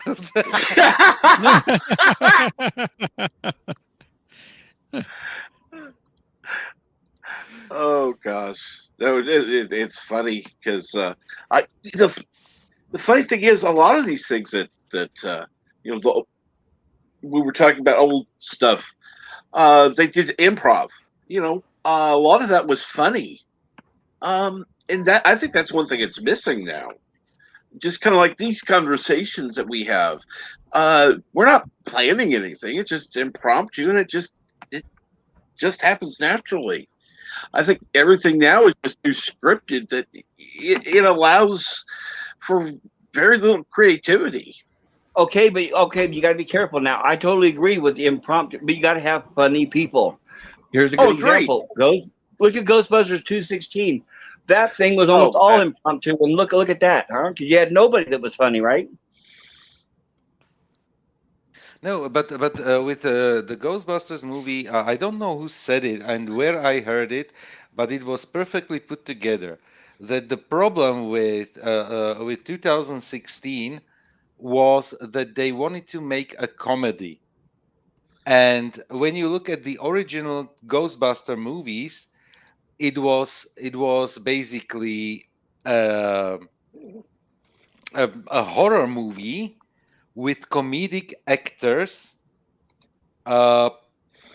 playing out the comedy in basically horror-like situations. Yeah, right. And the 2016 was basically conceived as a comedy. And that's the problem why it didn't work out. Plus of course, all that agenda. That was put behind it, because sorry. Go ahead. I just wanted to just one sentence because when I don't I actually like movies where you have like all female cast in the leading roles. Look at Charlie's Angels. I mean those with Drew Barrymore. Drew Barrymore. Those two movies. No. Okay. Those were entertaining ones, and even the TV show from the 70s was entertaining television. and you didn't need like all the agenda ballast on the movie like they did with the last one. And I know it I'm worked. older than you guys, but there used to be a TV show called Policewoman with Angie Dickinson. She was a strong female character. Nobody talked down to her. Nobody treated her like crap. The show was popular amongst men and women. Women especially loved it. In fact, it got a lot of women to join the police force. Mm-hmm. After that, you had Cagney and Lacey, which wasn't too bad. As you know, No, that's another female example. They were cops. strong characters. They weren't weak. I mean, even Murder, She Wrote had a strong character protagonist, right? Oh, Angela Lansbury, yes. Mm-hmm. And I like that show. I don't know why, but I really enjoyed that one. Okay, if you like Murder, She Wrote, I have something to recommend for you. Murder, She Wrote was actually a copy of another show that was much better that you need to check out, and that's called The Snoop Sisters. The Snoop Sisters came out in the early. It came out. NBC used to have a revolving Sunday mystery movie in the early 70s. Yeah. There they introduced McLeod. They introduced Columbo, McMillan and Wife, Heck Ramsey, and the Snoop Sisters. Every week would be a different ones. And the Snoop Sisters had Helen Hay. Go ahead. There was one more, Banachek, that didn't last. Yes, Banachek with George Papard right before the A-Team. Can you put it in the private chat or even in the public chat? Because I'm going to check that out. Why not? And Thomas Potts, please stop giving Cinnabon bad ideas. Okay, what it was, the Snoop Sisters was these two old ladies, Helen Hayes and Mildred Natwick. They were mystery writers. The two worked as a team, and they drove around this old, like a Model T car. And it was like a comedy mystery. And then that was the plot, though. They were two mystery writers solving murder crimes that the police couldn't do. And that lasted barely, unfortunately, only one season. But the next thing you know, Murder, She Wrote, which was the same idea pretty much, came out just a couple of years later. And that was a success. Well, and I put the name in the chat. Actually, go ahead. Actually, they had a nephew that was a policeman. Yeah, he was the driver of the car, right? He was the butt of the joke. No, that was what's his name? Norton from Honeymooners. He actually hired Art Carney. Yeah, Art Carney was the driver and butler, and the nephew hired him to keep them out of trouble. But he would. That's possible. You're probably right. He was a retired policeman. He would go along with them half the time just to keep them quiet. Thank you, because it's great to talk to somebody who else has seen this, because I haven't seen it since it first aired. But I know it's available on DVD on Amazon. I need to really order it. Same with another show from the early 70s that you don't hear about anymore, and that's Circle of Fear / Ghost Story. That's another one I need to get. Oh yeah, Ghost Story. That was another NBC deal. And it was good. A lot of those were written by Richard Matheson and some of the top horror writers at the time. They were really good. Robert Bloch was another one, by the way. Robert Bloch was a big horror writer.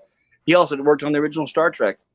That's why when I look at the Star Trek series, I look at it and say, wow, they had Richard Matheson, they had Harlan Ellison, they had Robert Bloch. And Robert Bloch wrote Psycho. And then you look at everything from TNG on, and it was a writer's room. It was the same people every week when the show would start. And look, written by, it's like, oh my God, the same two names again, the same two names again, the same two names again.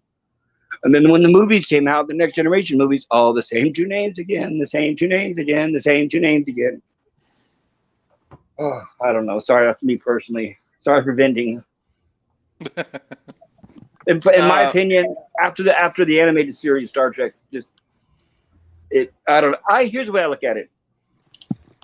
Trek, pure Trek, right out of the fountain, golden Trek, is the original series, 100% Trek. Then you have the Next Generation, which in my opinion is about 50% Trek and 50% soap opera. And then you have, what came out next? Was it DS9? Which in my opinion about 25% Trek, 75% soap opera. Really?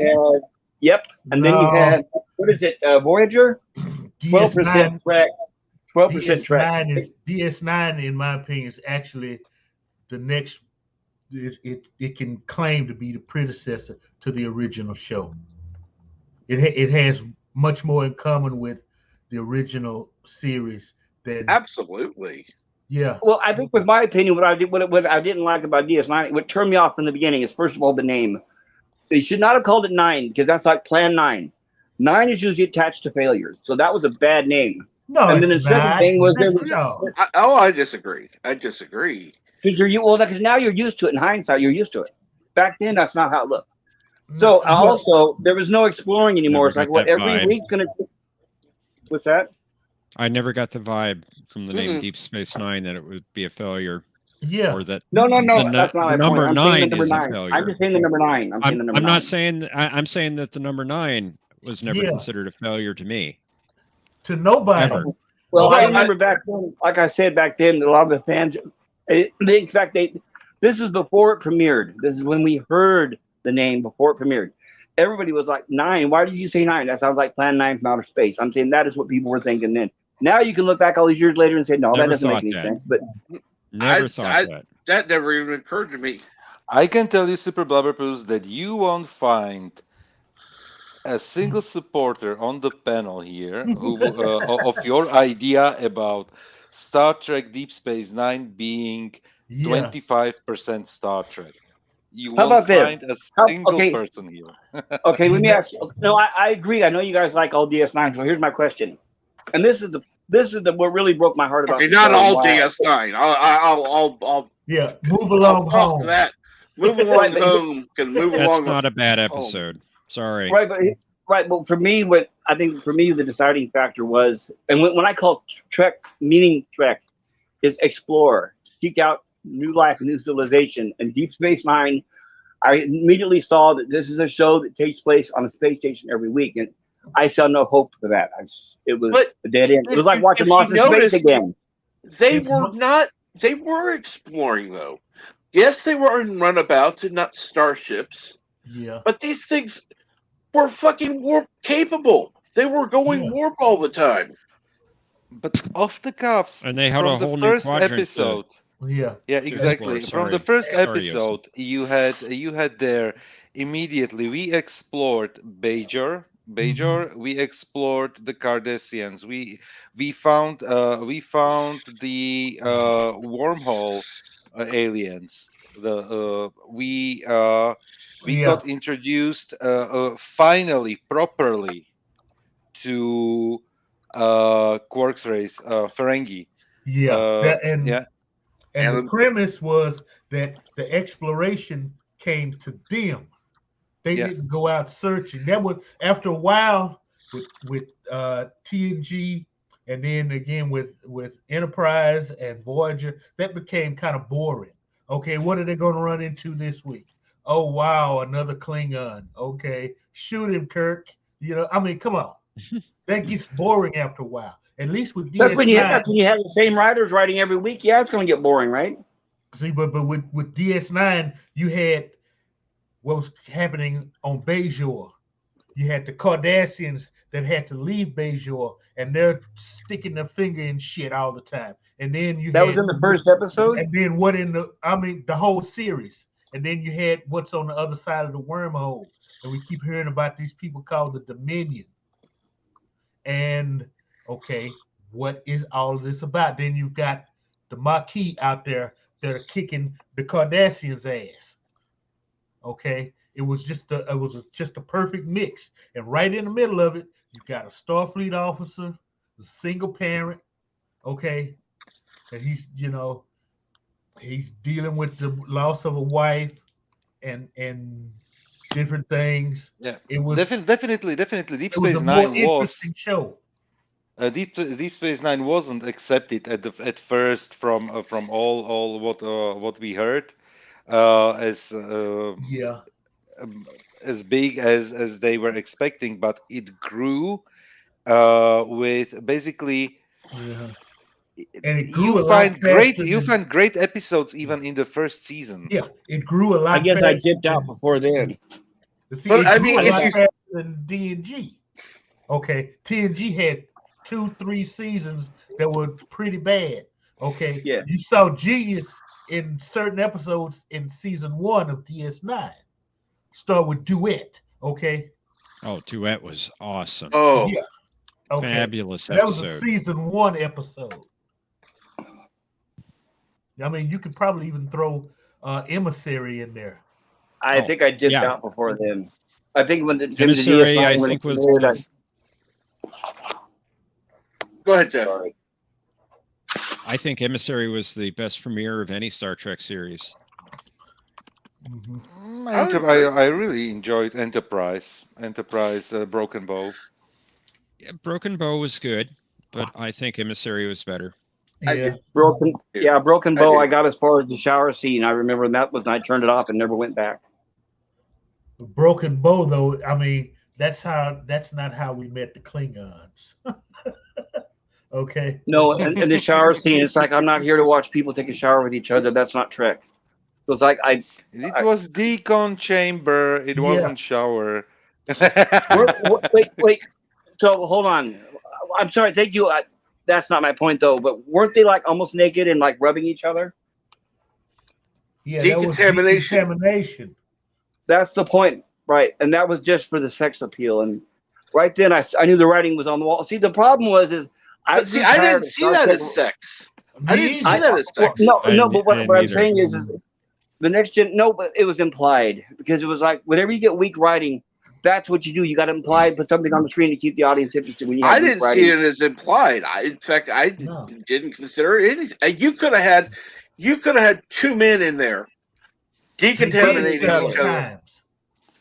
And I never saw that as sexual in any way. No. I don't know because I was looking at the screen with a Homer Simpson face, drooling there a little bit. Exactly. But yeah, okay, but that's me. Okay, and I give you that super blubber because that was one unnecessary scene in actually a very compelling and good pilot. But wasn't that after Voyager? I mean, but that was way after. Yeah. That was explained as. But here's my point though.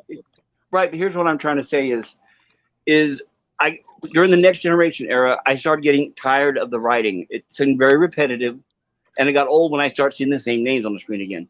And then when DS9 came out, it's like, oh my God, the same producers and writers again. So I tried to watch part of the first episode. I don't think I even lasted through the whole first episode. And then when Enterprise came on, I saw the same name of the same writers and producers again. I'm like, oh no.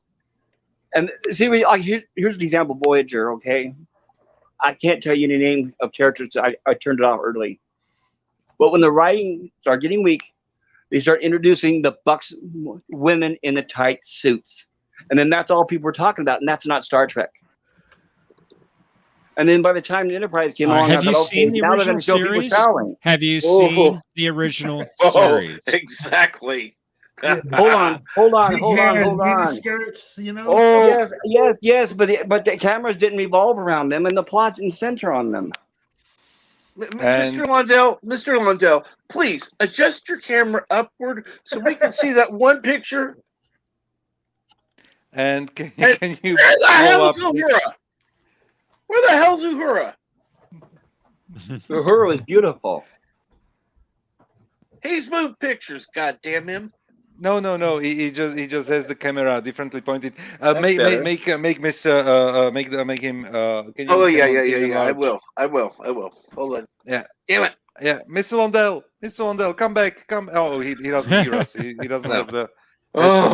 But we will ask him to move the camera a little bit. To now you can see the Uhura picture in the middle. Yeah, but there's the mirror universe Uhura, you know. Still, look the one behind him, directly behind him. That's Uhura. That uniform is not long. You can see her legs. I totally agree, but the shows did not revolve around that. And Super Bowl. Believe me, the camera. Every episode you saw her because she was strategically placed in the bridge scenes. Always. She's sitting there.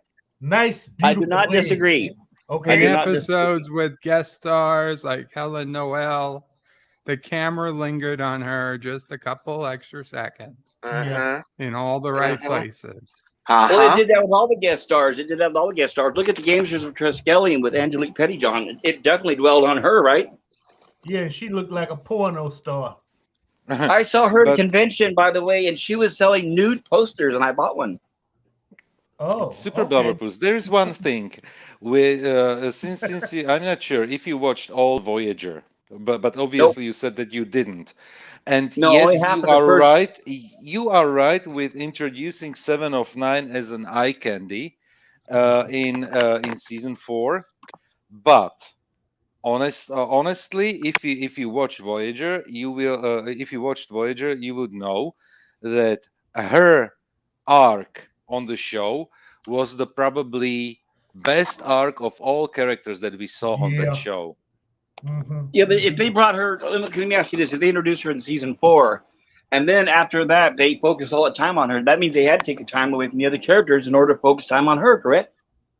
Well, No. nobody wanted Not to necessary, time not uncast necessary. anyway. You're looking at a Because that's what human. happened with like TNG when they supposedly they wanted Counselor Troy as the counselor and whatever, but then as soon as they brought Guinan on board, they pretty much sidelined Troy, and her character pretty much went to the bylines, right?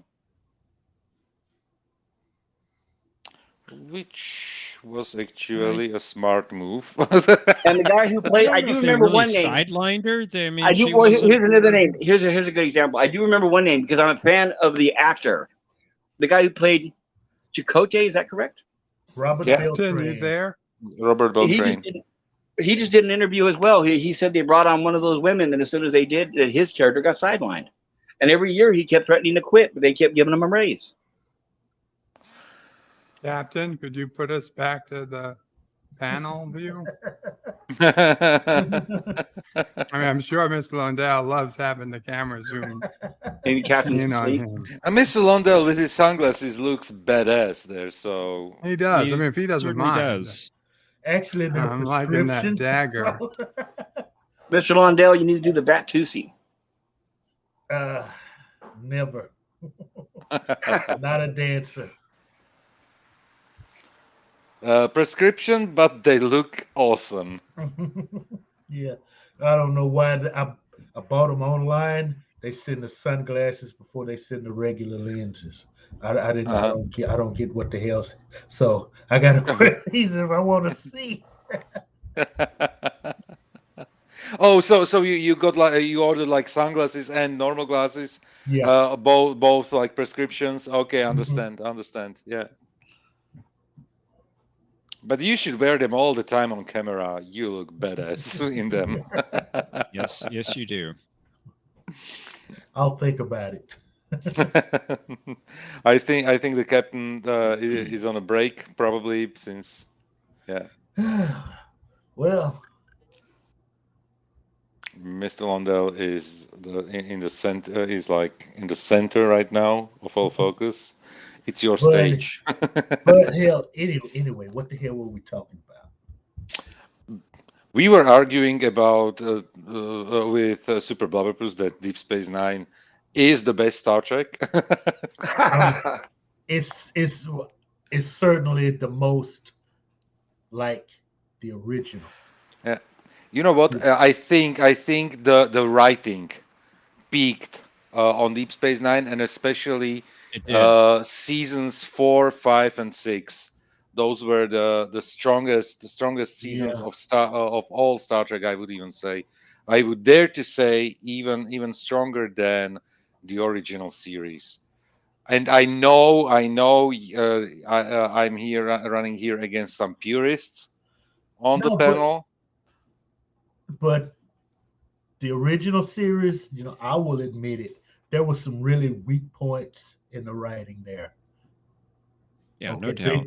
They had the moments like especially the third season. I can't I draw a blank with a lot of episodes. Well, when Fred Freeberger took over the third season, that's when the episodes started getting consistently worse. The two black and white guys, that episode, they had the moments, but then you had episodes like Spock's brain. Okay. The apple. You know what? And the thing and another thing is, it's the victim of the time when it was made, because some of the scenes, I could see the episodes being let's say 5 to 7 minutes shorter, to improve the pacing of the episodes. But yeah, obviously they had to write for, at the time, for 1 hour show, which meant like 10 minutes commercials, not like you have today, where they yeah. put 20 minutes of commercials into 1 hour, and sometimes they do such a criminal things like speeding up the episode so that they can squeeze in one more commercial into it. Yeah. So A lot of times they just chop up and edit out the shows. Sometimes they even cut the ending credits out totally. yeah, and just to save on time. You know what? On time. Funny enough, I mentioned it on other streams that I was now in September we made a 1 week holiday on Cyprus, and there was one channel on TV that we don't get here. Arabic TV, like Saudi Arabian televisions, and that played like movies, like Hollywood blockbusters, like from the recent years. And when they had Marvel movies on, like we were watching Ant-Man and the Wasp, and there are two credits, one is mid-credit scene and one is a post-credit scene. What they did to cut on the credits, because they take forever, they basically cut the two scenes together right after the movie finished, and then they just didn't even play the credits. They just put the mid-credit scene and end-credit scene right after the movie ended, and that was it. And have you guys seen where sometimes during the end credits they speed it up so fast you can't even read it? Yeah. Yeah, I have. Now I have a question. I know there's a lot of hatred for Spock's brain, but I have to contest that I actually think The Way to Eden was worse. Oh, yeah. I agree. Oh, that's I another agree. bad one too. But Spock's brain. And I remember the Way to Eden is the one they remade into Star Trek V. Because everybody's talking about how the motion picture was pretty much Nomad. Well, Star Trek V was The Way to Eden, right? No, No, not I really. disagree. In Way to Eden, they were looking for this perfect world. Well, they were, but I'll give you an example. Here's the short synopsis on Internet Movie Database for The Way to Eden.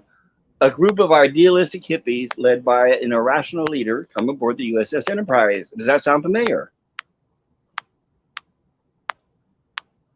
Hello?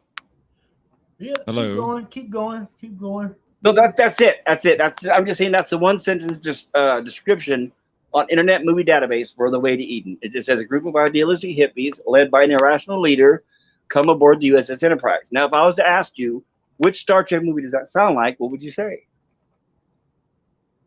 I know you're going for 5, but that's not quite what 5 was about. Well, Nomad wasn't exactly the motion picture either, but it was heavily influenced, right? I mean, Nomad was almost the same thing, but on a bigger budget, and they went out and found a larger object.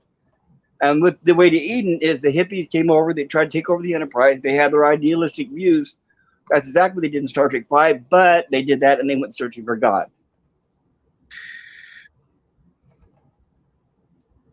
But I don't know. Like I said, I don't expect everybody to believe the same thing. That's just my personal opinion. Because when I saw Star Trek V, that's exactly what I was thinking watching Star Trek V. I was thinking, this is The Way to Eden again. I know somebody that says that Star Trek 3 was just a remake of Spock's brain. And Thomas. That's messed up. I would say with that, the only connection is they went to look for Spock. I'd say other than that, there's no other similarities.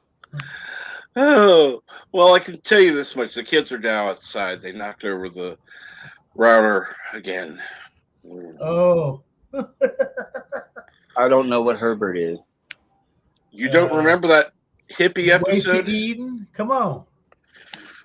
Is that the name of one of the hippies? No, that was their nemesis. Was named. It was Herbert. It Possibly. was I haven't some. seen it in years. It was some bureaucrat that had, that had gotten a bad reputation, and all the hippies had heard about it. And so, if you act a certain way, you're a Herbert. But yeah, I remember it vaguely now. Sorry, it's not an episode I watch very often. Captain Trek, I told you multiple times that duct tape is a solution for everything. You can use it on either on the router or on the children.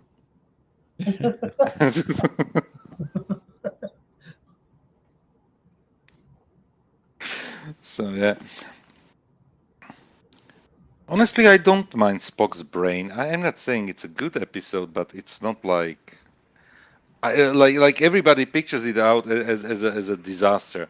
The same with the Emmy-winning episode Threshold on Voyager.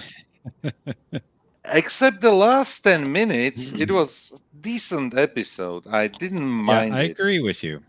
I agree with you on both marks, Joseph. Threshold. I think, in my opinion, Emmy-winning episode Threshold. Please call it as it is. Now, in my opinion, I think Emmy the Spock. award-winning Threshold. Did it actually win an Emmy?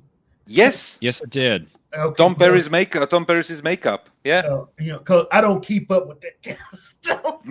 That's why I always that's why I'm always teasing people with call it properly, because it is actually funny that something that is considered one of the worst episode of a TV show is the one episode that won a prize. So What was the award for? It was makeup. It was makeup. Makeup, yeah. Oh yeah, okay. But something I wanted to ask you guys is, or in your opinion, in my opinion, I think the reason why Spock's brain gets so much hate is because of one line, and that is, brain, what is brain? I think that's the one that does it. I think that's the one that snaps everybody's mind. It's such a quotable line. Yeah, it is, but everybody targets that as misogynistic, so that's the reason why everybody focuses on Spock's brain. Well, it was that society. It was just, it's a world. It really wasn't upside down. It was stupid because right. Just women. But remember, they made it look like the men had all the brains and they left the dumb women behind to watch the house, right? Yeah. And well, the women were dumb. They had to plug them into a computer before they knew how to do it, to learn how to do it. Like a kitchen.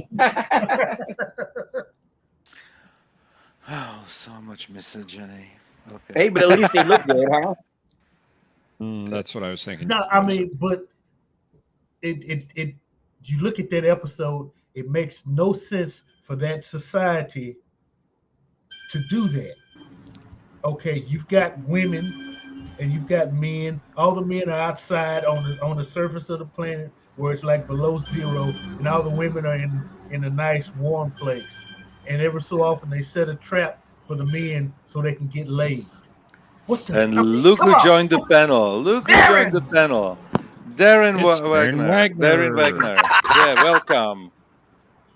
Yeah. Welcome, Hello, Darren. Captain Trek. Hello, Random Menace. Hello, Sleep of Prey 5. Hello, Sex. Hello, Super Boomer Fuck. And hello, Mr. Lundell. What the hell? Big applause for that one.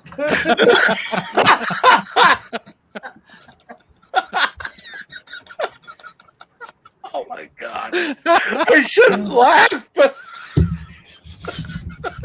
Gonna Either say, that or my name was Lupo Gray again. I was.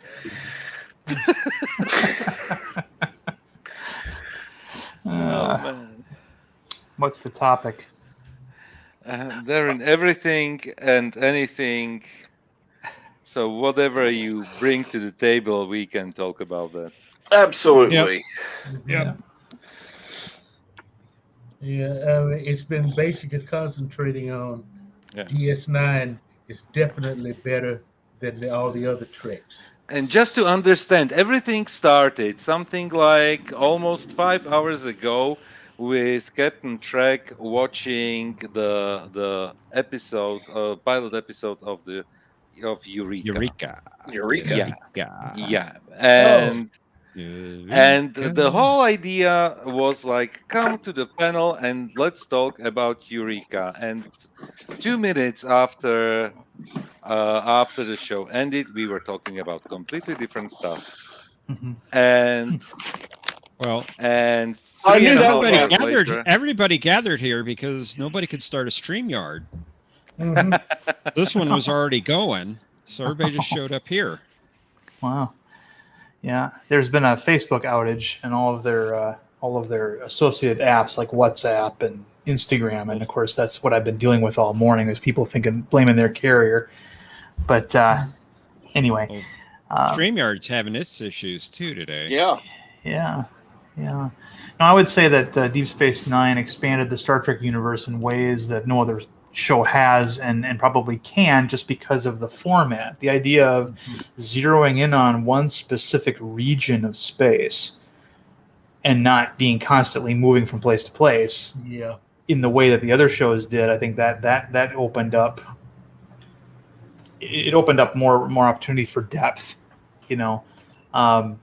You could have had a ship-based show that did that, but they'd have to be staying in the same region of space. It would be like if you had a show about a short-range vessel that was stationed, at a starbase like Deep Space Nine or one of the big mushroom bases, and just had a show about a ship that operated in, a couple of different systems. You could have done that, but so far it hasn't been done. Deep Space is the only one that did anything like that, and I think that's probably why so many of their things stuck out. I mean, there's a lot of episodes of Deep Space Nine that actually feel like, dare I say, regular TV shows. Right. Looking for Parmak in all the wrong places, and then You Are Cordially Invited to come to mind. I don't think of any Star Trek show at the time that could have had Bashir and O'Brien hanging there, being tortured in a Klingon holosuite program, talking about wanting to kill Worf. That was a very regular show kind of thing to do, and it kind of broadened Star Trek out of the it took it out of its comfort zone in a lot of ways that a lot of people don't recognize. Another show that a lot of people don't like, Enterprise, attempted to do that. They were only starting to become successful though, right before they got canceled. So, had they been given more of a chance, I think we might be talking about Enterprise in a way very similar to the way we talk about Deep Space Nine these days. But I agree. We'll never find out because it was killed too soon. But so that's how I feel about that. Yeah, we're kind of all the same, except for stupid Blubberpuss. It's not on a ship. So it's a big deal. I mean, it's a base, and it's right. It's in a critical sector of space. Yeah, and it had here's the thing. You still had standing sets, right? You had the ops set. It's not unlike a bridge set. You had the promenade, which is not unlike 10 forward or only bigger. You had Odo's office. You had all these other things, but I don't see a lot of difference in a station where people come to it as opposed to a ship that goes other places. You're still bringing people together, just in a different way. Mm-hmm.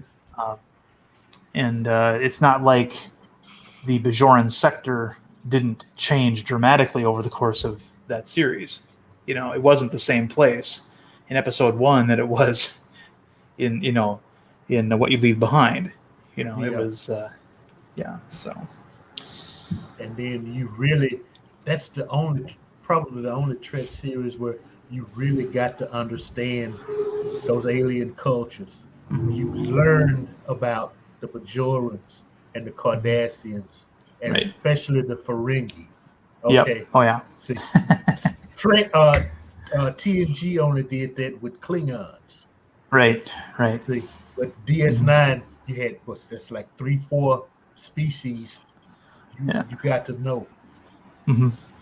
Oh yeah, I mean, Deep Space Nine can be credited with taking a Roddenberry shit show in the Ferengi and making them something that next week is a Ferengi episode. I'm going to tune in. That's going to be hilarious. People actually wanted to see a Ferengi episodes, and I mean, you know how hard that was for them to do. I mean, the Ferengi were a disaster creatively speaking. They were supposed to be the new big bad in TNG. When we finally saw them, they're like, "This is it. This is the big bad." What makes them bad is that they're extreme capitalists. That's it. And they have a race of.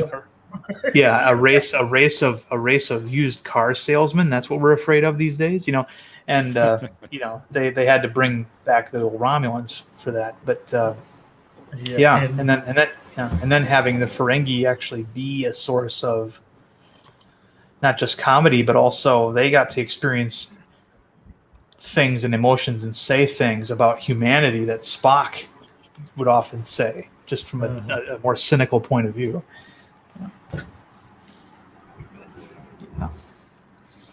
No, I'd love for them to do a series like Deep Space Nine. Just set it on a proper starbase with, and then have maybe a cast of regular station personnel and then a couple of captains that come in and out as special guests, like how Martok would come and go, and, Ducat would come and go, and he was a good guy and all that stuff. And you could do that. And I don't think fans, if it was good, would care that you're mimicking that format.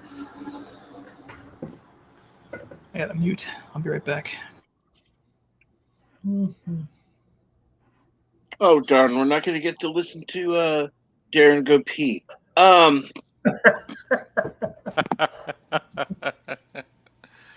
Yeah, that's why I'm always checking if my headset is muted. Because all my streams are private. I told it multiple times. Yes, if you have. Well, anywho, there's rumor that they're trying to reboot the other Bakula series. Quantum Leap. And Bakula was talking about it himself, so it's a reliable source, I would say. They're going to screw it up. Yep. Probably. Yeah, it'll be transformed into a vehicle where he leaps into minorities. He did that in the regular show. But it'll be done in a way that it'll be done in 2020, 2021 style. The same way that Doctor Who, she went back to, every place she went, white man bad, conservatives bad, people with money bad, I mean, that's nothing that, I mean, he leaped into everybody. He was men, he was women, black, white, Asian, a couple of kids he leaped into. Okay. Yep. And so it's still a lot of room for them to screw things up. Right. But the thing is, it'll be used as a vehicle to push. Yeah. And they're going to you know what. And so so Iggy saying, God's in charge, that's out. Because the computer said that. They said it's the computer just said God's in charge of this or something like that. And so that phrase is out. Yeah. Well, I mean, they'll probably reboot it. They won't, or remake it. They won't continue it because the way that show ended, first of all, is very cryptic, and a lot of fans of that show were kind of disappointed back in the day when it aired. Yeah, because it ended abruptly, and they just basically narrated the last scene where they said that he's never came home, right? Yeah. That he just kept leaping, I guess, forever and ever, and they didn't never explain to you what the deal was with that bar that he went to. Yeah. There's a lot of people who speculate, but The question is if Dean Stockwell is still up to the task being back. And, that'll be a woman. Okay. Right. That'll be a woman. Yeah. Well, I even like in the Evil Leaper when you had the opposites. You know, you had the woman. She could have pulled that off. Mm-hmm.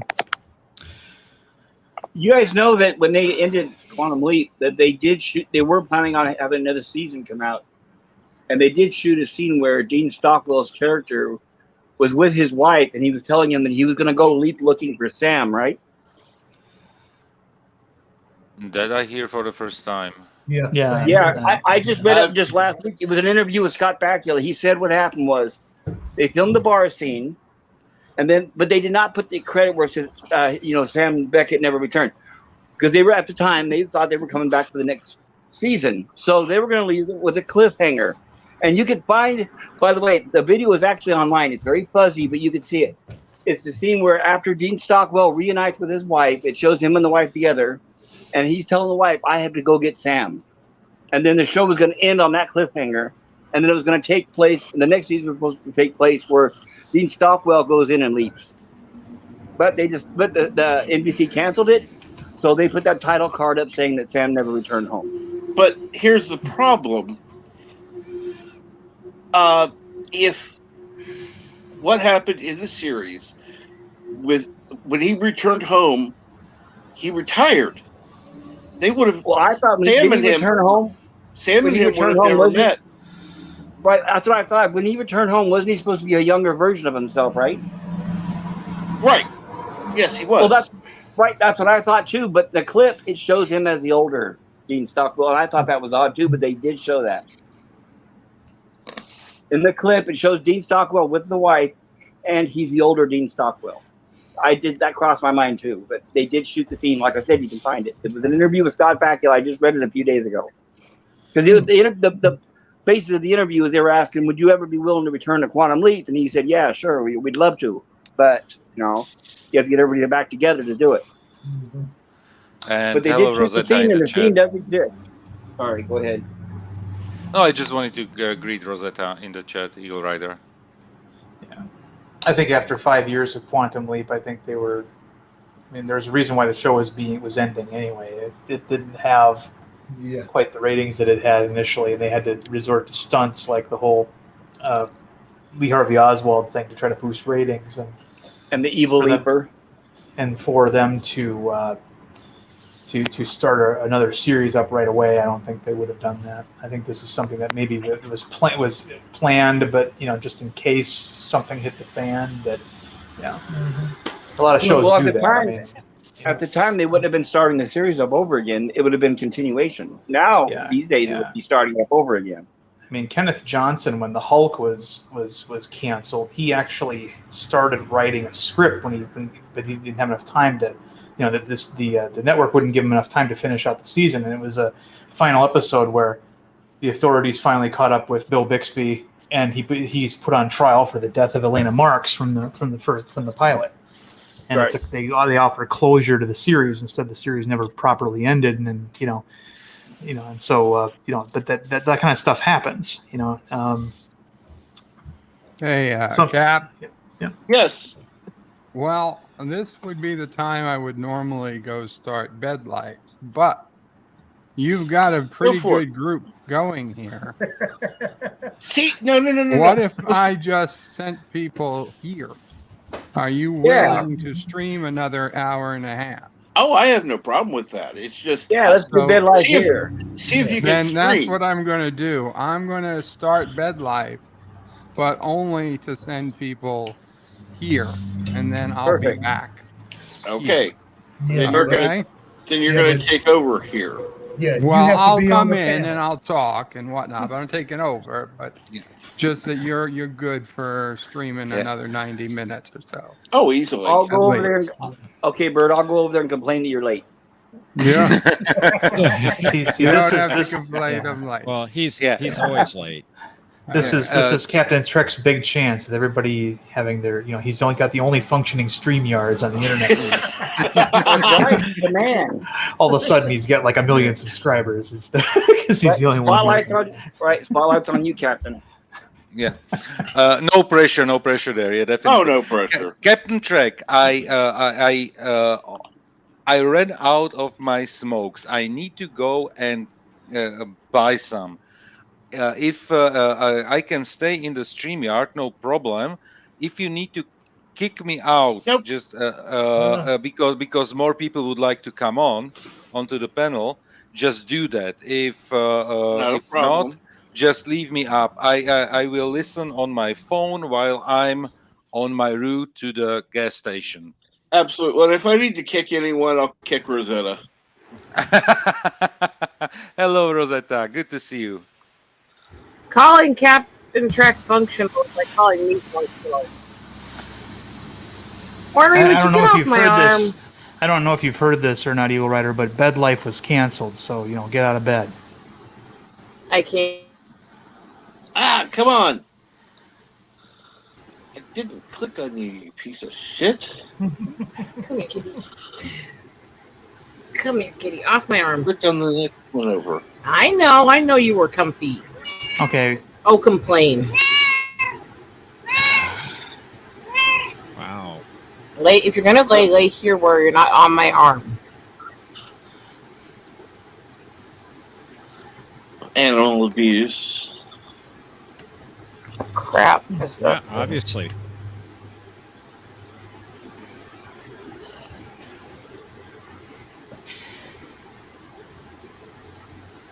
No, there's I all got kinds of told the rumors rest- too that I see about Marvel ditching the Smart Hulk, which is a good idea.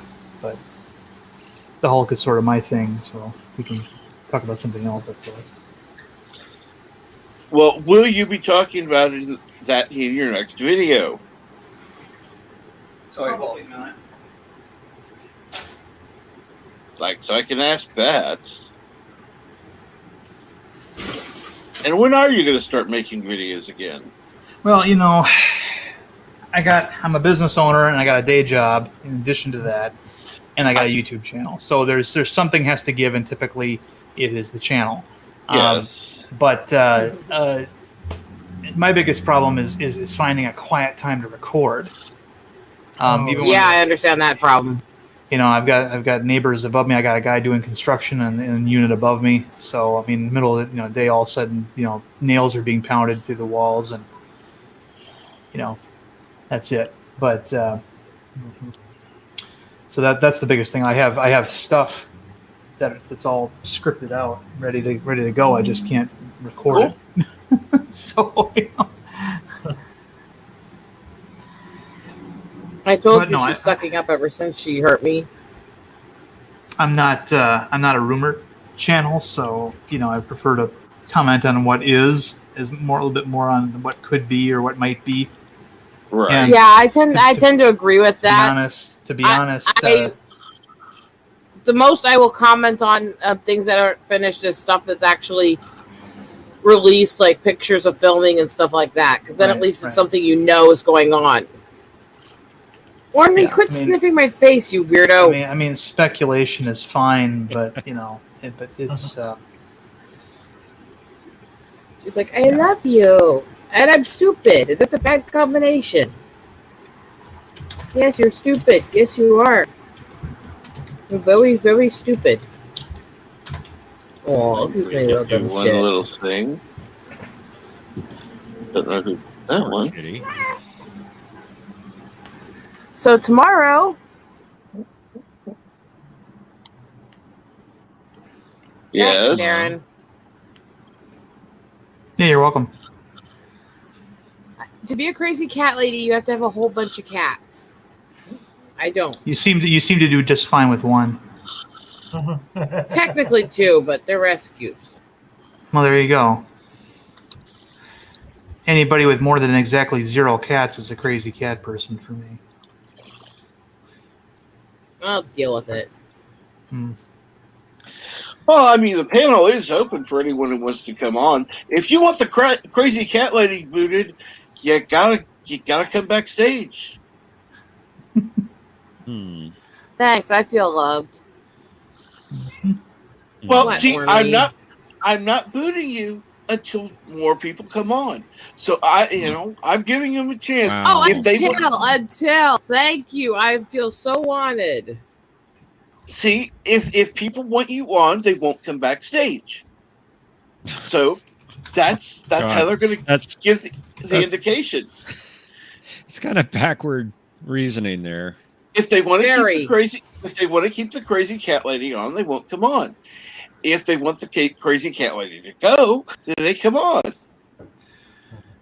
You know that cat doesn't have any real love for you, right? If you were like the size of an action figure, that thing would fucking kill you.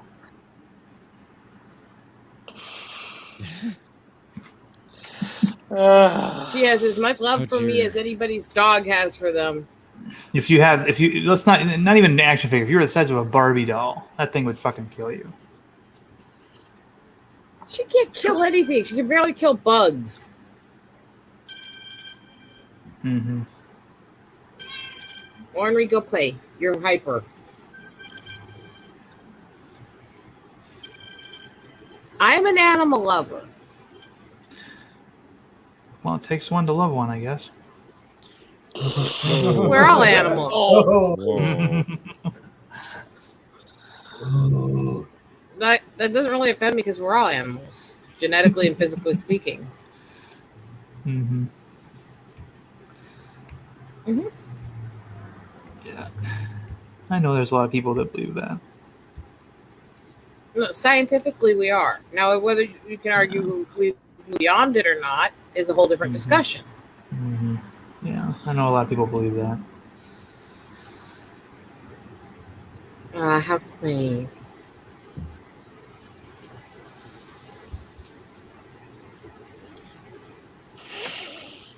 So let's see here. You've got some new videos planned out. That's good to hear. Any more submarine ones or No, or crossover things? I might revisit. I might revisit some old videos that were on Salt Vampire's channel that like I'd like to redo anyway. The one about the ball caps, I think I might redo, but yeah. No, my channel is going through some changes behind the scenes, so Cool. that's Good to hear. And I assume that will come with other big changes, so that's good to hear. Yeah, I'm hoping so. No preview of what those changes might be? Just kind of want to get my name off of it, you know. Like call the channel something else, something somewhat clever, or just dumb, or dumb but just not me. It's like, I don't want to be Darren. I want to be, like how Jeremy from the Quartering is Jeremy from the Quartering. Quartering is the name of his channel, right? So I want to shift the nomenclature to that. Is this when I'm nice enough not to take the cheap shot at you saying I don't want to be Darren Wagner? So you'd be Darren like at and then something else. Name the channel something other than myself. I know. I'm just saying the way you said it there was kind of funny. You could be like Darren the Submariner. No, I don't. I want to be a little bit more broad than that because my channel doesn't just deal with submarine stuff. I'm just saying. Yeah, I know. As an example, not what you should do, but yeah. It's going to be something along those lines. It's not going to be, I don't have an alias like Bird of Prey 5 or Captain Trek or, Super Sugar Bear, or whatever. But Sugar Bear.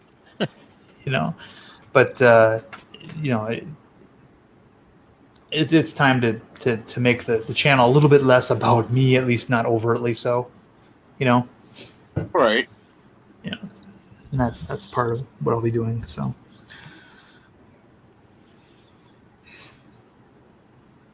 You should open up a contest. What should the name of my channel be?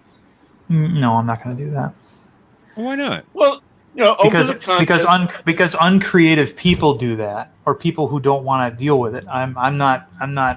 It'll be open up a contest and just make it very clear. None of these things will be what I'm called. No, Yeah, just have fun with it. there's no point in that. I'm not going to. I think there's a difference between those who just try to get everybody else to come up with answers for them versus those who they come up with several, they're struggling with it, and they ask, "What do you think? Which one's better?" Right. And I've seen both done with different channels. I'm just trying to rest because I'm supposed to technically be on bed rest, and I stayed up all night, and I'm supposed to be on Jesse's stream tomorrow night.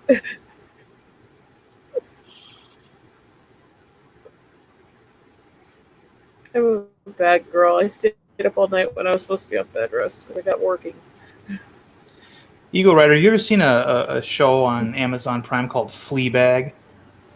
Nope, I don't really watch anything anymore. Okay, gotcha. All right. Basically, I got so busy with other stuff, I gave up on entertainment. And if I do decide to watch anything, I just either watch music videos in the background or say hi to people that I like online. And it's been that way for a few years. Okay. Okay. The rare occasion I watch something, it's like building shows, foraging shows, and stuff like that. Okay.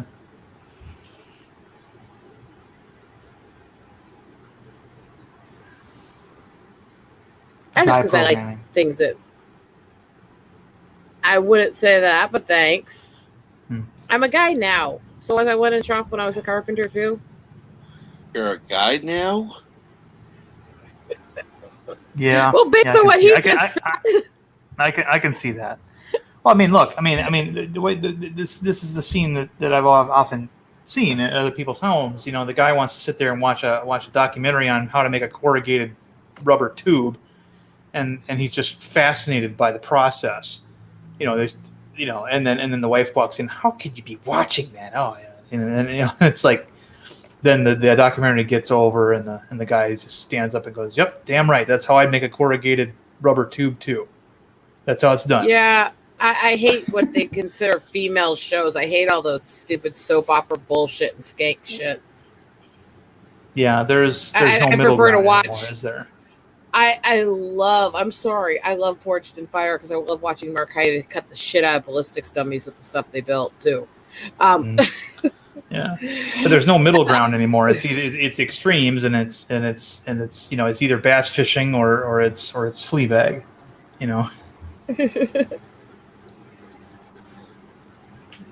But I said I'm a guy now jokingly. I've always accepted I've been more into what's considered more of the guy stuff. I've always been a hunting, fishing, rowdy, head-banging girl, so I've always been more with the boys than the girls.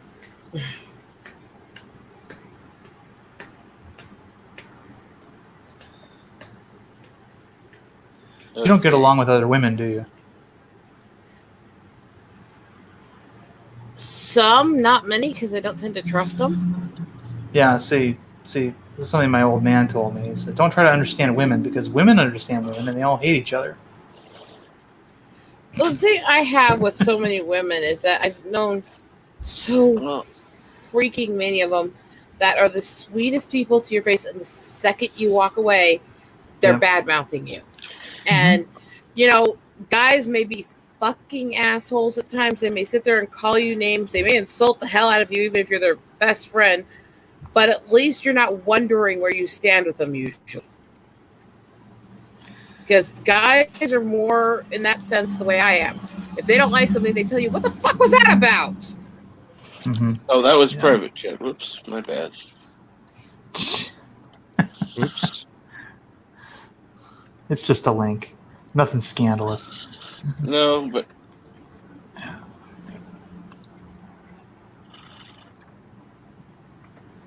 I'm going to end my stream, you idiot. What?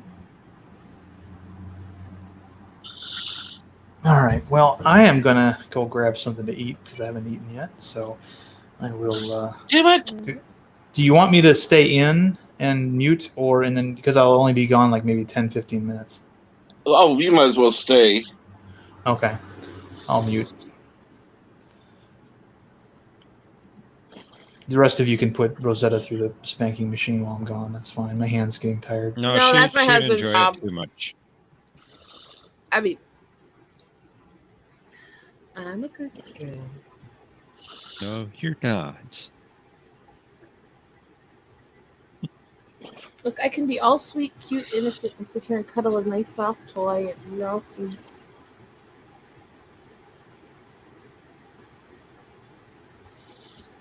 Look how sweet and innocent I Uh-huh. Sure. am. Mm-hmm. You're not fooling anybody, Rosetta. And there we go. I went over and left Bert a like and dropped the link to this stream.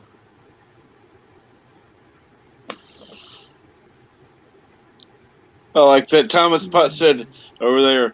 So if StreamYard is down for days, Captain Trek must stay awake. Yeah, no way, Thomas. Fuck that. No. That'd be like me doing without coffee. Besides, tomorrow I definitely have to go to the doctor. Yeah, that's true. I hate that. Are you having some problems? No, it's just the wound care thing. Same thing every week. I go in, they treat it.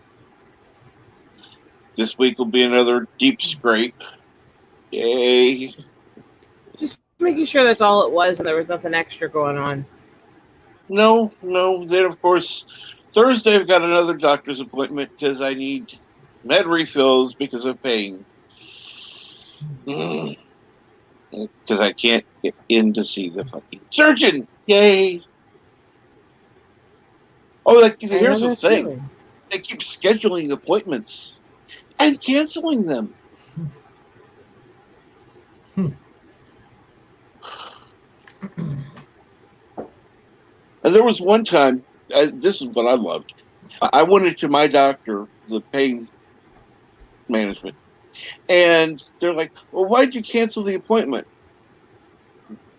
Huh? The appointment's not till next week. They said you canceled it.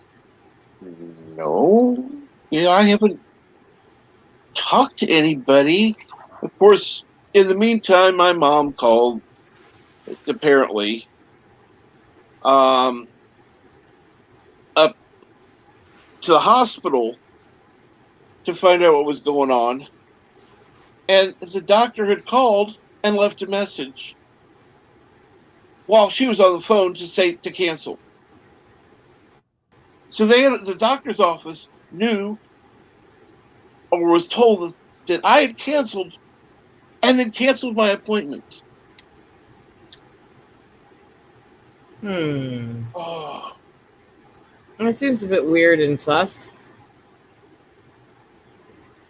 It's like, I want to get this over with. I would not cancel it. My mother wouldn't cancel it. She's the only one authorized to do anything. So it's like, I want to just get this over with. It's life.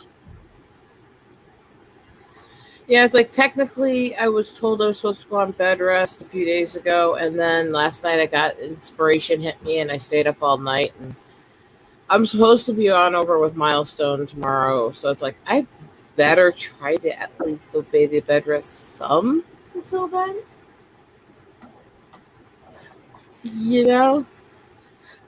Like yeah.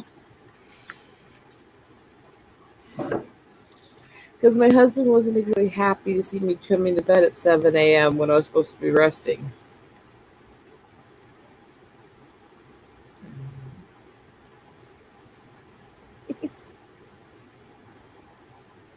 And hello again, the Catman, a.k.a. DD Myers. Always good to see you. And yes, hello again, Jedi Bill. Let's see if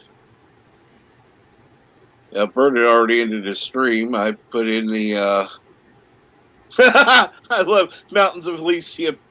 Get your asses to Captain Trek and puts in the link. Hello, world. It's Birdo Prey 5 here on Captain Trek stream. Kapla Bird. Kapla.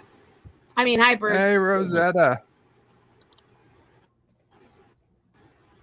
I'm just going to sit So, here and try to be good. It's National Vodka Day. Oh, In dear. honor of National Vodka Day, Ruski Opre is going to teach you the history of communism. Please clip this and put it on your channel. Da. Okay.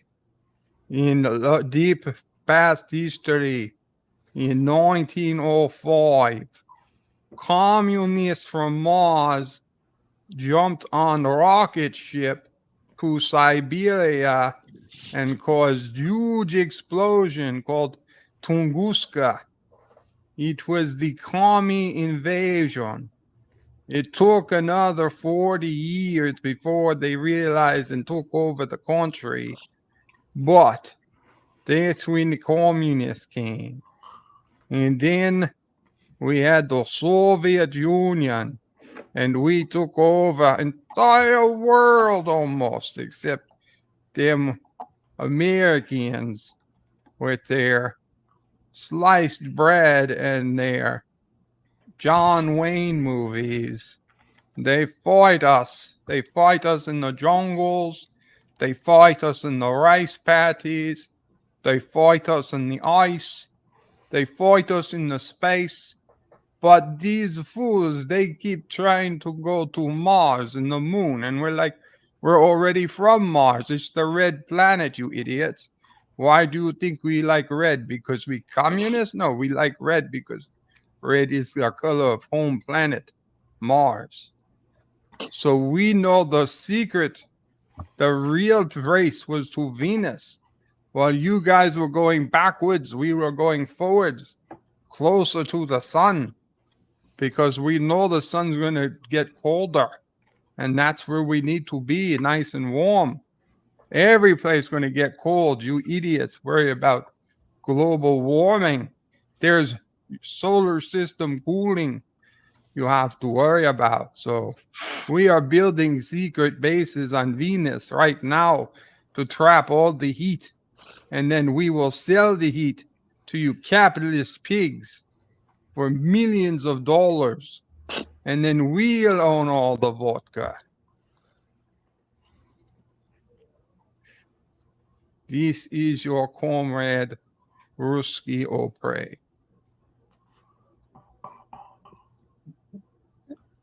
You may now applaud. That was really chilling. That would have been a time hear for appropriate crickets. amount of applause. I'm in shock over here.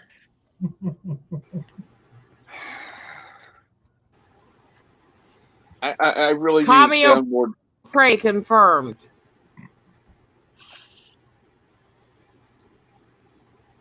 Wow. This should have been What the relatively fuck, big Bird? news to your capitalist swine. That is his somebody best. shoot me. I'm gonna say something nice. I'm gonna say something nice out of his accents. That's actually the most believable one. Oh, we need him on History with R&R, I think. I think think about it with the some more. history. This would be the what if history. To play the What commies. What if the U.S. won the space race and made it to Venus first? Well, let me talk to Rambling Canuck. Maybe he can have you on his channel. I would be honored. God. I would require many rubles. Wait a minute. I thought you were anti. Oh Lord. The rubles are for the children. Uh-huh. Also, we are building a Anti-capitalist. train station to Actually- Bratislava. We're Actually, building it now. actually, since Rambling Canuck is trying to raise money so he can come to the U.S. for several reasons, why don't you suggest people give rubles. Oh, Cameo yes. pray. Please give your ruples to the Rambling Canuck. GoFundMe so that he may make it to the United States so that he can get superior medical care than is available in his home country of Canada. Which is none at this point. Cap, I put the link in the private chat. Oh. Thank you. I was going to... Yes, we stand with our comrade, Rambling Canuck.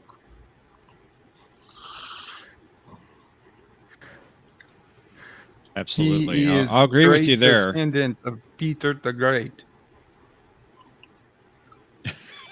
That might be news to him.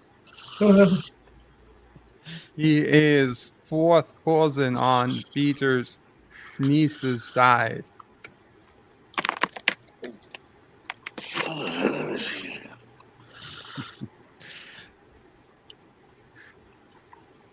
Thank you, Cap. Thank you, Ruskio Prey. Ruskio Prey? What the unholy fuck, Romeo bird? Prey? I don't understand your problem. Bird, you're gonna brain my damage soon. I'm gonna brain your damage. And yes, that was Yes. intentionally said that way.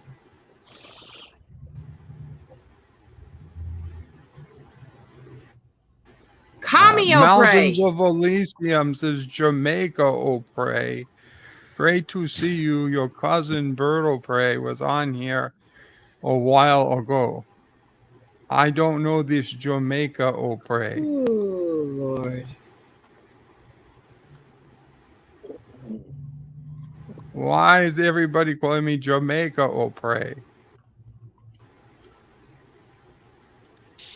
Because you You're can't do an making me accent to, crazy. can't do an accent to save your life. I'm doing this accent right now. It's saving your life. Because all of your accents sound about the same. All of your accents Bad. sound about the same.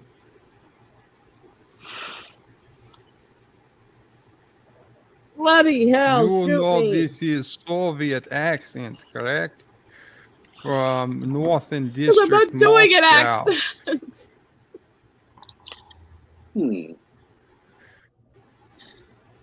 I could make it even better and just go with...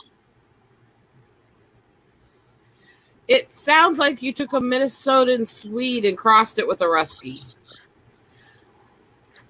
A Minnesotan Swede.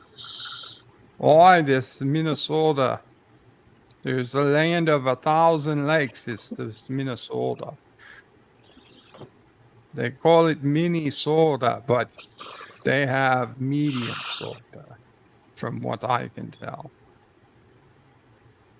Also, they like mayonnaise.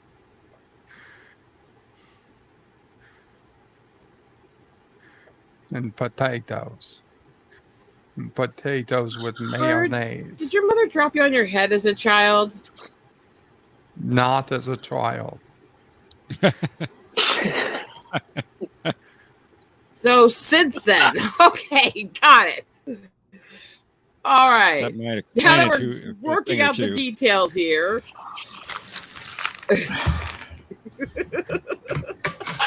Oh, so we are on Bird Stream. So it wasn't as a child, it's happened more recently. Okay, we've got it.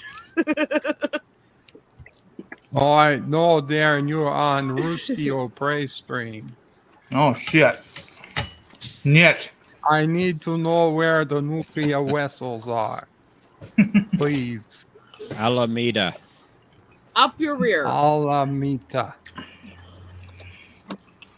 Do the Russians say oi? Oi, they do. God. Oi, da. Wow.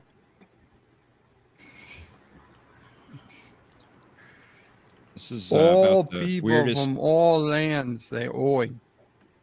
bed life I've ever You know, if you just do a Sean Connery impression, you sound like a Russian because he used the same accent in every movie he ever was in, including Russian submarine captain. This is my Sean Connery impression.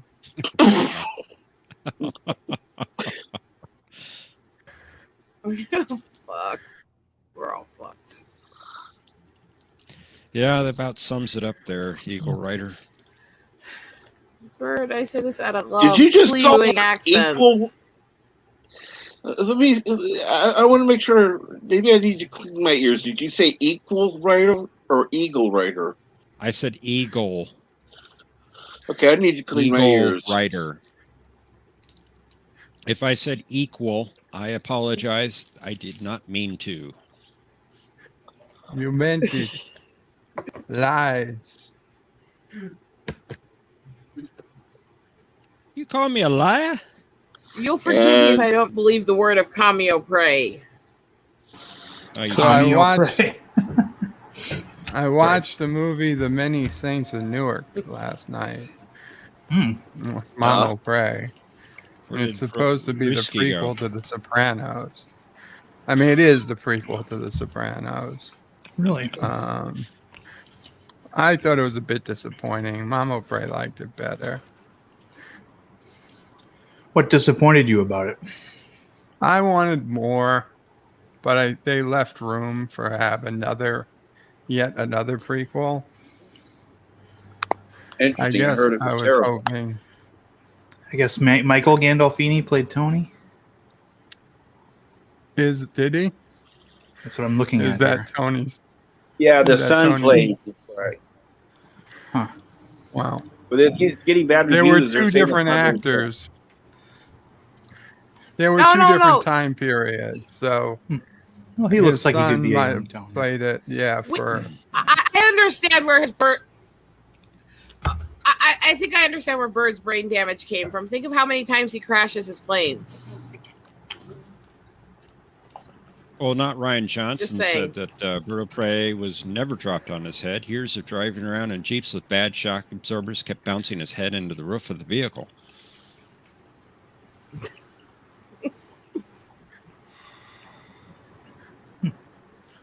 Which is plausible. Tom Bernthal's in that movie too. So is this a movie or a TV show? This Many Saints. It's a movie. It's a 2-hour HBO movie. Oh.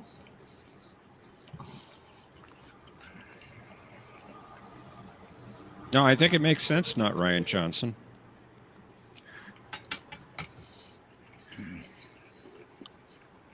So nobody here watched Squid Game yet, or no? I have not. No.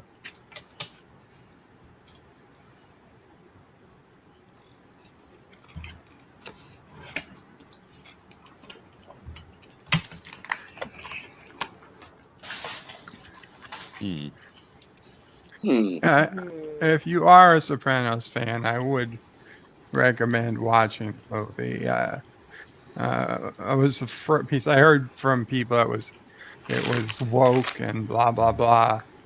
It wasn't woke. I mean, there were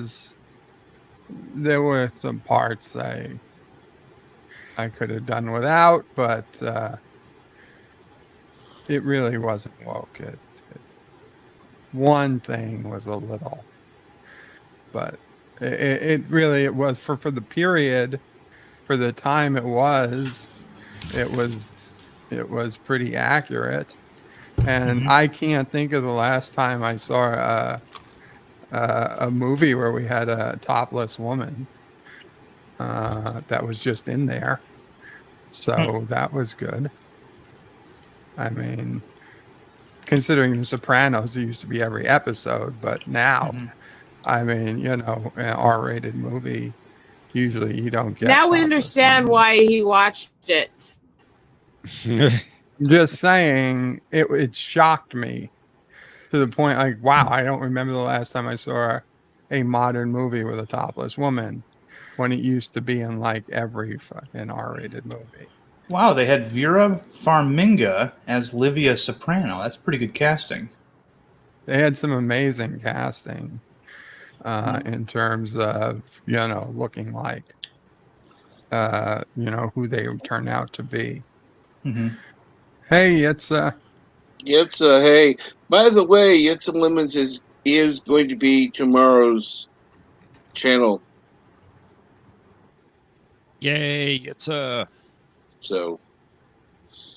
watch Morning Brew tomorrow. I don't do that on I think I need to change the name from Morning Media to Media Monday. Because this sure as hell ain't morning now.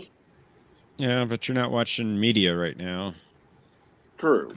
so Yitzhak is the less It's racial morphed. BS, and they actually made a movie about Tony Soprano and how he rises to become a big shot. Would have been nice. See, I guess that's what I would have preferred.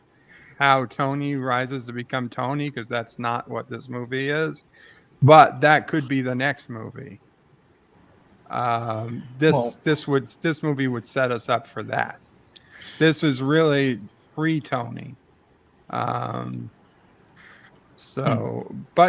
listen, there was racial stuff going on in the 60s. So, I mean, you can't take the racial stuff out of a period piece like that.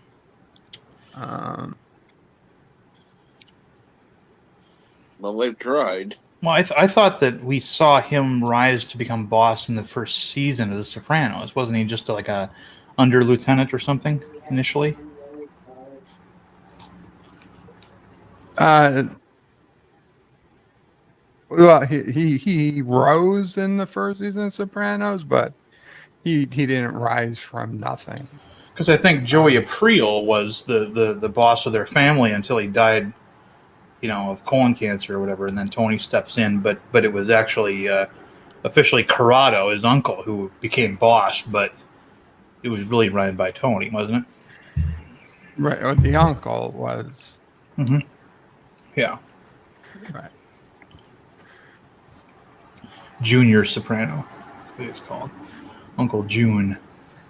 We get some history filled in there, and of course we remember all about Tony's mother, and we get to see what she was like. Yeah. Oh shit! Corey Stoll played Junior Soprano. He was Yellow Jacket in the Ant-Man movie.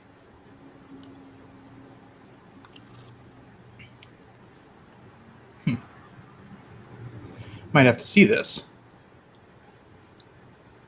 And they cast a young, good-looking guy as Polly Walnuts, too. Wow.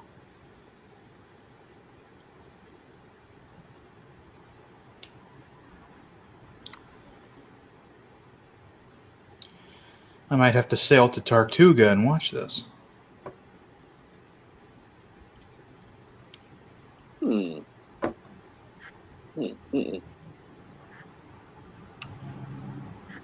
I mean, it wasn't the best movie by any means, like I said, but it was, for me, it was worth a watch. Well, we're never going to get The Sopranos again. I mean, it's yeah. I mean, I figured Lilyhammer was the What would you closest rate we it could get to that. on a 1 to 10 scale? Yeah. The movie, I'd probably give it a 6.5, 7.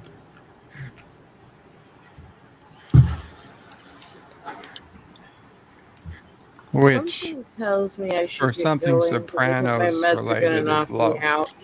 Yep. You take care, Rosetta. Talk to you later. Bye, Rosetta. Bye, Rosetta. Stay out of trouble, everyone, especially Cameo Prey. Okay, get rid of her now. Thank you. All right. Yeah. Good idea. I'm just playing. She knows I'm playing there. But seriously, now the real bed life can begin.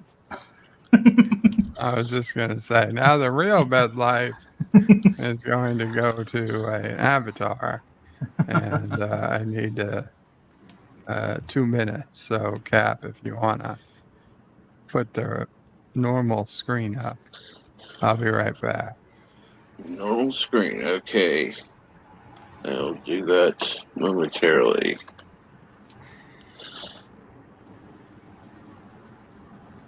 There we go. And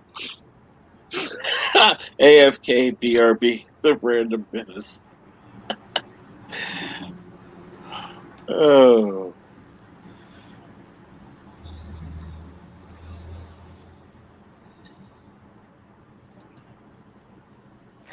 Wow, I'm about ready to hit a high number for my channel. If I can get to 25, that's one more watching live. That will be my ultimate high, is in live watching.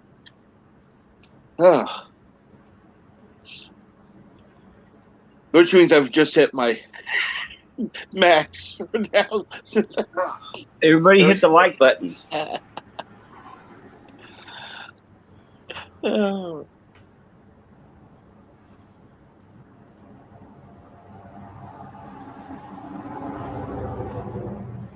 And yes, Love the wow. traffic ambiance sounds. Oh, yes. Yes, my window is still open. Sorry, I'm not going to be singing Bad Life.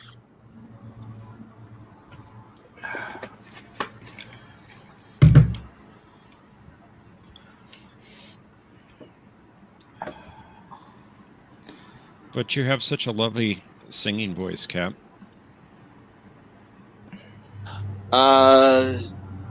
See, that's not my song, so that. Oh, okay.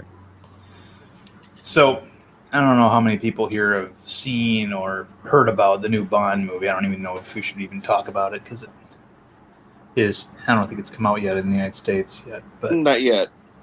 Okay, well, never mind then. I won't spoil anything. But I think all the spoilers are already out there from the. Oh yeah, Wikipedia has the whole plot there of the film online if you want to read it. Well, But and then some again, of the biggest YouTube channels like Critical Drinker did a very in-depth spoiler filled review. Yeah, he did. And it kind of when I first saw the Casino Royale, I thought to myself, this is almost like to James Bond what the Nolan films were to Batman, where they're trying to take like an ultra realistic, more down to earth approach, to a fantastic character, and if that's the case, then what I've heard about how this movie ends is pretty is pretty fitting. Thing is though, a lot of people are wondering then, that means that if they're going to make another Bond movie, it's definitely going to have to be another reboot, And they look at it as it's going to be a whole new era. So it's going to be probably a completely different Bond. Right, yeah. Well, symbolically, that's what you do sometimes when you want to change a character fundamentally. You symbolically kill them. Not saying that's what happens to Bond in the movie. And then you have them resurrect in some other form. Like, right. This happens in comics all the time. When Denny O'Neil, I'll be brief on this. When Denny O'Neil was tasked with recreating the Question for DC Comics back in the 80s, he liked the character, but he didn't agree with any of his Ayn Randian philosophy. So what he had to happen in the first episode is the character gets shot and seemingly killed, gets shot in the head, and when he falls into a river and he washes down river, all of a sudden he's a Zen Buddhist instead. Totally different philosophy, and it was like this symbolic transformation. And Frank Miller does that with a lot of his characters too. There's a famous scene where he drew the Kingpin as he's been drawn throughout the 60s, and then he lights a cigarette, and all of a sudden he's lit like a Frank Miller character, and suddenly the character transforms into the more awesome version of the Kingpin that we all know and love, that came out after that. So, if they're going to do that with James Bond, that's fine. I mean, we have the Bond books, we have the Bond films. For me, James Bond works best as a period piece anyway. If his adventures take place in the era in which the books were written, we're talking 40s, 50s, and 60s right in there. You start bringing him into the modern era, and you run into some problems, especially with certain groups of people. Yeah, I think I agree with you there. I think one difference from what I've heard, now I haven't seen the movie myself, but what I'm hearing is, to make the point you said, when you kill off a character, that's, because you're going to start with a new one. But from what I'm hearing, spoiler, I'm gonna try to keep it spoiler free as possible. Yeah. But in the latest Bond, not only are they ending the Bond himself, they're pulling Blofeld and a bunch of characters from the past history, Spectre and everything. They're ending the entire James Bond franchise pretty much. Right. But I mean, the show keeps rebooting itself all throughout its series anyway. It's just that it did it in bits and pieces. You know, it kept rebooting Bond, and eventually they rebooted Moneypenny. You know, and the weird thing was the first time they brought everything. This is the first time that they're trying to wrap everything up into one movie and then end it. Is what I'm saying. Right. All the history. Yeah. They're trying to squeeze all the history into one movie, and then on top of that, end it. Yeah, I mean, it's. We'll see. I mean, we'll see what they do. You know. Oh right, I agree. I agree, but I'm just saying, don't be surprised if we get a female Bond next. I'm just saying. A female 007 is already in the film. She'll be a 007, but she won't necessarily be a female James Bond, like Jamie Bond or something, you know. No, right. But what we're hearing though was there was a lot of reshoots, possibly because of backlashes. So they may have went back and changed some of that movie. I think the reason why I think what the studio thinking is we can't try to replace Bond while he is still on screen because that's what the fans are complaining about. So let's kill Bond, and then that way we can hire anybody we want, and nobody's going to complain because there's no one to compare it to. Right. So they're going to try. They're going to retempt it again. I think is what they're going to do. Right? We didn't get Hillary. But we got Kamala. Right? All right. Kind of a non sequitur there, but yeah. Kinda. Yeah. I'm being nice, but we'll see. I mean, you know, it's kind of interesting that I think we're actually starting to see the last gasps of this shit. And that the corners. This corner's starting to turn. You can only go so many years without making money off of these properties. It's 5 or 6 more years of this shit you got to remember though. You got to remember they're funded by some very deep pockets, and they knew they were in the long haul when they started this. Remember that. That's true. They knew from the beginning that this was going to cost a lot of money, but they knew that they planned on that. It was all part of the beginning. They knew it was something that you could not do overnight. It's social re-engineering. Disney even said that, right?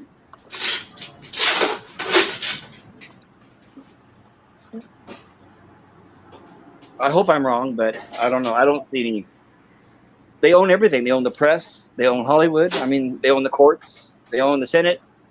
So I don't know. I don't see any way of changing that because we're seeing basically one agenda. But I could be wrong. Look at Texas. Just watch. You're going to be hearing in between all the liberals flooding into Texas. They're leaving California, New York, and I'm Oregon. This could end, but thank you for joining Super Purpose. I'm sorry. I not today. Yeah. There's other channels for that.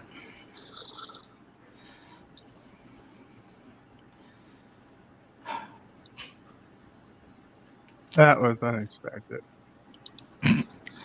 What, a sudden burst of discernment? Sorry.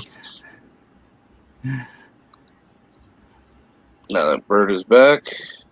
Yeah. I don't have the camera up, so don't worry about putting me front and center. And hello, Tim. Oh, is Tim with us too? Yep. LDG saying bed life, not Darren life. Well, bed life is over. I mean, bed life is over. It was a short bed life. Yeah, Rosetta left. There's nobody in bed anymore. I'm technically in bed, but.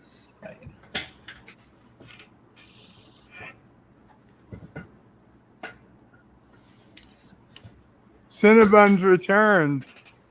Did you get what you were looking for? Have you still And- not found what you're looking for? Should we be worried?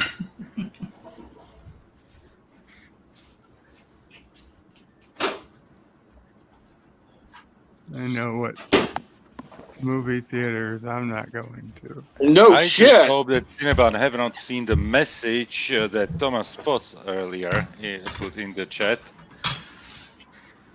Especially after Cinnabon wrote. By the way, I'm back. Hello. Welcome back. Welcome back, Joseph. I never would have guessed, Joseph. Right?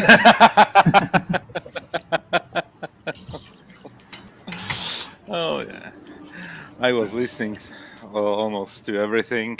Yeah. I'm sorry. Yeah, you came back just in time for Super Body Condom to leave, and then we now we have you. Yeah. But no politics from me, so Nah, That we should wouldn't be understand. We wouldn't understand your politics anyway. To be honest. you know what? The only Yeah, thing, point. the only thing where I say is, we have a beautiful president, which is a fact. Okay.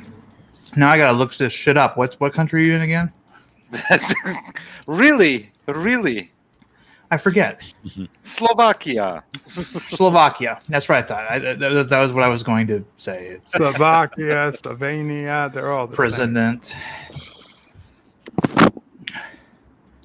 Oh shit.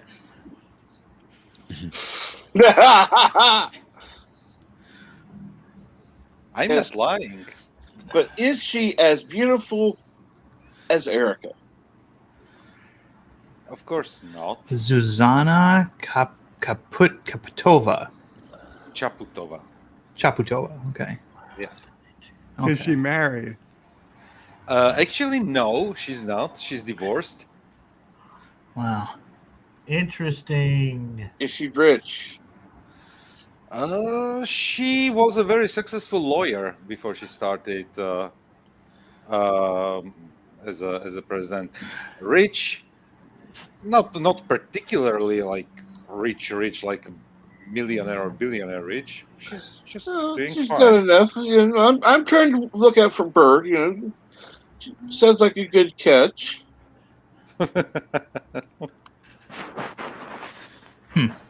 It's hard to tell what her political. Never mind. It's could be okay. Okay. Queen of She would be on the Democrat side if you want to know that. You think? part. You think so? You think so? No, I know. Oh well. Sorry. I don't think that's right. Oh, I'm just reading some of her reviews on reproductive rights and abortion, and it sounds pretty mainstream, middle of the road to me over Yeah, here. you know what? This is the thing. Basically, there is she is definitely middle of the road there, Mhm. and she doesn't go to neither extremes. So yeah. Yeah, nice and mild. That's what I like. But More she- middle of the road. Yeah.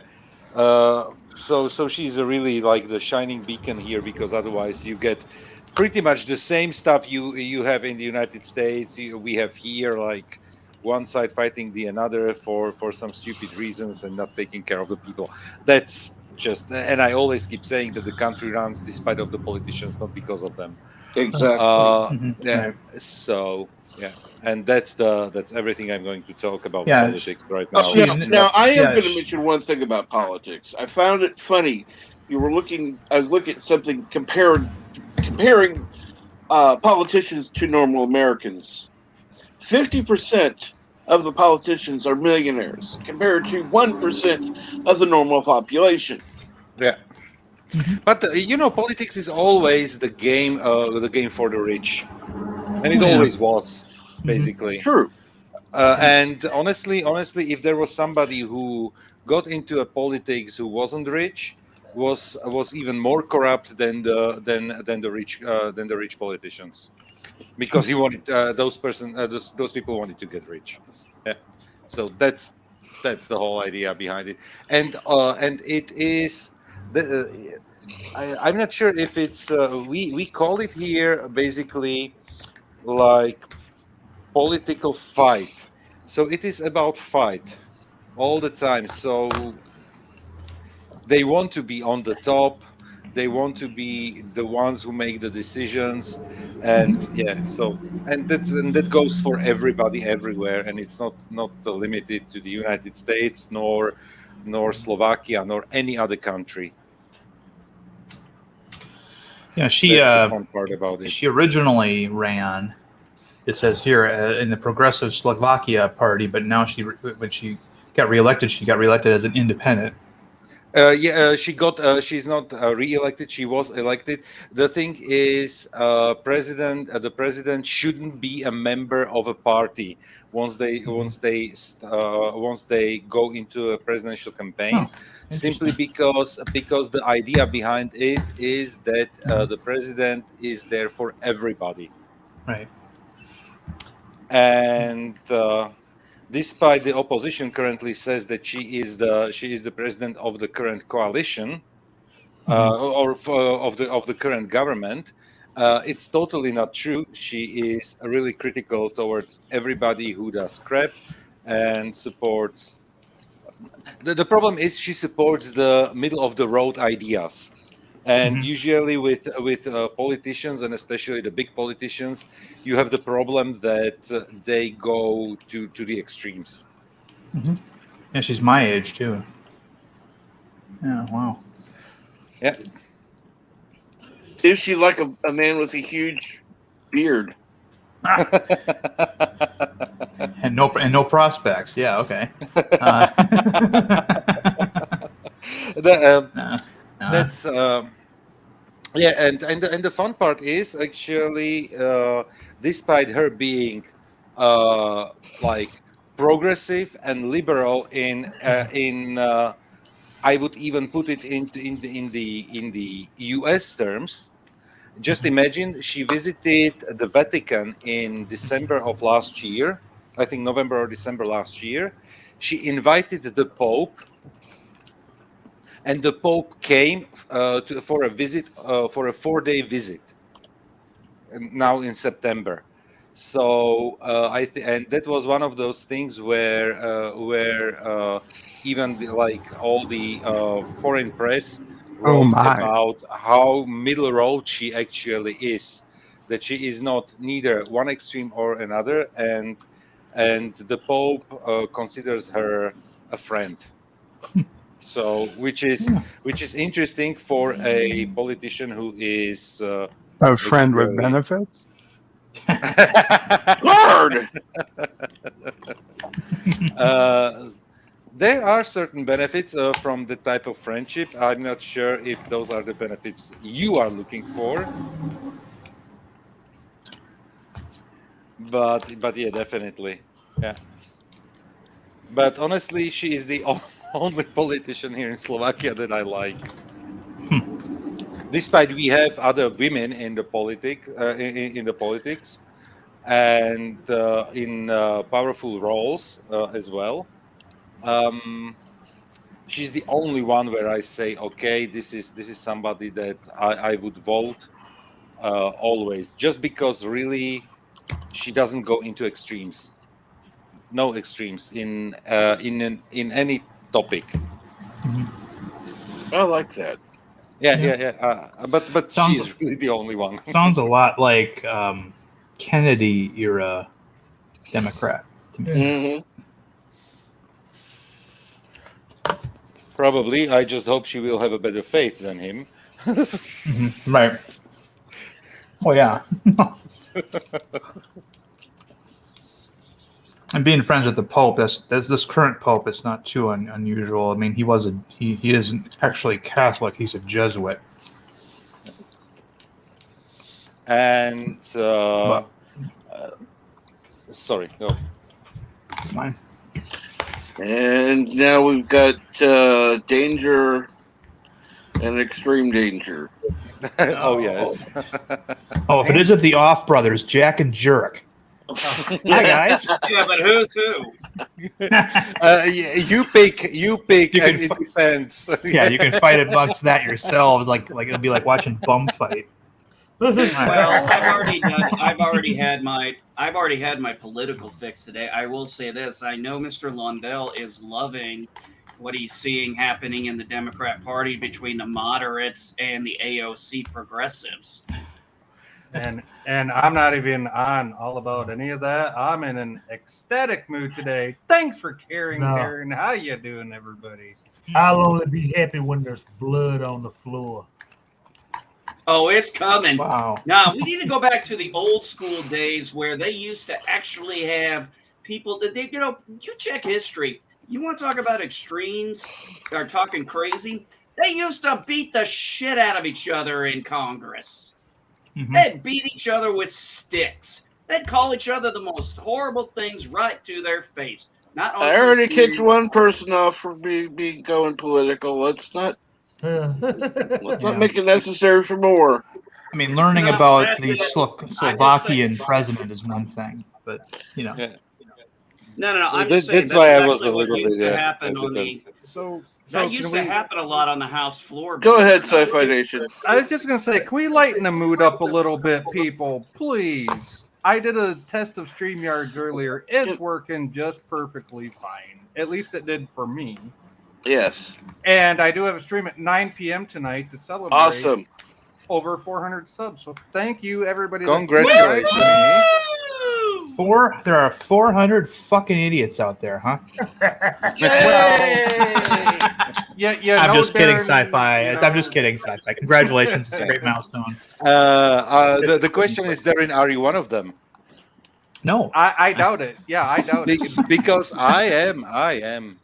Oh, okay. Okay, well. And there are only 399 fucking idiots then. Oh no, count me in easily. I don't get offended that easy. It's Hey, just Kat, looks like you picked up 7 more subs since 450. Yes, absolutely. Congrats, Captain. Huh? I said congrats. They said Thank you picked you. up 7 more subs. So awesome. Awesome. Yeah, it looks like you gone from 4. and, Well, last time I saw you were 450. Now you're 457. But I don't check it every day. But still, that's good. That's good stuff. I hadn't crossed the 450 yet. I just have one thing to say to Darren. Seriously, it started at 449. Captain, I just have one thing to say to Darren. Yes. I know you're joking, Darren, and I don't mind the joking, but can we just please tone it down just a bit? But I'm sorry, Sci-Fi. You know that. You know. Yeah, I know. I deserve half the crap you give me. At least half the crap. But come on. I deserve 90% of the crap I get from. Well, I deserve 100% of the crap I get from everyone except LDG. I'll reduce my acerbic level by 12%. How does that sound? 45. We call it even. All right. So how was everybody's day today? Well, depending on what time it is, it's 5 p.m. for me. So how's everybody's day been? I had a productively busy day. After finally kicking COVID, finally got back into, I did that clean week, and now I started this 21-day fitness program. And man, I felt great after that workout. I was like, but man, throughout the day I felt great. But man, after that workout, my legs were like freaking jello. And I'm like, this wasn't even what I would have thought would have caused me to almost want to collapse. Was it even leg day? No, it was a total body cardio fitness. And there was this exercise where literally, this sounds crazy, but listen to me. You get down on your knees and then you get back up on your feet. You get down on your knees, you get back up on your feet. So you do that for a minute, and then you have to do it again. I would expect damn near, and you can either do it with a weight or without a weight. I did it without a weight because I'm like, no. Yeah, you were doing half burpees, man. Oh God, I was like, holy shit, this is hard. You weren't even doing a full burpee. Oh, you'll never get me to do a full burpee again, not without it being modified. We used to call them also in the Air Force 8-count bodybuilders, and I saw 2 guys blow out their knees. There's a reason I don't do butt kicks anymore, because I did a butt kick one time during PT, and that was my calf muscle tore on me. I mean, I literally put my foot. I literally heard a pop. In the Air Force. I don't even know what a butt kick is. I mean, you almost lost your foot doing a butt kick. Was his butt that big? Baby got back. And B, you went from the toughest enlisted branch to like the weakest. That's what I'm saying. I mean, yeah, because I got better chow. Yeah, better chow. Definitely better chow. Definitely better. Yeah. Hey, better barracks, better chow, better per chow, diem. better barracks, less physical capabilities. Yeah. More off-world missions. No, I'm not the space. I'm not in the space. Actually, I do know a buddy of mine. He got a great opportunity and he took it, and I'm very proud of him for it. He was one of my mentors, and he. When I met him, I was a senior airman, and he was a tech sergeant, and he became a chief master sergeant in the Air Force, the highest enlisted rank you can get to. And they gave him an opportunity to transfer over and become part of the Space Force to help be one of the enlisted members to help build this new organization. And he took it. And I got to be honest, if I'd had the opportunity to do that, I might have actually stayed in for that, just for the opportunity to be part of something new and exciting. And I told him, I said, dude, I'm so freaking happy for you. I'm like, I know you're a hell of a leader. I know you're a hell of a mentor, and I know you are a great choice for this. That's awesome. But I did also hear after it became like a public thing, that the Air Force actually did have a type of space command that was never public. Yeah. No, they did everything with the the satellite. Let me educate you on this. Let me educate you on this. Okay, so like the Army Air Corps was what eventually became the Air Force. Yeah, I know. Yeah, well, we had what was called U.S. Spacecom, which was United States Air Force Space Command. That Space Command is what they transitioned into the Space Force. So it wasn't actually built from the ground up like some idiots out there who don't know their fucking shit. That's what I was saying. It's not it's just some brand new thing. Yeah, but it wasn't classified or anything. It was one of our it was what we called our MAJCOM, our major commands. And it was U.S. Space Command, and that's what they transitioned into the Space Force, similar to like the Army Air Corps became the Air Force. Right. That's all I was saying. And that Delta, everybody is bitching about saying they ripped off Star Trek. That was actually a modification of the Delta from the U.S. Space Command, which, yes, of course, was actually more based on the idea that Star Trek did with Gene Roddenberry, where his Delta is based on one of the NASA logos. And guess what the Vulcan salute's based off of? Jewish salute, isn't it? Yes. Or Jewish greeting? Yes. Yeah, it's a Jewish greeting. And that was actually Leonard Nimoy came up with that off the top of his head. He's just like, okay, I got to do something here. Let me do this. And it worked and it stuck. And now it's iconic. And yeah. No. Yeah. It was iconic. Let's just say that. Yeah. Now, wasn't Leonard Nimoy? He was actually Jewish, right? Yeah. Yeah. Yes, okay, that's probably that's why he knew that and came up with it, and it worked. And non-Jewish people who didn't know that didn't, Plenty of Jewish people didn't recognize it, though. I mean, it was from Jewish. It was a sign that Jewish monks used to give each other. So, I mean, unless you're a Jewish monk, rabbis used to give it during that too, prayer, right? The way he aimed at people. It wasn't held up. the way he You wouldn't hold described up it, your hand like the way he like you described do. it, You would just- it was rabbis praying, and that's the way their hands were being held. That's how they, I don't think it's like a greeting symbol or anything like that. No, it's not. They were kind holding, of like this. So kind of like this praying, but then they would like put their this. arms. Yeah, it was the way they were holding the Torah or something and bowing. Your as they hands said were, the your prayer. palms were parallel with the ground. I gotta say thank you to Mountains for throwing my link out there. Hello to Jedi Bill and Mr. Londell. Good to see you again, my friend. How you? So, like I said earlier, his future's so bright. That reminds me, I need an eye examining. I gotta get new glasses myself. Yeah. Hey, I need If readers. you ever reboot or bring reboot? back, Hey, Jedi Bill, good to see you, Stargate, buddy. then I would expect it would now be under Space Force. When is season 2 coming out? Yes, by the way? it would be. Yes, actually, it would, since it was predominantly under the Air Force. Yeah, it would have been transferred probably over to Space Force. That would have made sense. Yeah, that would absolutely have made sense. Yeah, Space Command, I mean, was the part of the Air Force that oversaw all of our top secret military spy satellites and stuff like that. That's all I was saying. Exactly.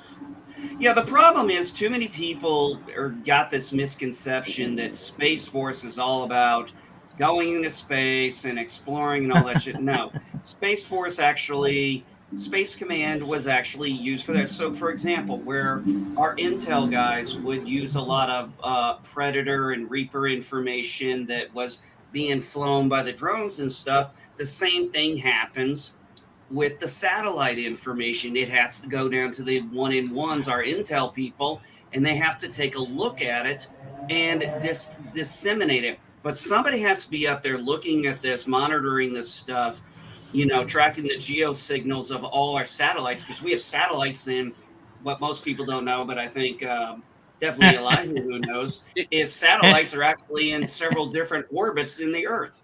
You know, one thing you ought to practice there, NB, is the art of brevity. I'd have to look the word up. But it means a lot of us know a lot more than what we want you to think we do. It means I just assume I know everything. No, I'm kidding. I'm fucking. It means getting to the point very quickly. Thank you. No. I'm sorry. Yes, you guys are right about that. Okay. That is actually one of my biggest weaknesses. I do over-explain things. I know this. This has actually been a weakness addressed throughout my life. And I do work on it, and some days are better than others. I apologize. I get long-winded. I was just wanting to find a polite way to state it. I think no, you're fine. You guys are fine. I think that was a very polite way of saying it. No, you guys are fine. You can tell me if I'm, politely or however you want to do it. Obviously don't tell me to shut up, but what you're saying. Don't do it like sci-fi would, which is get to the point, dude. We just don't want you to end up like Super Body Condom earlier. What did I miss? What? Unceremoniously booted. Oh, okay. Understood. But one of the things that it's definitely been fun on Facebook getting to see my friend be able to post about his experiences, and I get to talk to him about what he's doing, and he was the one I found the new Space Force ranks from that they had created because I follow him on Facebook and everything. My big concern is what Space Force does to the recruiting of the other 4 branches. Because honestly, who's going to want to join some of those other branches when there's a Space Force? Who's going to want to be? Depends on your desires. Like literally, a Marine, the first one in, the first one to get shot at on the beach, or the Army, the one that's got to sit there and hold tight while the other branches go and do their things from bombarding offshore. Honestly, I don't think. I mean, it's the same thing that keeps everybody from joining the Navy or the Air Force. It's your ASVAB scores. Okay? Yeah, I suppose. Plain and simple. Not everybody's going to be able to get into Space Force. Period. So, in fact, if anything, that's going to be the hardest one to get into. Yeah. Probably, yeah. So, I mean, if anything, that should be maybe the ultimate goal, but okay, you gotta have a backup plan. If you want a really good job in the military, and I can speak personally to this because I did take the ASVAB and I did get interviewed for my military job. And I actually had people from the FBI, CIA, and the Brevity. Army CID interview me. Okay, fair enough. All I'm saying is you can still have high scores and still wind up in the Army. You know, one of the things that was unique for me was, I did my first ASVAB test. Now, the reason why I joined the Marine Corps had nothing to do with my ASVAB scores. They were lower because I was, obviously 18 and inexperienced when I took the test. But there are people that join a certain branch because their family members did. Somebody, nobody in my family had ever been, in the Marine Corps, and I don't regret my 4 years doing it.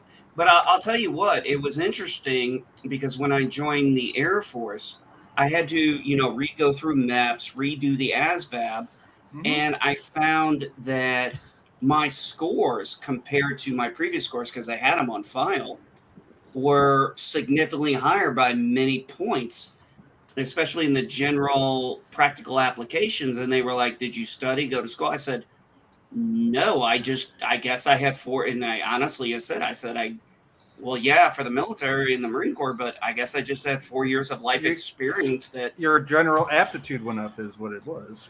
Yes, it was my general aptitude and my technical, and actually all of mine went up at least 7 points. The only reason my dad didn't have to go through all that is because he had already put in his 20 for the Marines, and he was retiring from the Marines, and he transferred over to the Army National Guard because they had a post right there in the town where he was living that he worked in for the state of Michigan. That's the only reason he didn't have to. I mean, yeah, he might have had to go through like the maps, get the physical, that kind of stuff, but he didn't have to retake the ASVAB. He already had his 20 years in. The only thing they asked for him was to take a pay reduction from staff sergeant down to sergeant. And have a good day, Cinnabon. So they asked them to take a pay grade reduction. Yeah.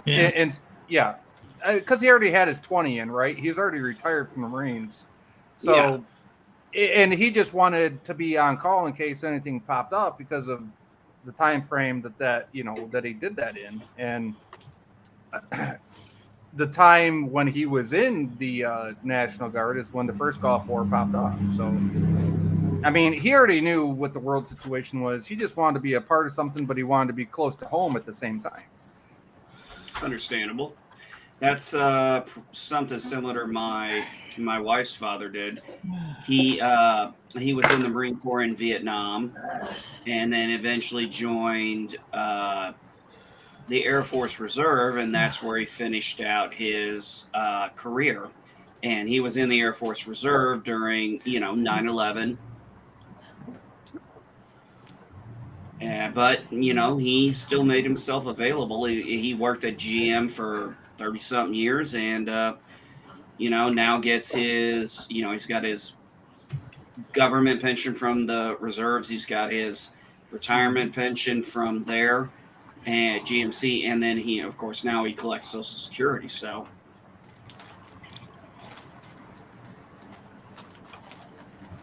I remember back in I was in 11th grade. It was 1993. I was in a high school. I got called to the office, and I had already been sitting. Our library in our high school was like the center of the high school. It was like you had all the classrooms on the were like to the outer side of the building. It is a big open area. Well, that was where our library was, and we were all sitting there between classes watching it in 93 whenever the first 180-hour war popped off, and I'm sitting there watching it, and I'm just like, oh crap.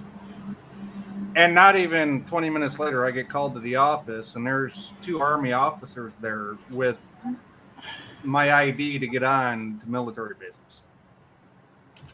So it's like, oh, come on. the only thing I really remember about 93 was I was 12, 13 at the time. And at the time of this, I was 12 when the Great Flood of 93 happened over here in the Mississippi River. Oh, yeah, we had that here, too. See, I don't remember the floods, but I remember when the war popped off and getting, visits from Army officers.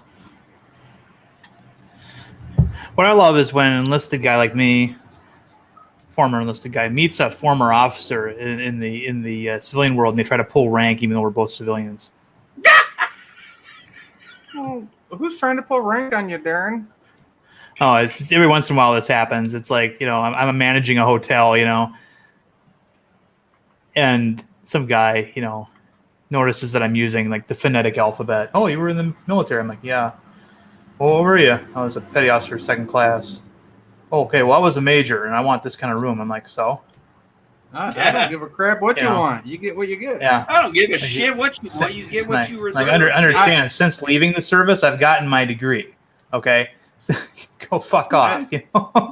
Okay. I never made it to actual boot camp, but I still use the phonetic alphabet instead of the one the cops use. So, right. WTF, mate? Yeah. Yeah. I know the phonetic alphabet because I was a radio operator, and that was what I was drilled into my head for so long, and what I did for almost 4 years. So, Alpha Bravo Charlie Delta Echo Tango Foxtrot Whiskey. I know what those mean. I had one guy, an old timer, who tried to tell me that B was actually supposed to be Baker, and I'm like, yeah, that was changed back in '62. Oh, okay. Bravo. Yeah. We had a fun one. We had a fun one at our PT session in back at Shaw Air Force Base. They actually allowed they lightened the rules on PT gear, where we could actually choose between white socks or black socks. And the funny thing was, a bunch of us actually got that reg when it came down, and we saw it, and we confirmed with our bosses. And the next day, I kid you not, we showed up in black socks, and one of my boss, he goes, "How many of you are wearing black socks? How many are wrong?" And then, somebody had to point out, "Sir, the regulations changed. The AFI changed." Yeah. Why would you want to wear black socks? That's my whole thing right there. In inclement weather. Okay, yeah, inclement weather, yes, I understand Yeah. that. But if it's like hot, and no, you don't want no black socks. Because I had more black socks than I had white socks. Because regs changed and they could. Yeah, I mean, Exactly. other than that, because the regs changed. I mean, come on. Well, it was hilarious too, because the Air Force, for reasons, it now allows women to wear their hair down in a ponytail past their collar, and that reg came in, reg AFI, whatever you want to call it. It came in, and some women started doing it, and then all of a sudden I'm seeing on Facebook people like, "What the fuck is going on here? Why isn't nobody yelling her?" It's like, because it, and everybody in the comments is like, because it's a reg change. She's allowed to do that now. Right. And I remember one of the when my reasons cousin for that, one of the reasons actually for that is because those tight buns they have to have cause massive headaches. They do. I remember when my cousin was in Air Force, she complained about it all the freaking time. Yeah. My wife was in the Air Force for 20 years. She complained. That's why she kept her hair short. That's why a lot of women in the military keep their hair short. For me, it was backwards. The people in the previous generations had looser uniform standards. You look at any image of World War II era sailors, right? They got their hands in the pockets, they got their bangs showing through their hat. Yeah. They're on the cover of friggin' Time Life magazine. They got a cigarette dragging. How many people were on a ship or a boat at that time, man? Come on. Well, no, that has nothing to do with it. It's just that the uniform standards were different back then, and so anytime some young kid, let's say, there's a statue right in the middle of the base. It's called the Lone Sailor. It's just this guy, this sailor in his pea coat, with a cigarette dangling from his mouth, and then next to his sea bag, waiting for his ship to come in. Right? It's on the pier, and he's got his hands in his pea coat pockets. And everybody's like, well, "Why can't I have my hands in my pea coat pockets?" That guy does, and he points to the statue, and it's like, "Why is that statue there?" And of course, well, when that statue was commissioned, you could do that. Now you can't. You could do that because do you realize how many people were on a ship or a boat, and how many barbers were on said ship or boat? Well, no, it wasn't nowadays, about. No. We weren't talking about the length of your hair. We're talking about how you wear your hat. Oh, So, right. yeah, okay. Yeah. When I was in, you couldn't have your bangs showing underneath your hat. You had to have your hat pulled forward, and so that it covered just your off to the yeah. No, I got right. it. I got it. Whereas in all the World War II era photos, you got the guys with their hat kind of cocked backwards so their bangs show. Yeah, their bangs And, are showing out the forehead, and yeah, exactly. Yeah, and we had to wear in them the more. Army, their ties are all aggressively. their ties are all tucked in. Yeah, that stuff happens. I mean, that's what they used to do, and not so much anymore. I mean, you look at. I mean, I remember seeing images on our boat, Polaroids and things on the cruise mess of pictures taken only like 2 years before I got in, and the uniforms were different. They had the name on the other side of the shirt, and things like that. Right instead of the left, and vice versa. And they change things up like that every once in a while, just to change something, I guess. I don't know, but now, Darren, when you were in, did they still have what I call like the stonewash blue shirts with the dungarees? Yeah, dungarees. Yeah. They still have those, but I mean, but they also have digital camis like every other freaking branch does. Right, like they do modern stuff.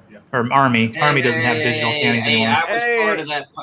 I was Modern part of that Navy program that created those damn things. I was in when the digits were created. Well, yeah, Modern I mean, Navy has that too, Darren. Modern Navy now has digis, which is dumb because why would you want to blend in with the water? Why would you inside of a sub, man? Come on. Yeah. Well, not even just inside of a sub, because sometimes you're not always inside the sub. Sometimes you're on top of the sub. Yeah, you're on deck, right? Yeah, but I mean, if you fall overboard, the last thing you want to do is blend in. Right. I mean, it was just the reason why was because they could get a deal. From the contractor. That's all. 10,000 moving parts, all made by the lowest bidder. You feel safe going out of this? Yeah. No, the dungarees were interesting because they were like prison outfits, but they were bell bottomed. Well, they were made by the USP, the United States Prison, right. the federal prison system. Yeah, and I mean, and some people would say, "What are you complaining? You get to wear jeans." I'm like, "Yeah, these are the worst jeans ever." Would you want to wear jeans when it's wet outside? I don't. Well, you don't want to wear anything on when it's dry land. Yeah, but I mean, how about the fact all those nice calendars we got from the from the prison centers? It said made in, this prison or made in USP Atlanta. Yeah. Yeah. We only wore the dungaree uniform when we were in port. And underway, we just wore coveralls. Okay, so you wore coveralls in port, but did you ever just? No, we wore coveralls underway. We wore dungarees. Oh, okay. I'm just wondering. I mean, I got some harkening back to like the diesel electric days, but like the boxers and the t-shirts and that kind of crap. I mean, did it ever get that hot and stuffy inside of a boat when you served? No, it's quite comfortable. Yeah. Okay. Just wondering. That's just a civilian wondering. Okay, so no, it's fine. It's fine. The thing about the dungarees though was that they were such a low status uniform that you could not be seen in dungarees out of base. So, for example, let's say you lived off base and you were an E1 through 6, had to wear dungarees to work. Well, if you wore your dungaree uniform when you got out of your house and into your car and drove to work, you couldn't technically get out of your car because you weren't allowed to be seen off base in dungarees. So you would have to show your ID and hope they erase the gate for you. No. You stayed in your car. No. You had to, so you couldn't stop for coffee or anything. You had to be. You're allowed to be in a vehicle in your dungarees, but you couldn't be outside your vehicle and on. Listen. Right, you'd have to go straight to the base. Right. To the dirt shack and show your ID. And it was considered one of the perks of being a chief was because the chiefs wore the khaki uniform, which is shared with the officers, and they could go anywhere in their khakis. But if you were E1 through 6 and you had to wear the dungaree, the lowest form of uniform there is, you couldn't leave your vehicle or be outside, in dungarees. And so a lot of guys would come to work in civilian clothes and change into their dungarees once they got to the boat. I agree with that. The state of Michigan has the same rule for their prison guards. because we used to have so many prisons. It's still a rule for prison guards. Even when my dad worked for him before he died, there was a rule that if you're going to go to work and you're dressed in your uniform instead of getting dressed after you get to the prison, you cannot stop in any public place. Right. And that's the same thing in And the do Marine business. Corps. If you're in camis, you do not get to stop a base. They made very, very few exceptions. One exception would be you could get gas, but that was pretty much it. And you had to pay out. That was only after, you could pay with a card. Prior to that, I couldn't go into a fast food joint, a restaurant, anywhere in my camis. If I was caught anywhere in my cami uniform off that base, I would be in so much shit. See, that's the difference between the state of Michigan with our prison guards and also with my dad. When he was in the Marine Corps, he could go basically anywhere he wanted to in his BDUs. Yeah. And conduct his business. As long as he wasn't, Yeah. How should I now, say if you it? happen to work in an office and you were in your office whites or blues, or your dress blues or whites, you were fine. But that one dungaree uniform was like the shittiest. It was the uniform of least respect, we used to call it. The lowest of the low. Yeah, because you look like you belong on a chain gang somewhere. On a laundry line. Yeah. We used to have when I was in, you had these shoes called boondocks, or boondockers, I should say, which were basically combat boots, but without the neck that goes up the ankle for the ankle support. So they really sucked because they were heavy. And they had steel toes. Shoes? They had steel toes, but they didn't have the support, the ankle support, and so yucky. I don't know if that made our ankles stronger over time or not. But I mean, one of the first things we did when we got out of basic training was we got rid of those boondockers and went to the high tops and went and got the Marine Corps issue the steel-toed boots. Absolutely, because they come up and support your damn ankles. Exactly. Jesus. Yeah. I had to get steel-toe boots. It was required for work. It was actually considered part of my uniform. Real quick, guys, before you say anything, Cap, it's dinner time. I'm bowing out. Have a great rest of your stream. I will catch you guys on the flip side. Absolutely. Take care, MB. I just want to say that the thing to the Marine Corps, high top steel toes. To this day, I buy hiking boots that are steel toe, but they still have ankle supports. They look like high tops. They're like hiking boot steel toe high tops. I mean, anything else? No. I feel awkward without having that ankle support. It's just and not having steel toes. We had this guy on board the boat named Mencarini, who was a Marine, who got out and joined the Navy, went submarines. And he had, whenever he would see him changing, you'd notice that from the middle of his calf down, he had no hair on his legs. Yeah, you know why? Are you shaving your legs? What happened? He goes, no, all that hair got worn off by the combat boots. It's from the boots. Yeah. The boots. Yeah. No, like, why don't you just finish the job and shave your whole leg? It looks ridiculous here. It's like you're wearing socks. The ones I found at the local civilian store only come barely over my ankle, so I haven't had to go to a the local. That's what he said. But I haven't had to go to the what do you call it, the surplus store lately to get the over the calf boots lately. Yeah, that saved me a lot of money. Mm-hmm. Yeah, the boondockers then were replaced by a weird sort of shoe, because what was happening at Navy basic training in the 90s, late 90s, was you had this new generation of kids who had never worn hard-soled shoes a day in their life. They'd been wearing tennis shoes all their lives, right? Nike Airs, right? And so they get in those boondockers and they're stomping around on the grinder. That's the parking lot where we march, and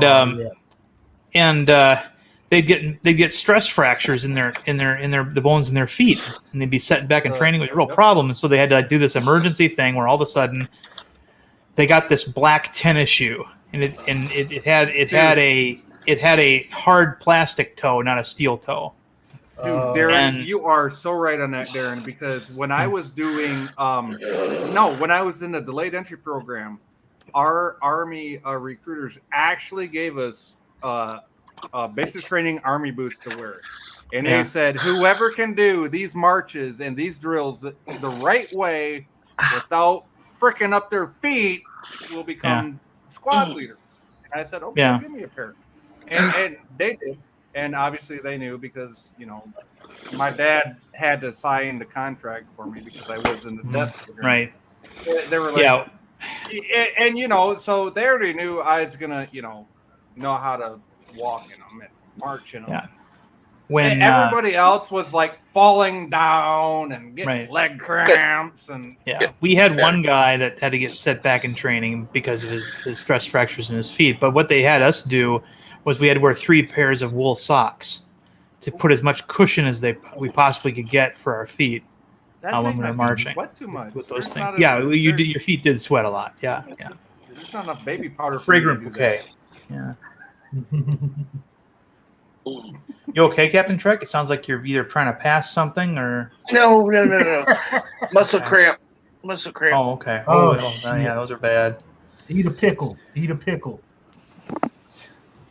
No, seriously, eat a pickle. I know. I will. I always heard eat a banana. I've never heard of eating a pickle for that. Or a banana. Well, yes, bananas. The question is the pickle should be eaten the or phosphorus. Yes, the phosphorus. Yes, just inserted. Shut up. Okay. Shut up. Shut up. No, actually, that's what they said for me to give to my baby boy when he was having muscle cramps. They said, Not "Feed him a you. banana." Not you, Sci-Fi. For once, Sorry. I'm not telling you to shut up. This time, I'm telling Yosef to shut up because he was talking about using a pickle in the other way. Oh. What other way is there to use a pickle? You eat Yvette will tell you. That will make a great clip. Okay. For the record, you eat the pickle, drink a little bit of the brine. It'll get rid of the cramp quicker than with bananas. Is that really a thing, Mr. Landell? I mean, Yeah. because my doctor told me bananas. Yeah, well, bananas are easier to eat are than long pickles. term. They're like an emergency like that. Like, okay, well, you didn't. Any phallic shaped food will do. Yeah. God. It can be a cucumber. No, it's actually Well, you hold on should here. get some Hold on magnesium here. for Yeah, cramps. that's what it is. Let's not make a joke out of this. This is an actual thing because when my son, my little sci-fi, was having this same fucking issue. Sorry, Captain. This same issue. Yeah.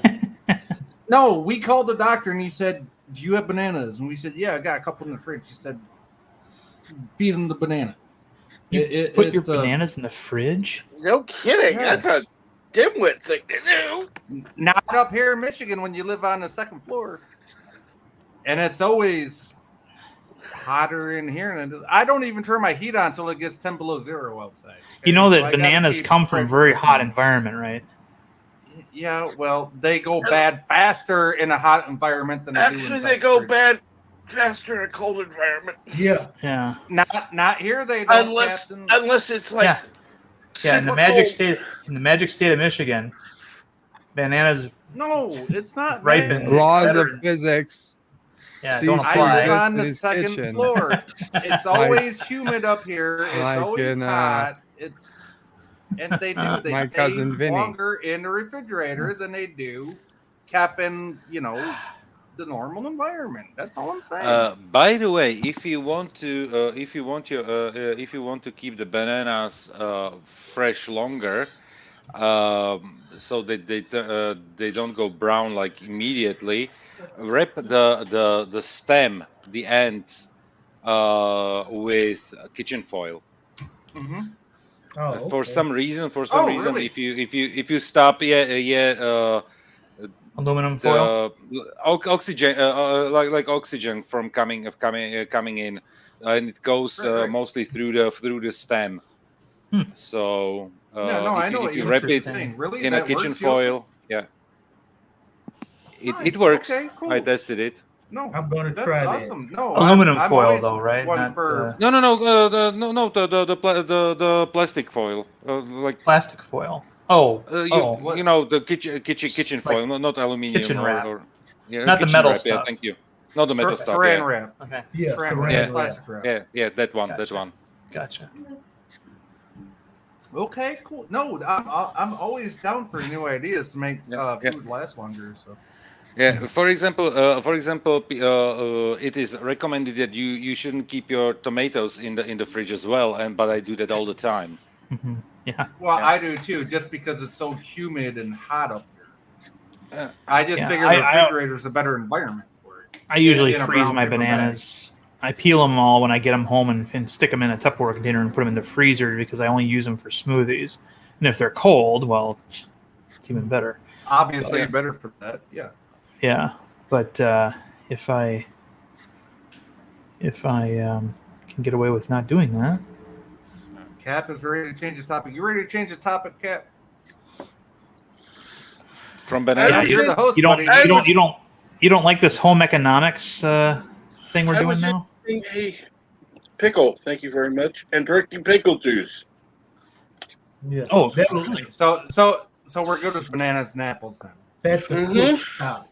That's just the pickle and the pickle juice. That's just like a quick thing. Like apples and bananas. Anybody else remember this one? Add bananas to your diet for long term. I have been, but keep in mind, money's getting tight. So yeah, yeah. And That ain't no Captain, lie. I really hope you're doing well, my friend, with the getting your diet on spec and making sure you got all the meds you need. I know I give you shit in the past. You give me shit. It's what it is. But that doesn't mean I want to see nothing bad happen to you. So I want to make sure you're doing okay. But oh yeah, meds are being taken care of, thankfully.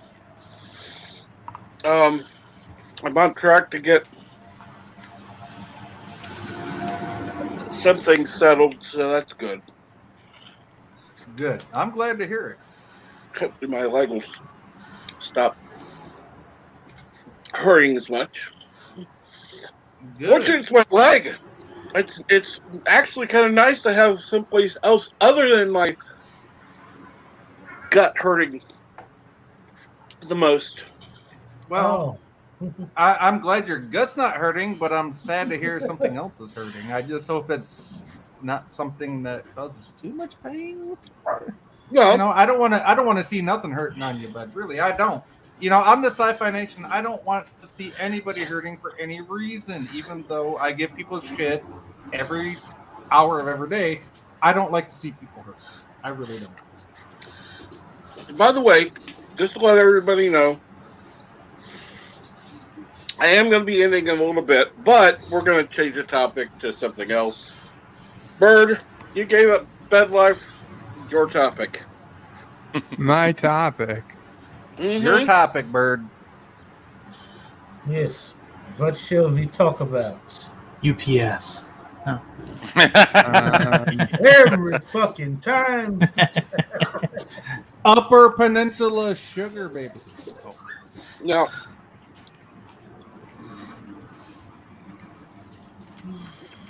in about 15 minutes, Tommy and the Guinea Pig Collective is going to be going live and going old school with Retro Discussion, episode 17. And here is the link to that. You can set a reminder. Like I said, it's going to be about 15 minutes. So, Sorry, Cap. Also, Darius Munchausen is going live at 8 p.m. tonight. oh yes, Darius Munchausen. What is he doing tonight? What is he reading?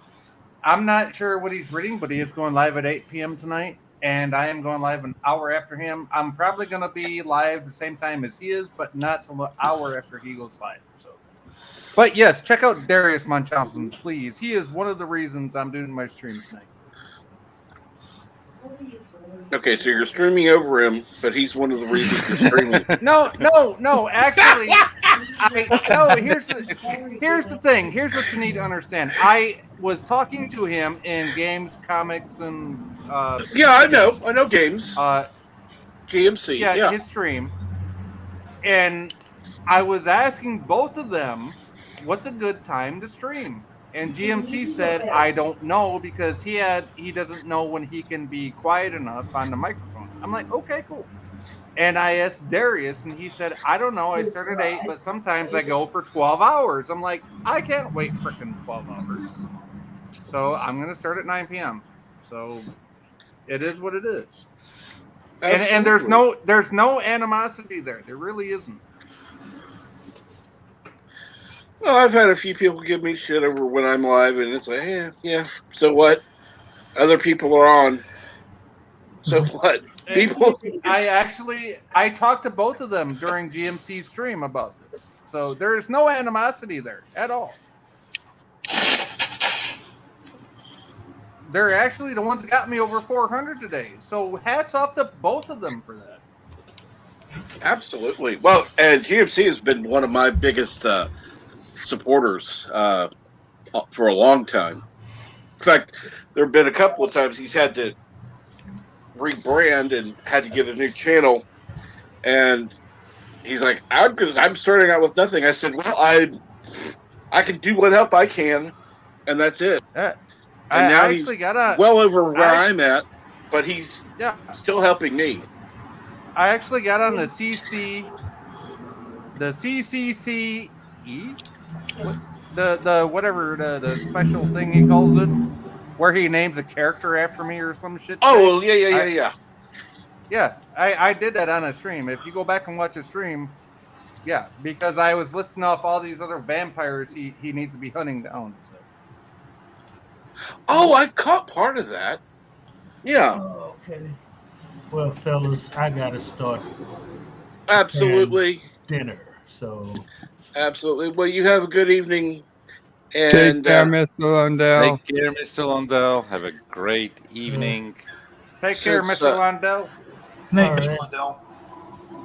Hey, Mr. Lundell, I actually got an email from Odyssey today about your channel. Oh, really? Yeah. Wow. And actually said I should come visit your channel.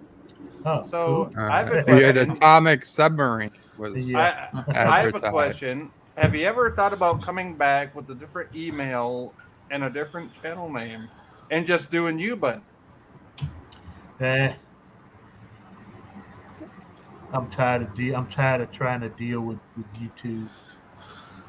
Okay, I had to ask. Fair enough. Besides, give it another 6 months to a year, everybody will be filtering over to like Odyssey. Watch that they I keep hearing people complaining about the things that they're doing over here at YouTube, so it won't be long, you know.